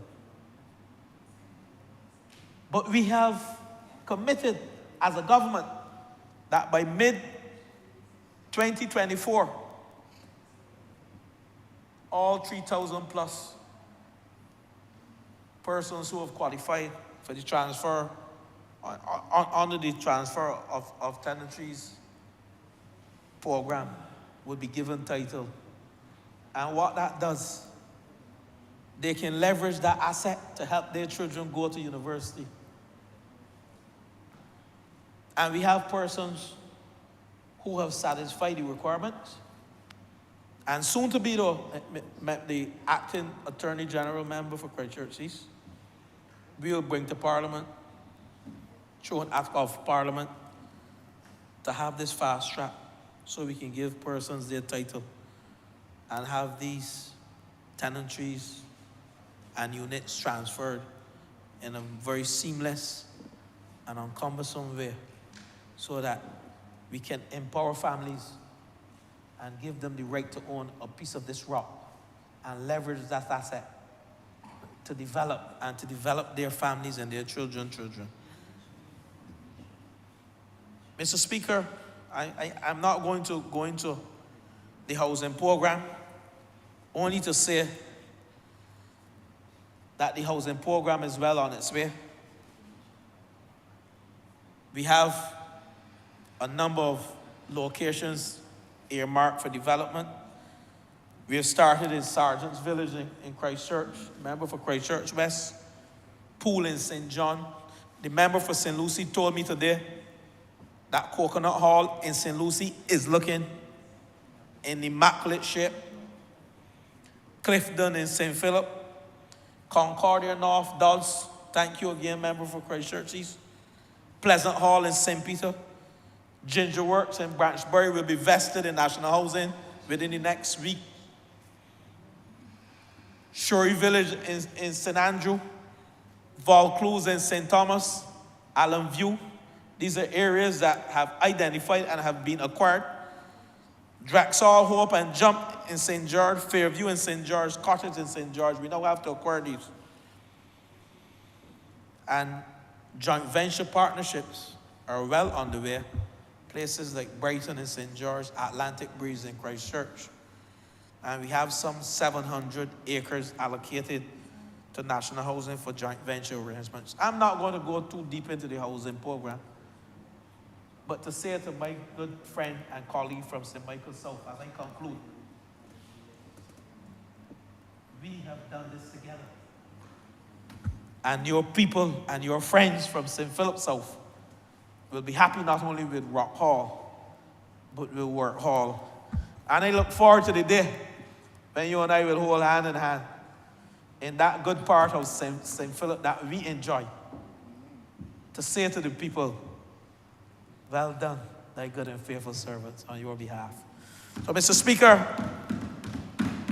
what I have done as Minister of Housing, Lands and Maintenance, I now support the introduction of this resolution into Parliament pertaining to the acquisition of 7 parcels of land at Work Hall, St. Philip, at measuring 16,172.2 square meters, known as 4 acres, for the public purpose of regularizing a squatters' housing area. The Attorney General, Mr. Speaker, has certified this resolution as being in order for consideration by this honorable chamber. I thank you, Mr. Speaker.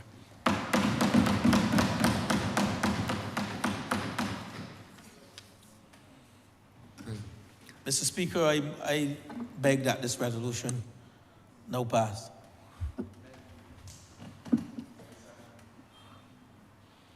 Honourable Member St. Thomas. Thank you, Mr. Speaker. I'm grateful for the opportunity to make very brief comments in relation to these areas that the Honourable Minister has identified.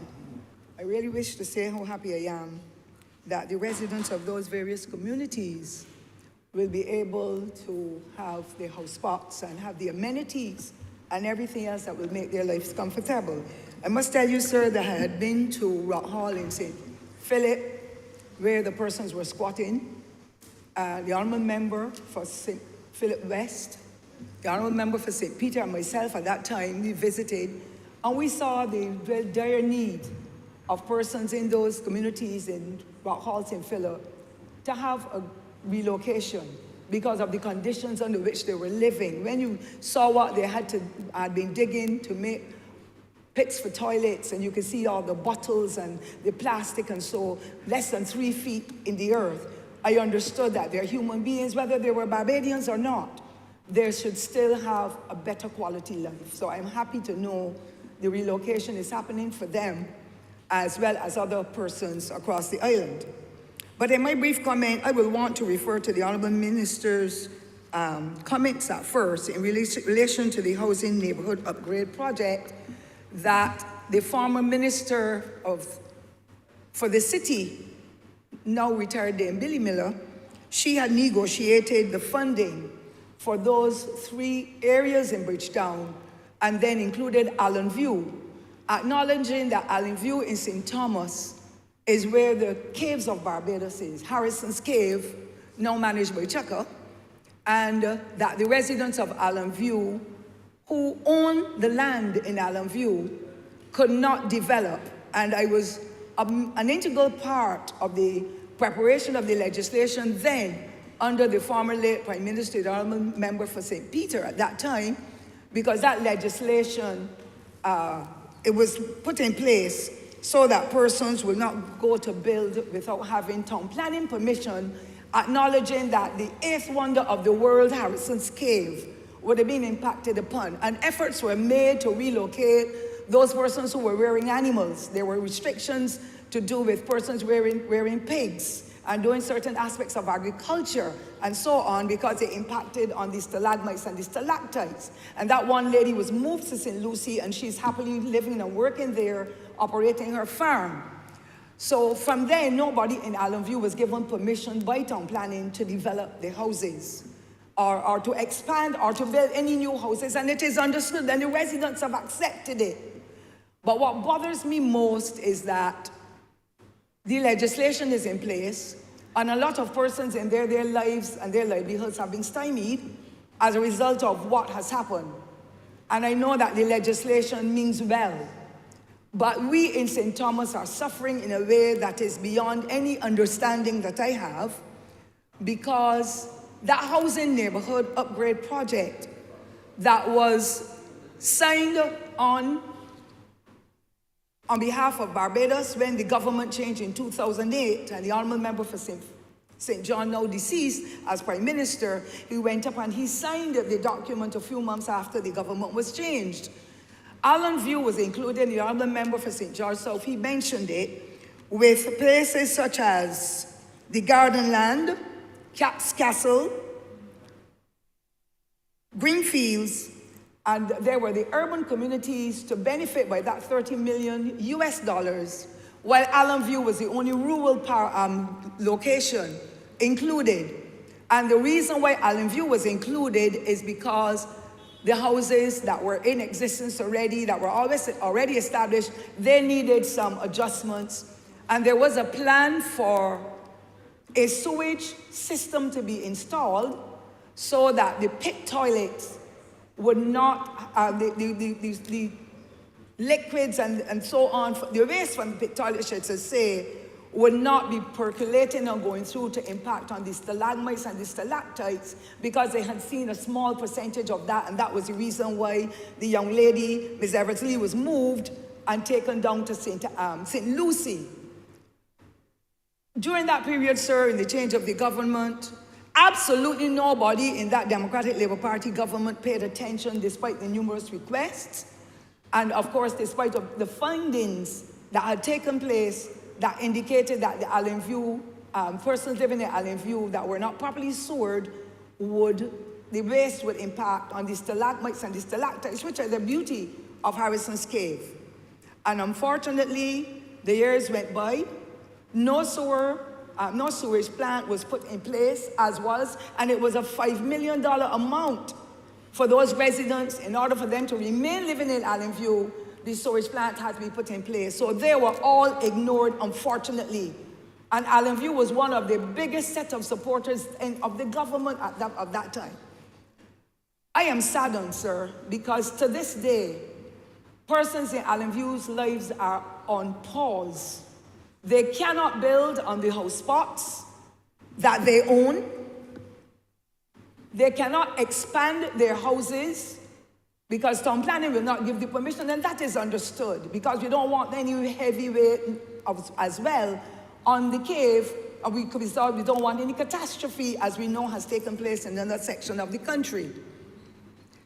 Thankfully, the cabinet had agreed that house spots that were at 40 acre were to have persons from Allen View relocated. They will still be in St. Thomas. They will still be near families, but of course, they will not have to bother about any sewage system because they'll be able to build their waterborne facilities there in the housing.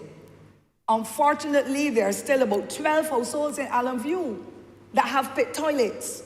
So we do not know what the future may bring to impact on the cave in any other way, and we really would not like that eighth wonder of the world to be impacted. It is one of our biggest tourism projects, as you, sir, and everybody else is aware. All is needed for the 48 or 40, there are over 40 house spots in 40 acre. For those persons who own the land but cannot build in Allen View to be relocated. Sir, this is almost 5 years that a request has been made, or requests have been made with different ministers for the road in 40 acre to be installed so that the residents of Allen View can relocate it. As I said, they will be less than 5 minutes away from the rest of their families in Allen View. And I must tell you, Allen View is one of the most closely knit communities when it comes to families in Barbados. And the families don't mind moving, but they need the amenities and the road needs to be installed. And therefore, I am calling on my government to please assist the folks of Allen View in improving the quality of their lives and to minimize any challenge that may develop as a result of any sewage percolating into the eighth wonder of the world. I am happy that other residents across Barbados are getting security of tenure, they're getting their houses upgraded, or they're getting new houses constructed. Because every Barbadian deserves the best that can be offered to them when it comes to quality living. When I was born many years ago, so more than 7 decades ago, Barbadians were living in very poor conditions, but we were clean. We made sure that our yards were swept, even if we had to use a coconut broom or cuscus grass broom or whatever.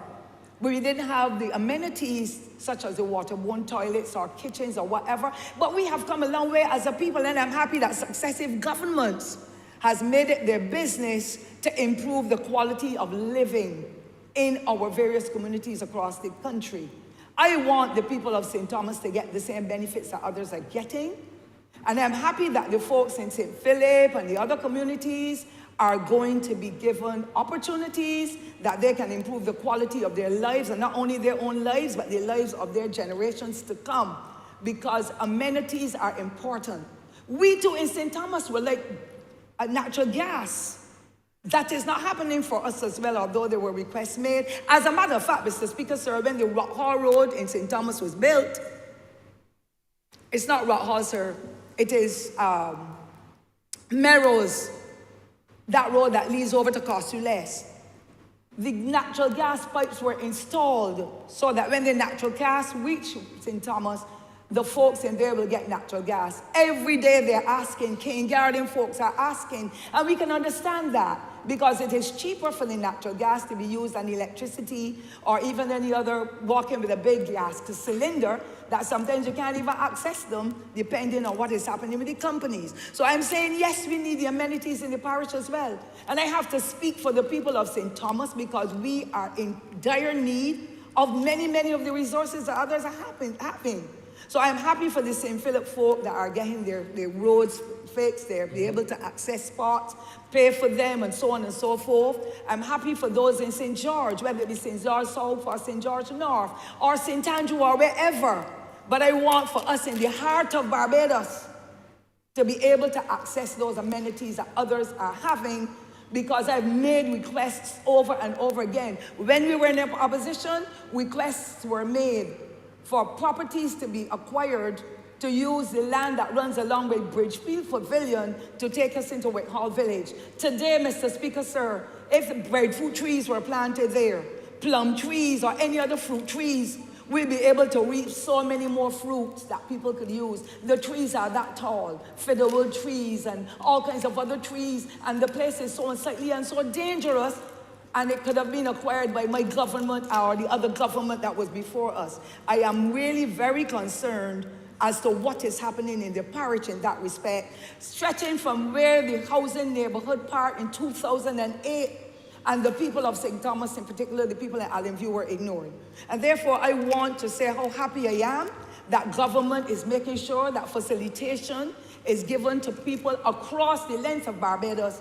I want the same services for the parish that I have had the privilege, sir, to represent for the past 22 years as a member of parliament and a senator for 8 years before that. So, sir, you're talking 30 years. I cannot be out in the wilderness now. This is our government, the people of Barbados' government, not the Labour Party's government. And therefore, I am expecting to get the same benefits as others. I have requested, sir, on behalf of the people of St. Thomas, lands at forgive me, sir, because I become very impassioned about what I'm saying. Over in Spring Farm, called King's Land, could hold about 20 house spots. Today, nothing has happened, and that is when the then Honourable Member for St. James South, now Senator Thompson, would have been the Minister of Housing, sir. That never came to be materializing. And therefore, the land is still letting fallow. Some guys have now put up little shops and different little things there, and I want them to get some help from the Rural Development Commission to be able to expand their little businesses. I don't know if they're legal because King's Land is still there. The same thing happened in the village of Whitehall. I want, sir, to commend the government for the various efforts of empowering Barbadians to get better quality lives through housing and being able for the Ministry of Housing to build housing units and all that, to expand it. But I want the same services that are being offered to the people across the length of Barbados for the residents of St. Thomas who have been faithful to the end to every government, but more particularly the Barbados Labour Party. We are people too, and we need to get the services, Mr. Speaker, sir, so that our roads can be fixed, we can get the natural gas, we can get the housing solutions, we can get our pavilions upgraded. Just about everything is needed. I expect the government that I'm a part of to be able to reach out and at least give me things incrementally, because I get very jealous when I go around and I see all the different things that are happening. And we in St. Thomas, because we're faithful, we are suffering by the minute for housing. I heard the Honourable Minister speak about Vaucluse.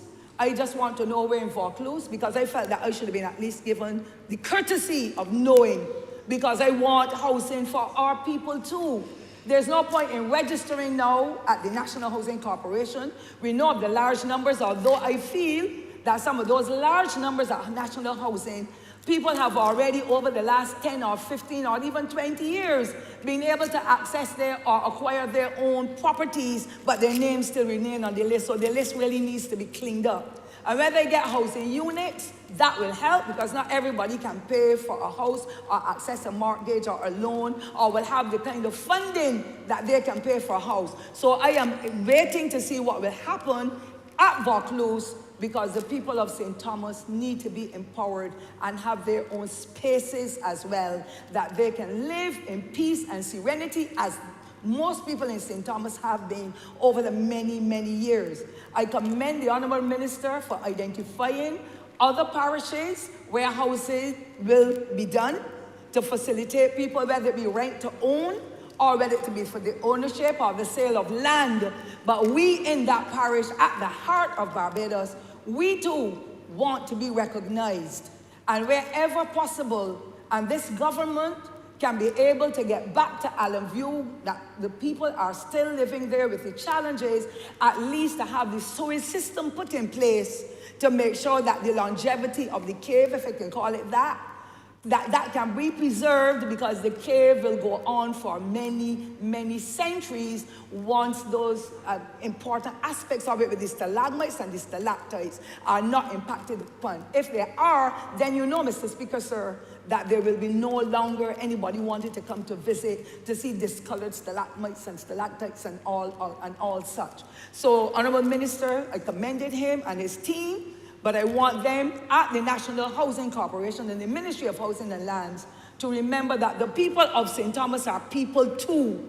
And I should not have to come here, Mr. Speaker, sir, to ask for one road to be developed to transfer a few persons who own land but cannot build because of the legislative restrictions to be able to move down to 40 acre that they too can carry on with their lives because they never can tell. The houses are falling apart. You can't build heavy wall houses because of the structure. You don't want to compromise anybody's life or health.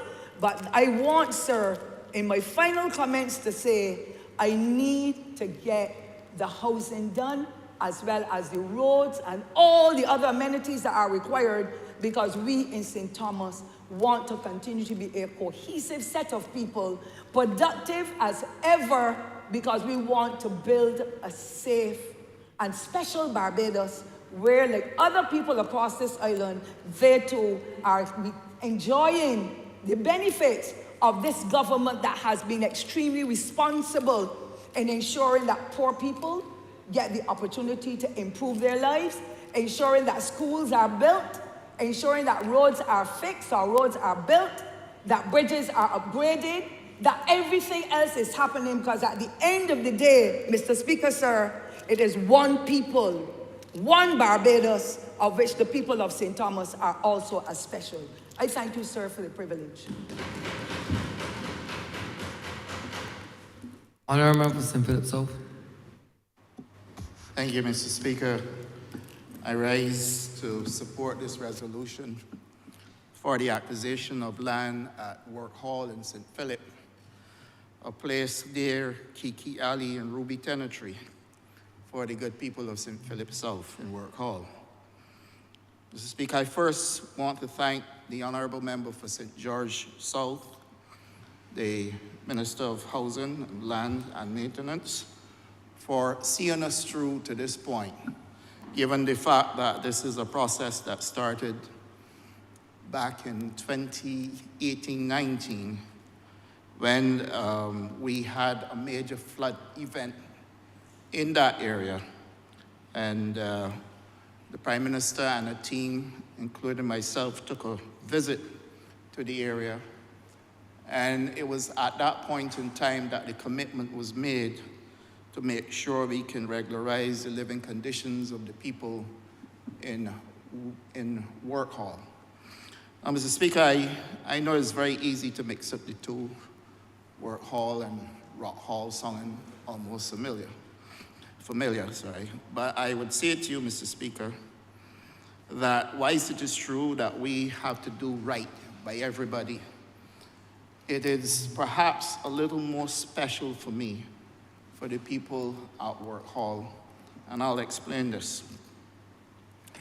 Mr. Speaker, 90% of the people in Work Hall, or good 99% of the people, are all Barbadian poor people. That's the first thing. Where Hall is a tenantry coming out of tenantry life, where at the time under the Tenantries Freehold Purchase Act, the owners of that land would have acquired some of them didn't, so they didn't take advantage of the opportunity.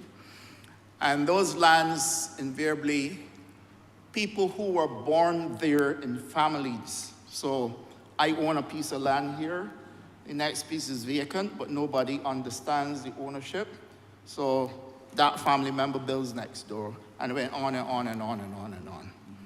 This is not a case of people deliberately coming into an area, being fooled about the land, being sold land fraudulently or anything like that.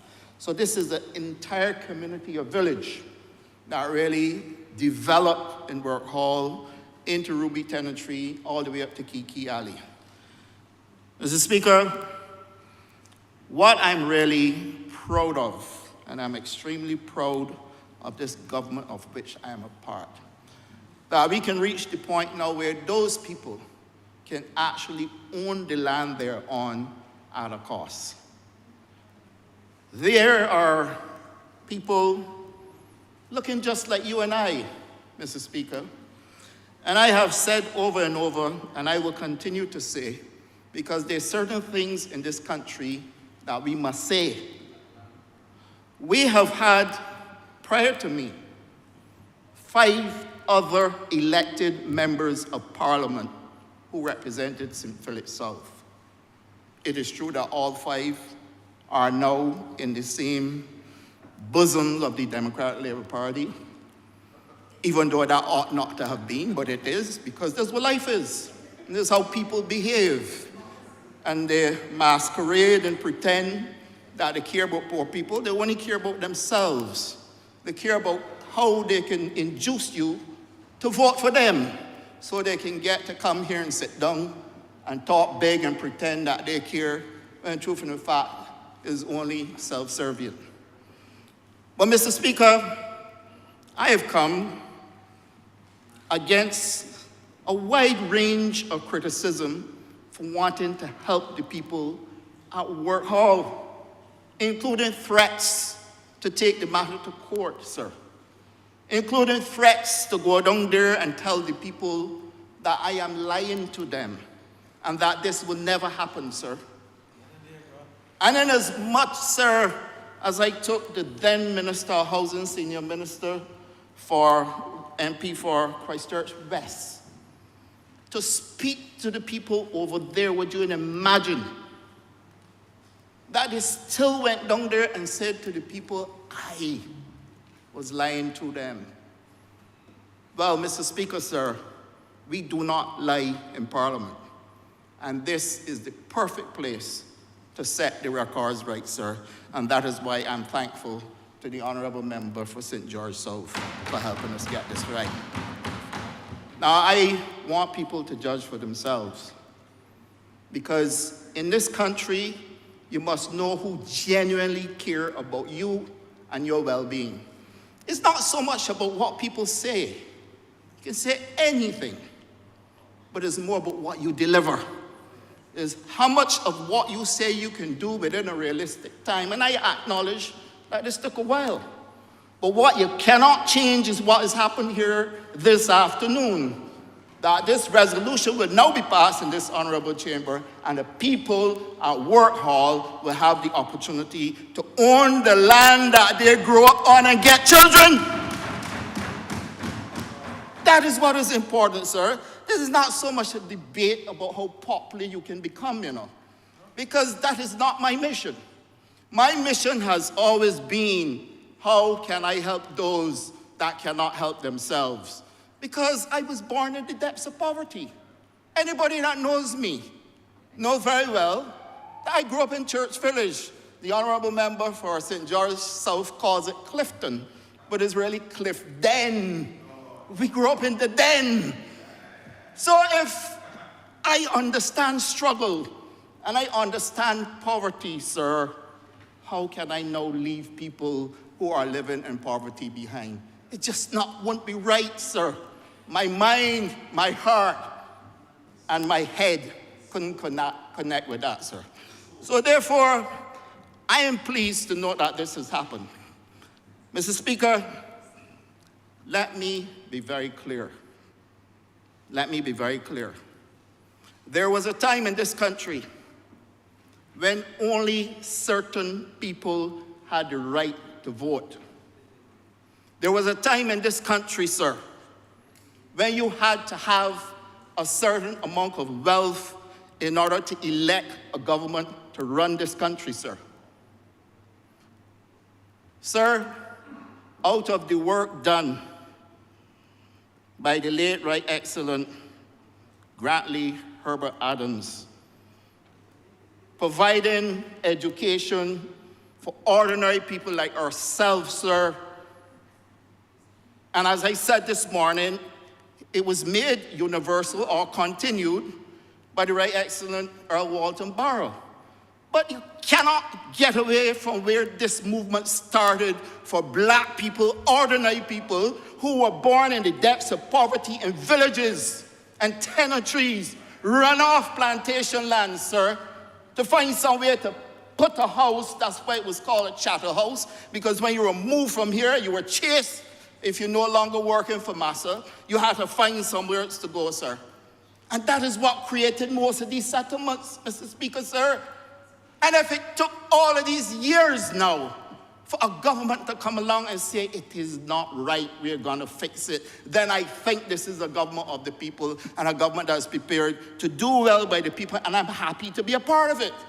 And I'm saying this, sir, because this country, Barbados, is taking on a narrative not in the interest of all of us, you know. This country, Barbados, is taking on a narrative for people who are running this country to turn against the people who are running the country. And I don't know if you understand what I just said. They're asking you to turn against yourself. That is what is happening, regardless of which party you're from.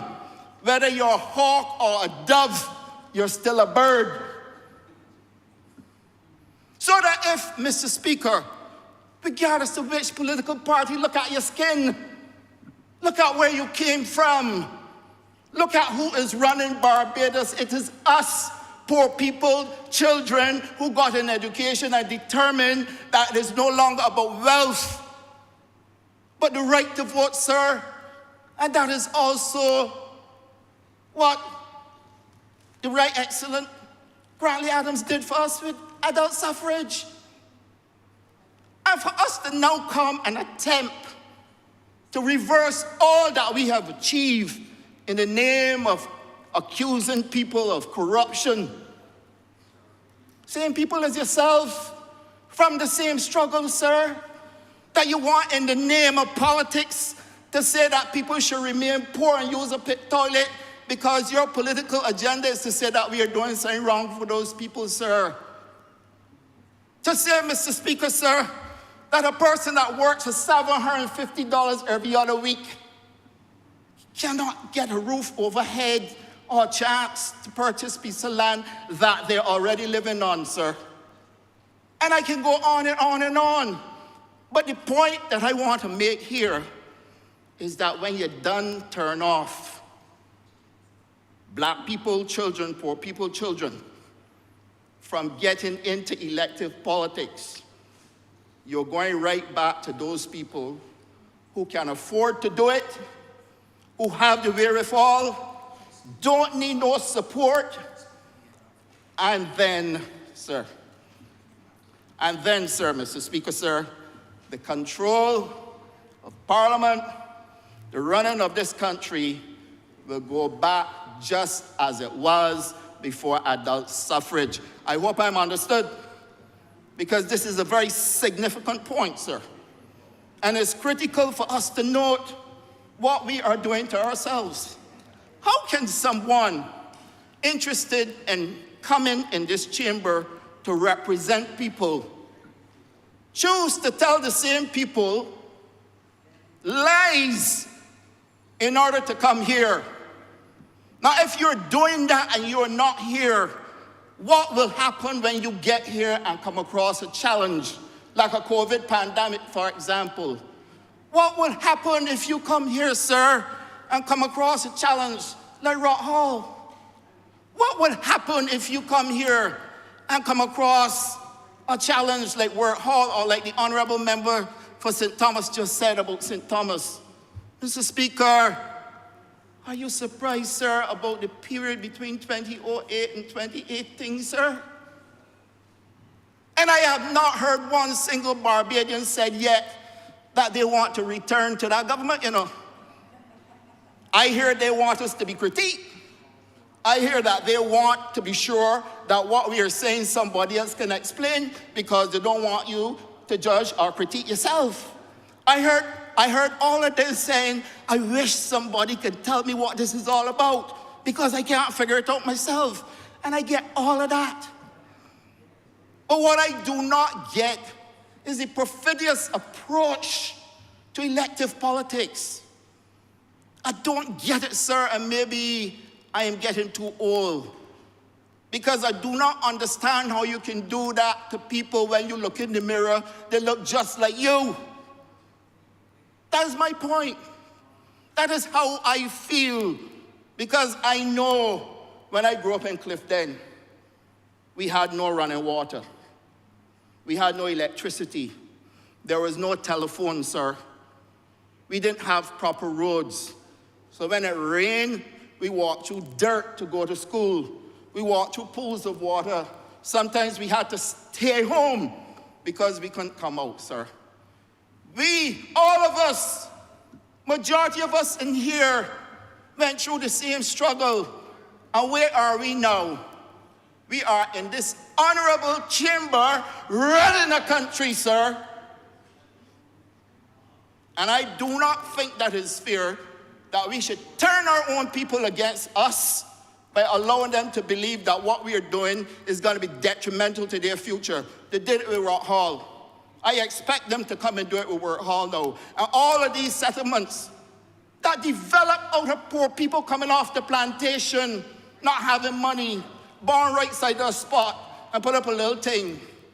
Ain't doing that wrong, sir. Nothing wrong at all. And if you go and check right now, you will find that there are no deeds for a lot of the land that people are living on. And so therefore, Mr. Speaker, I am pleased to support this. I want to send a clear message to the people of St. Philip South, but in particular, all Barbadians. Be wary of a wolf in sheep clothing. All that I have said I'm going to do, I have delivered so far. This is yet another one. And that is the defining difference between somebody who's sincere, who care about you, and someone who's in this only for themselves. I'm obliged to you, Mr. Speaker. Honourable St. George South. Thank you, Mr. Speaker. Let me thank the two members who spoke in this debate, this resolution. Member for St. Thomas, and I will comment briefly on the member for St. Thomas. And my good friend, this touched his heart, his soul, and his mind, and his body, everything it touched. And I want to thank him for being so passionate on behalf of his people, to seeing it to this stage. And hopefully, in a few months, we will see it to the end of land ownership on behalf of the good people of Work Hall. Mr. Speaker, while I stand to wrap up, I support the call of the member for St. Thomas. And indeed, the member for St. Thomas, I won't go any further but to say she has represented St. Thomas excellently. Her contribution nationally has been one that is unquestionable, unwavering support nationally, not only for the constituency of St. Thomas. And I am one who came to public life. My father before me, good friend of the member for St. Thomas, a respectable lady, who have done work across the length and breadth of this country. And when you speak about ladies in politics, you cannot call ladies in politics without mentioning our dear Member of Parliament for St. Thomas, Cynthia Whiteford. Should not have done that, Mr. Speaker. But her cry, Mr. Speaker, for support is one that has not fallen on deaf ears. And while Allen View, the land at Allen View has been vested in National Housing Corporation, we await the geotechnical survey from the caves of Barbados. And this is not about throwing anybody under the bus. The focus, therefore, has to be there. And I must say to you that I will place some extra effort between now and the end of this month to meet with caves of Barbados through our minister to ensure that we get this geotechnical survey, which will determine how many persons or if any should be moved, and indeed they should move. But we have the land, and I will commit, Member for Parliament for St. Thomas, the fact that we don't have any ideas to how many persons should be moved, we can't go ahead and start doing any development there. And that is the whole up there. But I rest assured, and I'm hoping that during my tenure as Minister of Housing, we can have this matter resolved. But I support you 100%, because as a parliamentary representative myself, I don't want to say that you couldn't do this to me, because sometimes this is outside of the control of us, and these things happen. And while we don't come to work to offend any members of Parliament, there are certain things that go on day to day, some things that we're not pleased with, and we're human beings. It's not a perfect world. And as I stand here to wrap up, Member of Parliament for St. Thomas, I give you my full commitment that I'll do my effort best to have this matter resolved, because the land at Allen View is already vested in the National Housing Corporation. The only outstanding matter is the 40 acres, sorry, is the geotechnical survey, so we know who to move and how to move. Now, Mr. Speaker, the member spoke about some other areas of Vaucluse, and I know the member for Christchurch West, he has heard the call. And while they're mainly member for South Agricultural Land there, we are trying to eke out a small piece of land to see if we can get a housing program, not to destroy the agricultural product or to take away prime agricultural land, but we recognize that there may be opportunity in that area, marginal land, that we can utilize for housing. And certainly, a member for St. Thomas, you will be the first to turn the soil when we are ready and want some proof. But you're not turning the soil with a fork like certain people did. You have to turn the soil with a backhoe. You have to get in and you have to drive. You have to operate. Just throwing a little fun at the member for St. Thomas. But we are certainly on a drive for affordable housing and to regularize these informal settlements. And I listed, I am not going over, but I listed some. It's not an exhaustive list by no means, but I am confident that the journey to empower, as you said, member for St. Philip, working class people who toil long and hard in those fields to ensure that their children can enjoy a piece of their rock, of this rock, and their children will live in a country that they themselves will see as the best place to live, work, school, and do business.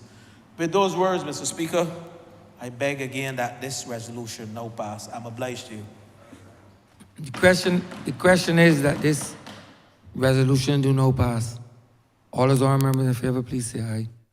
Those against, please say no. Meeting the ayes have it. This resolution stands passed.